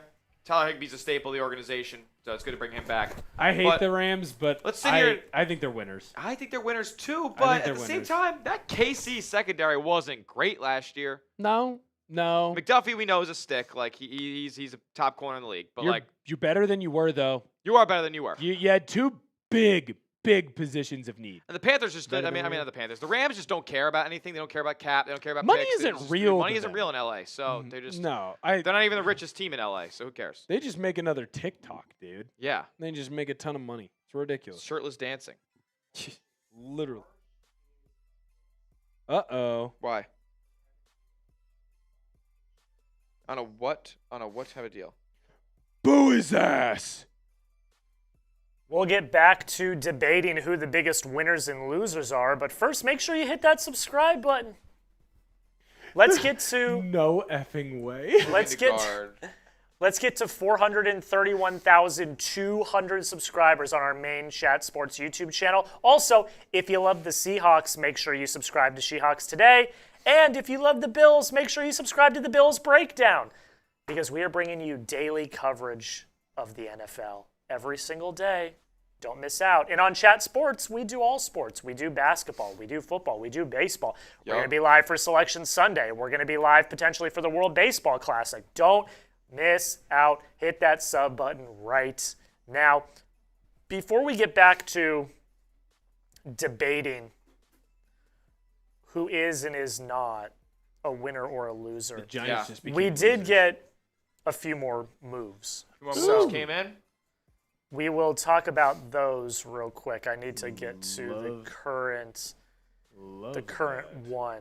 So we had Chris Rodriguez, 2 years, $10 million. Then we had Foster Moreau go to the Houston Texans. Nice. He's got Zane friends. Anderson is headed to the Miami Dolphins, and Evan Neal is going to the New York Giants. Also, Rappaport has that tight end Julian Hill and safety Mike Brown are going to the New England Patriots. Who the hell are those guys? Well, Julian Hill, he was on the Dolphins. He was a tight end on the Dolphins. Okay. It's a backup depth. And Mike Brown, job taken by Darren Waller. Mike Brown coached LeBron James. And the Knicks currently. That's right. So he's going to try his hand at playing some safety in New England. Yes.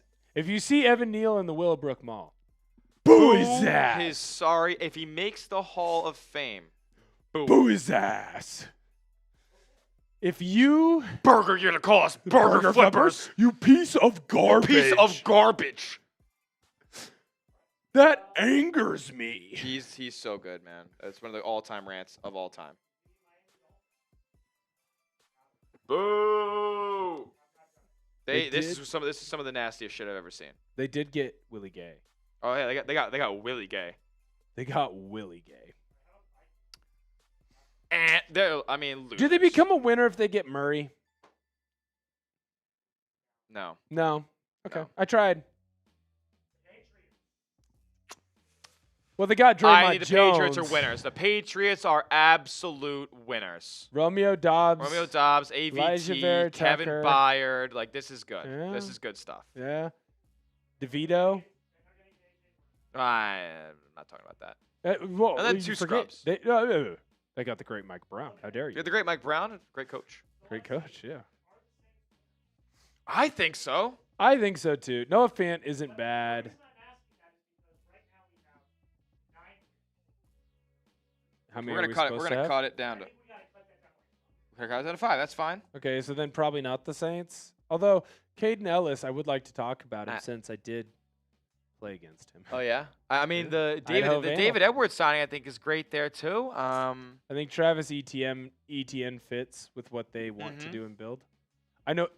Yes, I don't disagree on the expensive part. Can we see the Steelers? I am calling BS on the Steelers nonsense. All right, the Giants. They are up there in the winner categories too. I mean, you get Edmonds, you get Illuminor back on a great deal, $13 million a season for him, and you also, Isaiah Likely you bring in to replace Wan'Dale Robinson. I mean, you're becoming a bigger football team. The Giants are. Yes. Yeah. They also bring in Patrick Ricard as well. Is he not even on that list, Ricard? Well, and they just got Evan Neal. I mean. Yeah, I guess we don't see a Patrick Ricard on here, one of the top fullback. There he is. There he is. Greg Newsome, Micah McFadden. I mean, he's coming off injury, but still, I mean, I think they did pretty solid. But I don't know if I'd go all the way winners. I think when you consider Devin Lloyd got $15 million a year versus Tremaine Edmonds getting 12, like I'd rather have Lloyd. Yeah. So there's that. Definitely not. Would they win? The Geno Smith? Yeah, I sweepstakes? mean, they're definitely a bigger winner than some. I wouldn't classify them as top 5, though. No. What about the Eagles? Reek Woolen and Jordan Davis? Certainly. I think they're just middle of the pack now.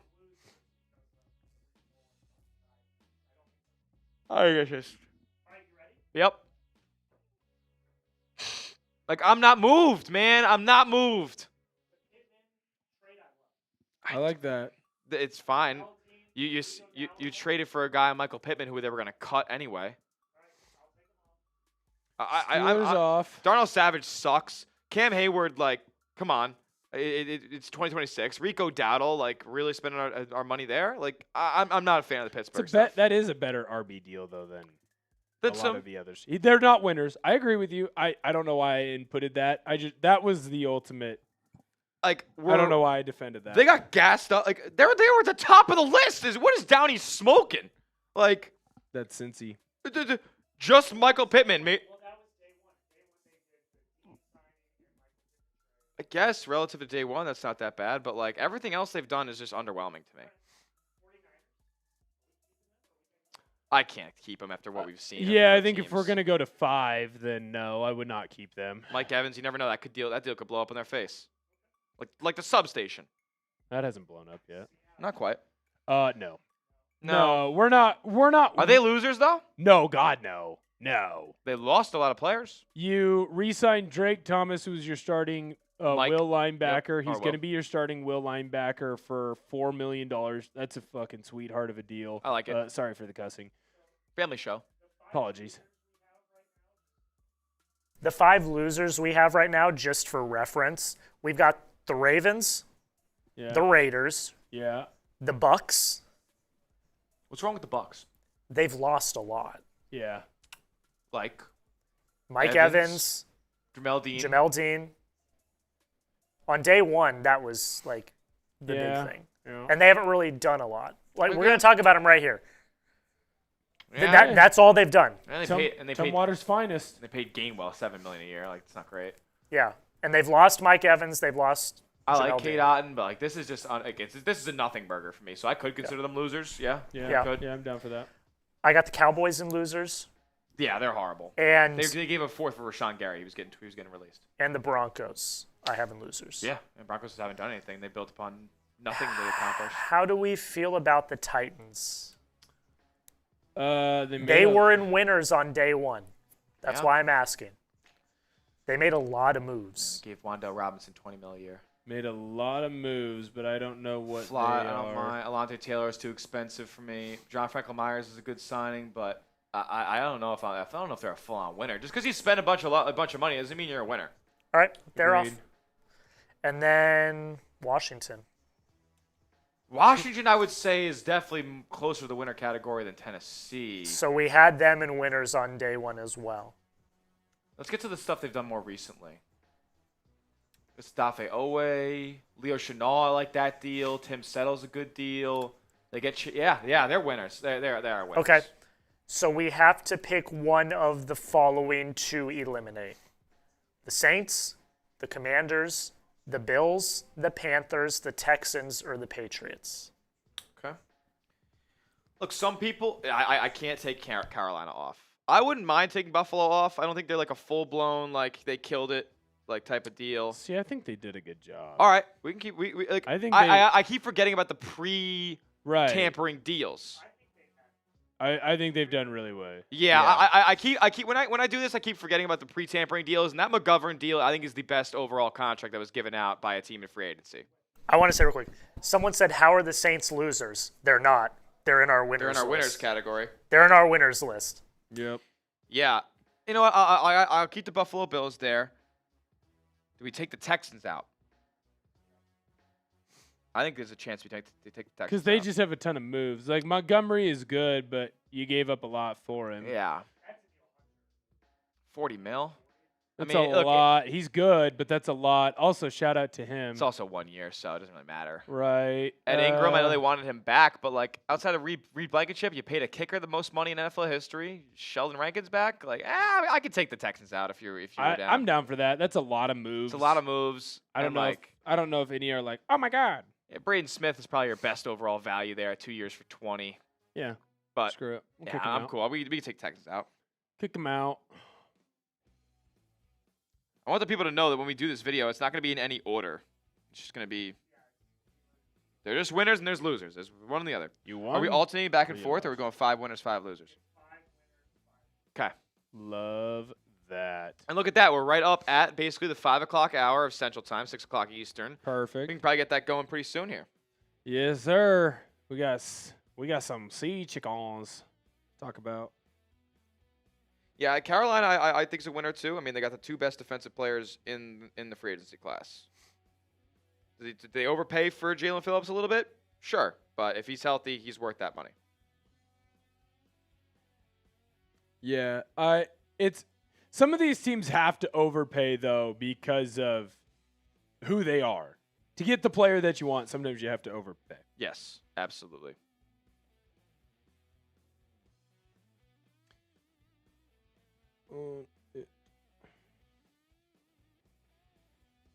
Oh my goodness.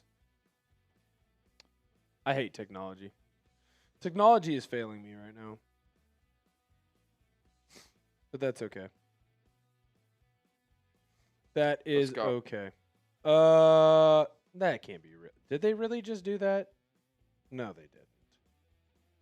No, you're messing with me. Juan, are you messing with me? Are you messing with me, Juan? What's going on? Well, I'm looking to see if Juan's messing with me. Because there's a possible that we both got chubbed. There's a possibility that you and I both just got chubbed. Oh no. But I'm not seeing it. I think Juan might have got me.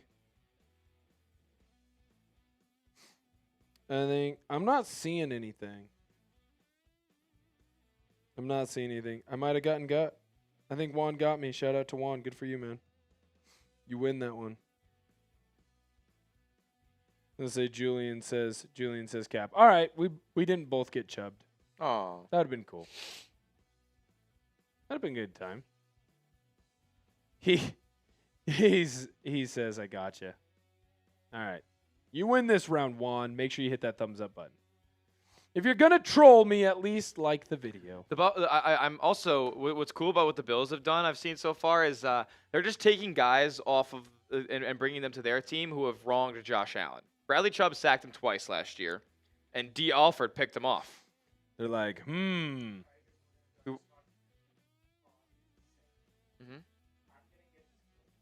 Okay. Key.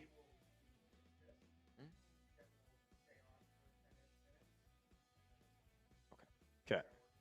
Sure. Yeah. No worries. No worries. We got a long day still left to go. We got some. Yep. We got some sea chickens and some charges. Yeah, I got to do a Panthers. Luckily, my two Bills are already out for the day, and the last one didn't get a push noti.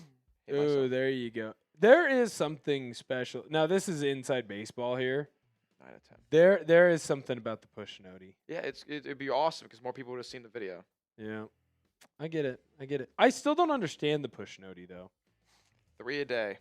I know, but then sometimes it's not 3 a day though. Like sometimes it's 3 every 24 hours. Sometimes it resets.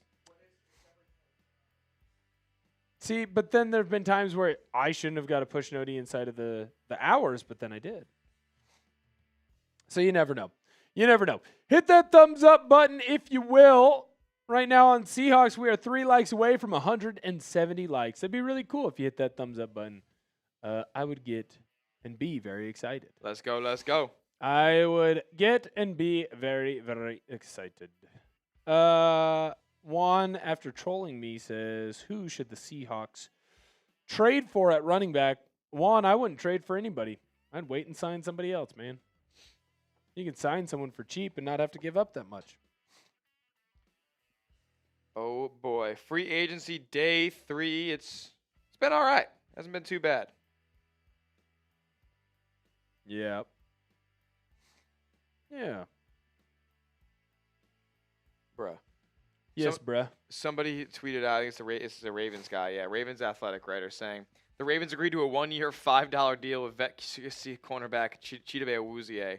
And he quoted it saying, just enough for a hot and spicy McChicken. Love that. Yeah. Love. Sure. Everybody's a loser in the Maxx Crosby deal. Everybody's a loser. I guess. I mean, I still think, like, yes, and I'm not going to change anything right now, but yes, they're losers.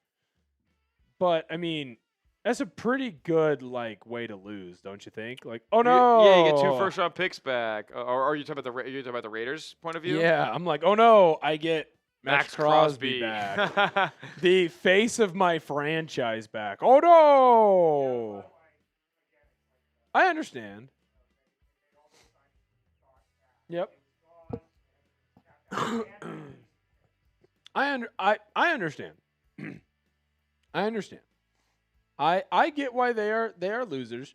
You go into it thinking that you're gonna get, it's a good consolation prize. It's like, oh boy, I'm gonna go get the steak, and they're like, sir, you can only get the New York. You can get the New York strip. That's it. It's like, okay. No filet? No filet. No filet for you. Also, hot take, not a filet guy. Oh my god. It's not that it's Is it just not enough meat? It's not enough meat. That's what she said. It's not enough meat. I need more meat in my meals. Okay. It's not enough. I get it. I get it. It tastes damn good though. I'm not saying it's bad. I just, if I'm gonna eat food, I need the meat, man. Yeah. Oh, I like it. If, you ever if take down a tomahawk? Oh, come on now, brother. Come on now. I eat that bitch with my hands. Oh my god. Yeah. You animal. Yes. No, dude. There's no classiness over here. I'm grabbing that thing by the bone and going after it. For prize picks, Jack, it's still shoot your shot, right? Cool. Oh, yeah, you want to handle that? I can do that. Thank you. I do it pretty often, so I think I can handle. I never do, so don't worry about it, brother. Sweet. Jack loves me so much. Tomorrow. Celtics tomorrow. Tomorrow. We needed that. We needed that big time. I got the noti for the pod. Hey, guess what? We're talking Bear mattress today. That's right. Bear down on that mattress. You want to see where the magic happens? You turned into Seahawks today. Oh, really? Are they getting the? Do we know who the channels are? Oh! Oh no! I'll never get a mattress. Losers, Smitty. Yes. Oh no. El Brutal. Oh, we got some. Well, after the cut, we got some supers over on Sea Chickens. Ooh. Yeah. 2, yeah. Oh, there we go. Love the last chance. If you guys want to get on the show, get your message, your avatar popped up on screen. $sign next to the chat box. You can fire off your take. We'll talk about your team for every $5. Every 10, we'll spin the wheel of doom, and every $100, we can get a beer bong going. Haven't gotten one yet today, but we did get 2 beer bongs on the wheel of doom, which was we did. We will stay live as long as we get super chats. Yep. Because after we film this video, we're gonna get off pretty quick. Yep. So if you guys want us to stay live, keep sending those super chats. We'll stay live as long as there's super chats. If you want to upset producer Searle, he'll keep sending in super chats. Alrighty. Oh, man. Love it. So we're about to do a video detailing and what you guys have just been kind of watching over the last 10 minutes. I was deliberating who the winners and losers of free agency were so far. We got 5 winners each team and then 5 losers as well. We'll break them down in just a moment here right on NFL Daily by Chat Sports.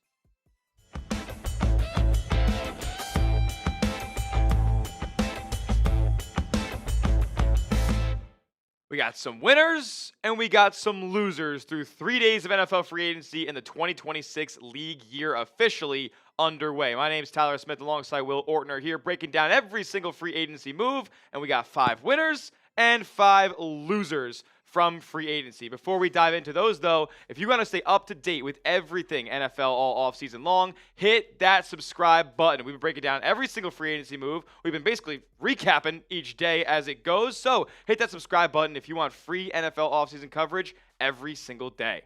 The first winner of free agency through 3 days, we have the New Orleans Saints. They don't often show up in winner categories over the last few seasons, but they are winning the offseason thus far. John Ridgeway brought in for some depth defensive tackle work there. 2 years, $6.2 million.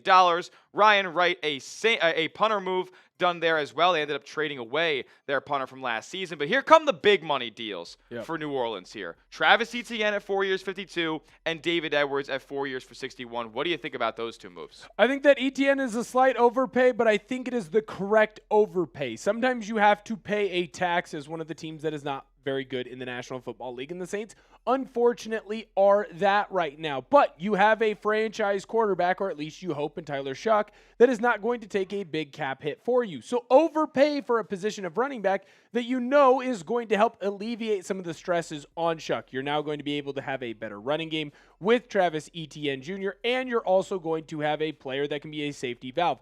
David Edwards coming in at guard, that is a fantastic move. You got someone who is a mean you-know-what in the trenches, going to keep the defensive lineman off Etienne, but also off of Shuck. When you look at a guy like Noah Fant, look, has he turned into everything that you were hoping he was going to be? No, but he is a big target that Still does catches the football very well, someone that you can dump the ball off to. And then Caden Ellis, a player that I have played against.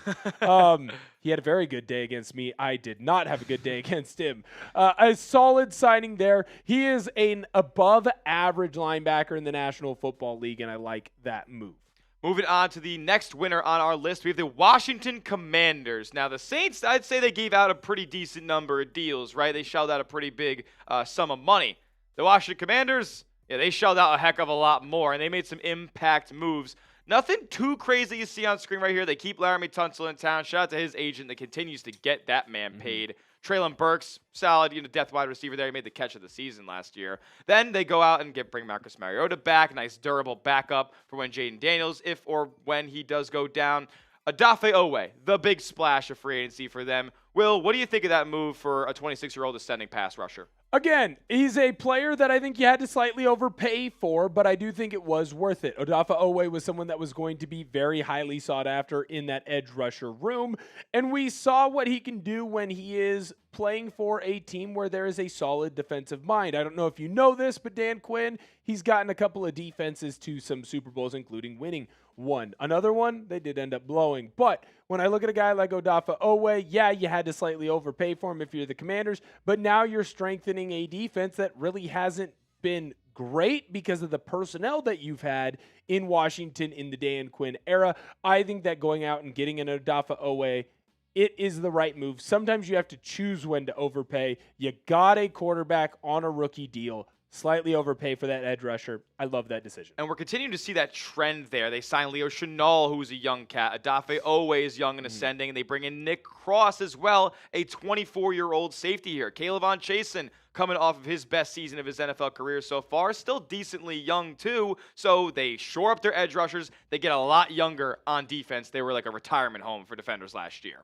Next up, the Buffalo Bills. Now, I believe we had the Buffalo Bills on our day one losers list. They've kind of turned the tide here, and if we're assessing it from an entire standpoint, they balled out. DJ Moore brought in, finally getting a wide receiver one in Buffalo. Some people are upset about the compensation there, sending away a second-round pick, but they're committing to him for the next 3 seasons, so I think pick 60 may have been worth it there. Maybe the best value deal of free agency, Connor McGovern. When you think about what a guy like Tyler Linderbaum was paid, resetting the center market, and then Connor McGovern comes in and gets $13 million annually, that's an absolute steal. Half of what the top center on the market is making, I don't think Connor McGovern is half the player. They bring in Dee Alford after getting rid of Taron Johnson. Yes, similar positions in the nickel there, but Dee Alford's got a lot better of an athletic profile at this point in his career, plus he picked off Josh Allen. Speaking of Josh Allen, they bring in his buddy Kyle to be the backup quarterback, and then they end up making a big-time deal to sign Bradley Chubb. Brought back their punter and Dawson Knox as well, but Bradley Chubb,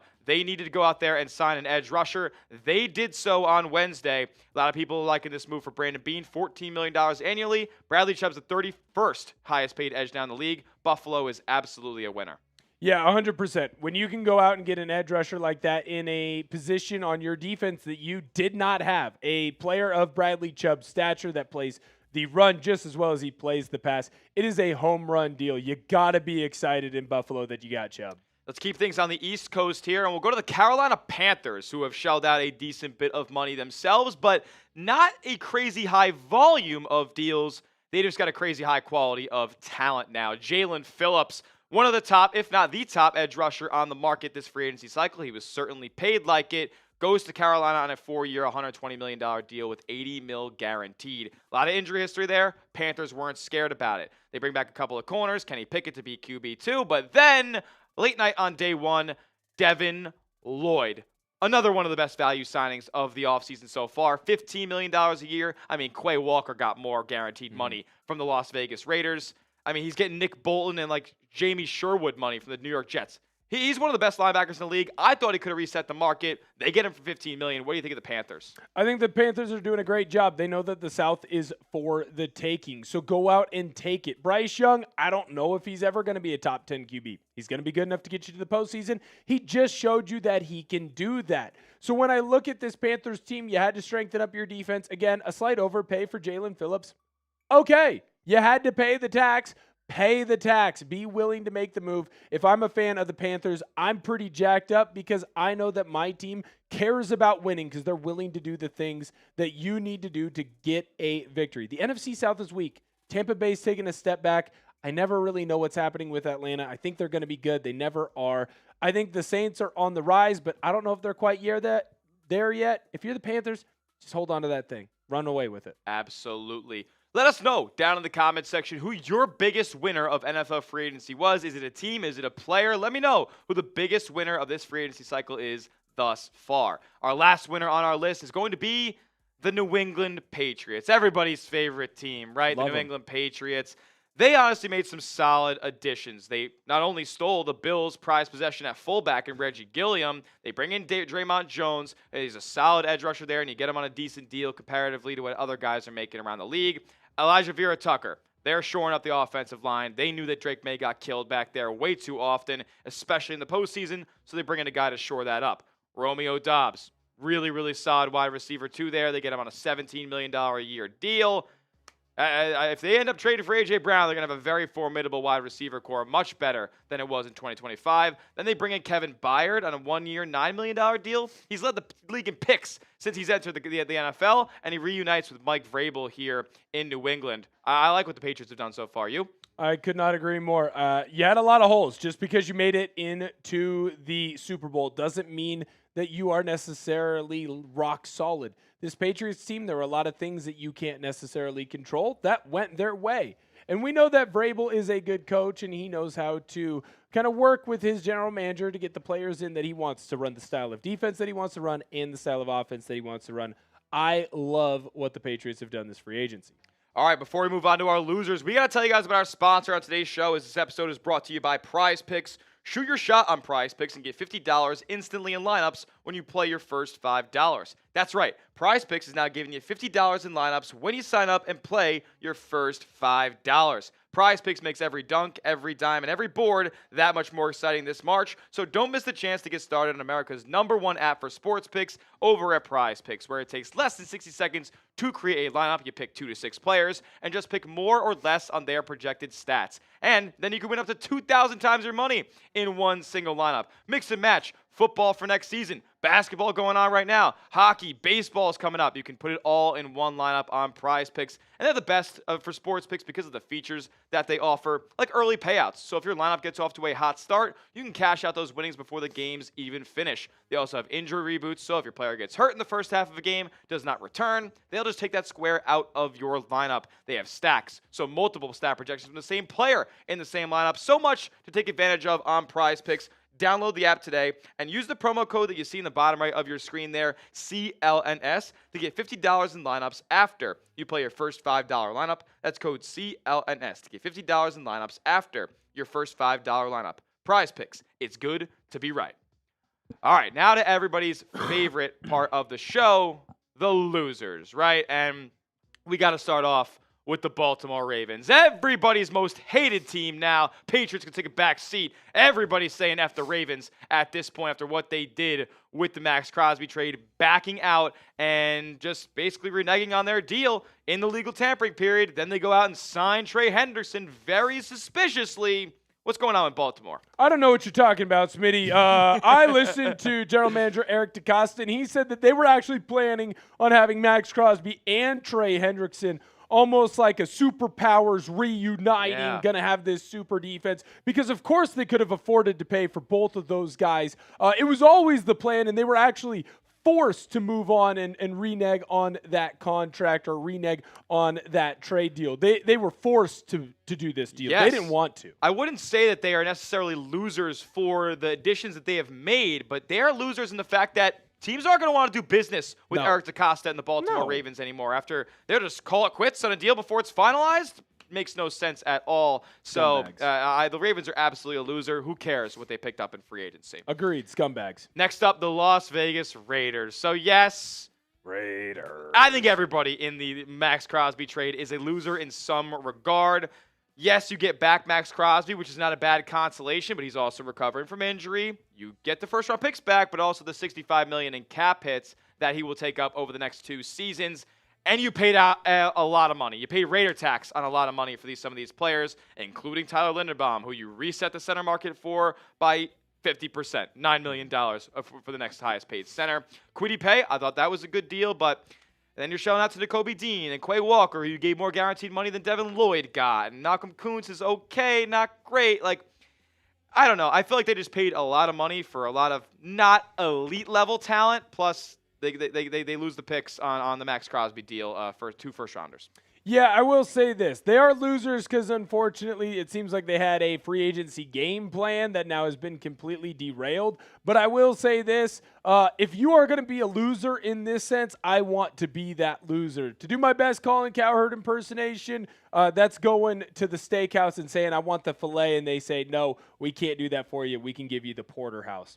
I guess we're going to take that. We'll handle it the way that we need to. Yes, you are a loser because your deal didn't go through the right way, but they are the best-looking loser that I've seen in quite some time. That's a good way to put it there. Tampa Bay, I'm not going to say is as good-looking of a loser as the Las Vegas Raiders. They have been pretty quiet, and they've lost more than they've gained in the grand scheme of things. Mike Evans, go to San Francisco. He's gone. Jamel Dean, he's gone, going to Pittsburgh. And this is all you're getting back. Alex Anzalone, like, it's okay. Cade Otton, that's okay. Kenneth Gainwell getting $7 million a year. Don't love that. Jake Browning, I mean, these are just not very impactful signings here. Here's everybody they lost. Teddy Bridgewater, Logan Hall, Jamel Dean, and Mike Evans. Like, I don't see how they couldn't be a loser in this scenario. They didn't do anything, and they lost. No, the only good move they made was sign Tumwater's finest, and that is Cade Otton. Two-way football in Washington. I got you, brother.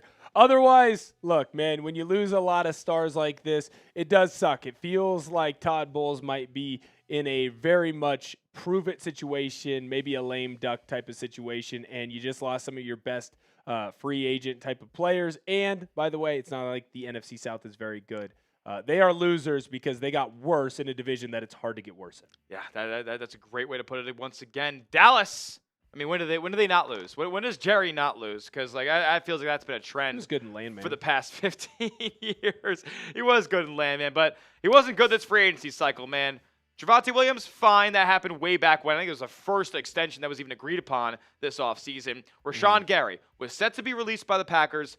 They end up giving him a 4th-round pick to take him on. Too much. I can't believe that. I don't hate the Jalen Thompson deal, but some other safeties got paid a little bit less.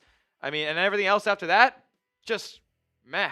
Sam Howell, really? Yeah. Is that what we're doing in the big 2026? I'm just not inspired at all by what Dallas is doing. No, I couldn't agree more. It feels like you probably overpaid a little bit. Jerry's like, first-round guy? I'll give you a 4th round for him. I won that deal.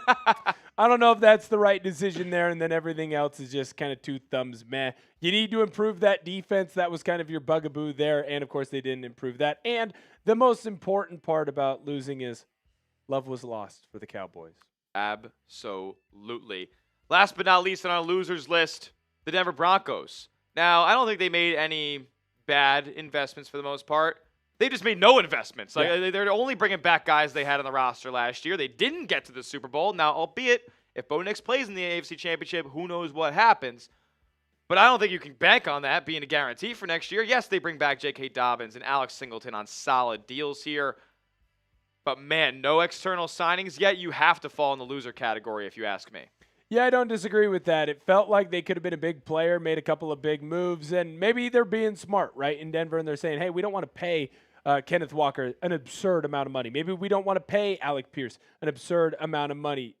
You better hammer those draft picks then, buddy. You better hammer those draft picks because you didn't get better in free agency. You stayed about the same, which isn't the worst thing for Denver, but I will say this. It does feel like you're maybe a piece, maybe 2 away. Maybe you should make some moves. I mean, they were a team that was talked about to essentially get better this offseason. They were heavily involved in rumors to improve this roster, and they haven't done that just yet. So, with that being said, who is the biggest loser of NFL free agency? Let us know down in the comment section after you type us your winners. Let us know your biggest loser of the free agency cycle thus far. That will do it for today's show. Make sure you are subscribed here to Chat Sports for more NFL free agency updates as we continue to see some roster moves go down. From Tyler Smith and Will Ortner, thank you guys so much for watching. We'll see you guys next time. Free agency continues to roll on. Good job. Bang! Hey! It's good stuff. You crushed that, dude. Oh, thank you, man. You did as well. Great one. Hey, dude, I'm just here to make a couple of bad jokes. Did you get the Dak Prescott one? I don't think you did. I don't think I did. I think I should have hammered that one home a little bit harder. We lost love. He's not engaged anymore. Oh, that's right. That's did. Right. We did lose the ring that Dak's focused on the other one now, I guess, right? It's not coming. Well, he's never going to get a ring. He's never going to get that one. Not going to get a GNAC ring like your boy. Mark, what's up, brother? Let's talk all possible and likely Patriot moves.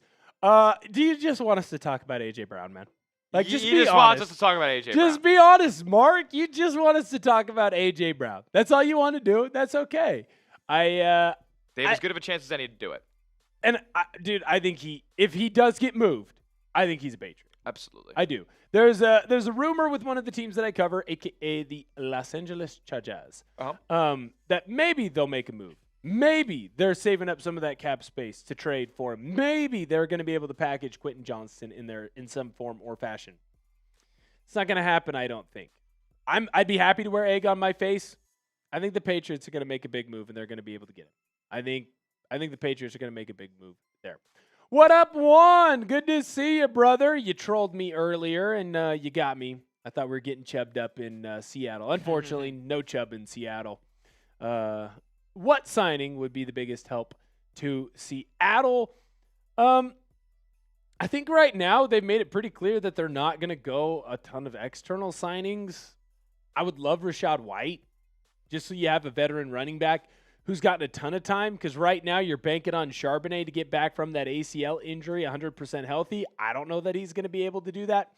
Or you're banking on George Halani to take a gigantic step forward, a guy who's never been more than a running back 3 on a team. I like George Halani. I don't know that I trust him to be running back number 1. Dennis is back. What's up, dude? Dennis Stoneman is an absolute beast. Love that guy. Dang, left to get work done. Come back. Y'all still here. Dennis, we're the hardest working people in the building. Here's what you don't realize, Dennis, too, is we're going to have a Seahawks video and we're going to have a Chargers video out for you. Smitty, he's already planning some videos over on his channel. Oh, yeah. We're not going anywhere, boys and girls. Just because we sign off alive here doesn't mean that we are gonna go home. We're getting videos, stuff, content out for you. Sorry, producer Searle. I got a little trivia for you here, Will. Oh, can't wait to hear. With the release of Kyler Murray, just 3 of the 29 first-round quarterbacks drafted in the second decade of this millennium, 2010 to 2019, remain with their current teams. Who are they? So only 2 of the number 1 overall quarterbacks? No. 3 first-round quarterbacks out of 29 that have been drafted from 2010 to 2019 remain on their current teams right now. Okay, so Josh Allen. Josh Allen is one. Is one of them. To 2019. So who would have been let's see. As I run down the list in my head, Joe Burrow's not going to fall in there because he's 2020. Correct. So that knocks out Justin Herbert as well. Yep. Trevor Lawrence out of the mix. Ooh, good call. As I run through, let's see. Who is still with it is no. So I will say these aren't deep cut names considering they're still on the same team from that when is they were true. drafted. So no one in the NFC West as I go through it. In the North, it wouldn't be the Vikings. There would not be no, Jordan Love is 2020. I'd go to the AFC if I were you. Ooh, okay. So let's go over to the AFC then. Lamar is going to fall into that as well. And I've got one more. As I look into the West, it wouldn't be Knicks. It wouldn't be Herbert. Mahomes. Mahomes is right. Allen, Lamar, Mahomes. Basically the top 3 guys that we've debated over for the past few seasons. They all remain on their original teams. The only first-round quarterbacks of the past decade to do so. Crazy. Pretty cool. Jerry, what's up, dude? He says, sorry, Searle. Jerry's a big fan of producer Searle. I believe internally Seattle likes what they have at RB. I don't see a free agent coming in, honestly. As far as outside help, maybe a trade, in my opinion. Jerry, I think if there is going to be a move, it would be a dirt cheap running back. Like I said, Rachaad White. But if it's not Rachaad White, no one's really been linked to Seattle otherwise. I don't see Seattle trading a bunch of picks away for Devon Achane. I just don't see it happening. Mm-hmm. So I think I might be more in line with Jerry here. Maybe they know something we don't. Like the whole thing was Zach Charbonnet, he tweaked his knee. And then you find out later, like, we're just as shocked as everyone else that he tore his ACL. Yes. Like they had him get an MRI just as like a precautionary, like this is what you're supposed to do. They didn't even think he needed it. So maybe the belief there is, hey, we know that this surgery isn't going to be as bad for Charbonnet as it would be for others. I'm just not so sure. So maybe they think Charbonnet will be back, and they're like, hey, George Halani, he'll be the lightning to the thunder. Maybe they love Jacardier Wright. I've heard that. I know Connor O'Toole and Jared Ivey are 2 big names that they love at that edge rusher position, so maybe that's why they haven't gone out and signed a big-name edge. I'm just not sure. Maybe they do really like the Washington kid from Arkansas. They love his speed, and they think that they can get him. At this point, you always have to trust John Schneider.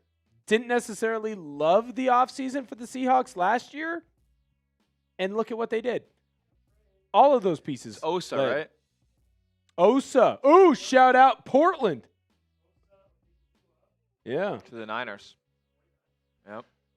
The 49ers just got better. They got interior defensive linemen. I don't know if he plays tackle or if he plays guard, but Osa is going to be headed from the Dallas Cowboys over to the San Francisco 49ers. Shout out, I believe he's David Douglas. If not, he might be Grant High School in Portland, Oregon. Dude's a stud. How good is this cat? I'm not that. I will give you a rundown here in just one sec, but I got to shout out to my guy, Greg. Boom! Ooh. What's up, dude? Sup, Will? Had to work today. Came in late. What did I miss? Did we do anything? Greg, I got you, brother. So you didn't miss a ton. Seahawks ended up re-signing a couple of guys. So Josh Jones is going to get re-signed. They ended up putting a tender on Jake Bobo. So if a team comes in and tries to pick up Jake Bobo, the Seahawks have the opportunity to match whatever that contract offer is to Bobo. And then the most important move of the day, Chris Stoll re-signs on a 2-year deal. Greg, missed you, brother. Love you, big dog. Thank you for joining us even here at the end. You're an absolute beast. You're a real one. Love you, man. Double S, quote the Raven. Never mind. Never mind. Nice. Pretty sure that was, I think it's the last line in that Edgar Is Allan that, Poe. I was going to say, is that Telltale Heart Isn't there? it Nevermore? Isn't it Nevermore? I think it's Nevermore. Pretty sure it is Nevermore in the Raven. Yeah, I've read it. Oh, see, I forget. I always get the Raven and Telltale Heart all confused. Oh, yes, that's a good point. I remember reading that one too. I was going to say, there's literally 2 Edgar Allan Poe poems that everyone's read, and they're the same. They are the same thing. It's the same thing. Depressing. Yeah, I wonder how his life turned out. Alrighty.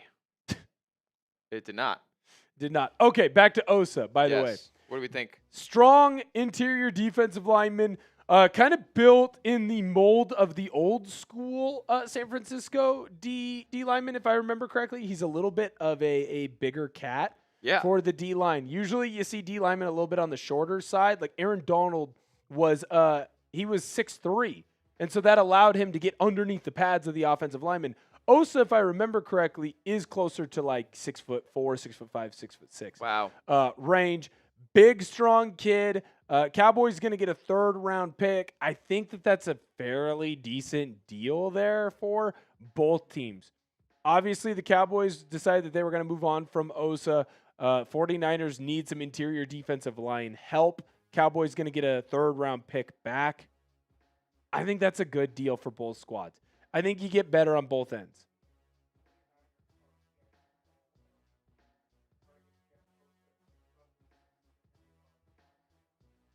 Yeah.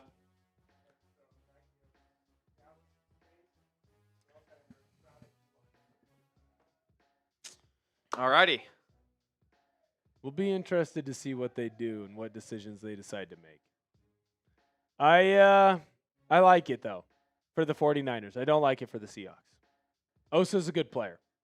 He's not going to jump off the page. He's not going to be your number 1 D tackle in the National Football League. But he's a damn good player. Plus, again, shout out, Portland, Oregon area. Oh, yeah. I mean, with the Cowboys having 3 defensive tackles on the roster and they all made $20 million a year, makes a lot of sense for them to move off of one. No, 100%. And he's a good one. Hit that sub button. We're 1 away on our main channel for 431,200. Hit that sub button. And if you're in Seahawks, hit the like button. We're 2 away from 180 likes. Bang! Let's go, let's go. Shout out. I love it. We got to that 200 mark. We were hoping to get there. Osa. I'm going to have to call my boy. My guy in Osa, they used to play football together. I'm going to have to figure out what the deal is there. Get some inside knowledge. Mm-hmm. Over 180 likes. Thank y'all. All right. Yes, sir. If we don't get any more super chats, we're going to sign off here very soon. Yep. Jerry, producer Cyril, came by and just said thanks. What are we thinking here, Mr. Jack? Alrighty. Sounds good to me. All right. while we're getting ready here to kind of end this thing. Yeah, I mean, look. There you go. We gave 15 minutes of final thoughts on all the winners and losers just now, but I mean, overall assessment of free agency so far, like guys are getting bags, guys are getting paid.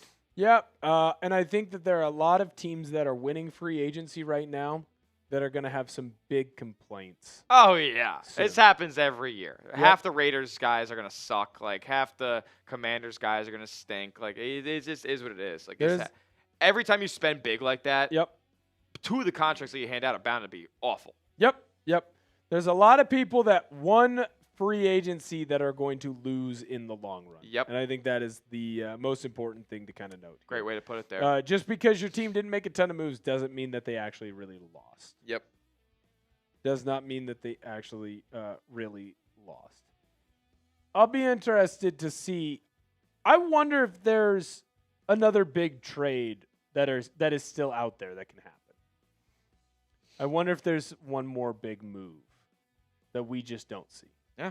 Could be in tune for one very, very soon. As far as the top guys available goes, not much still there. So it's not going to be a lot of, mid-level, marginal, signings the rest of the way here. Not a lot of like $20 million players still on the board. Yes, sir. We will see where it happens. That will do it for today's stream. Thank you to all the folks at the Bills Breakdown, Seahawks Today, and everybody that's been in our NFL Daily Live chat here on Chat Sports. For Will Ortner, I'm Tyler Smith. Thank you guys so much for watching. We're going to keep you guys tapped in. There'll probably be more NFL news and stuff we got to discuss here on the channel. So hit that subscribe button, turn those notifications on. We'll see you guys next time as NFL free agency continues to roll on.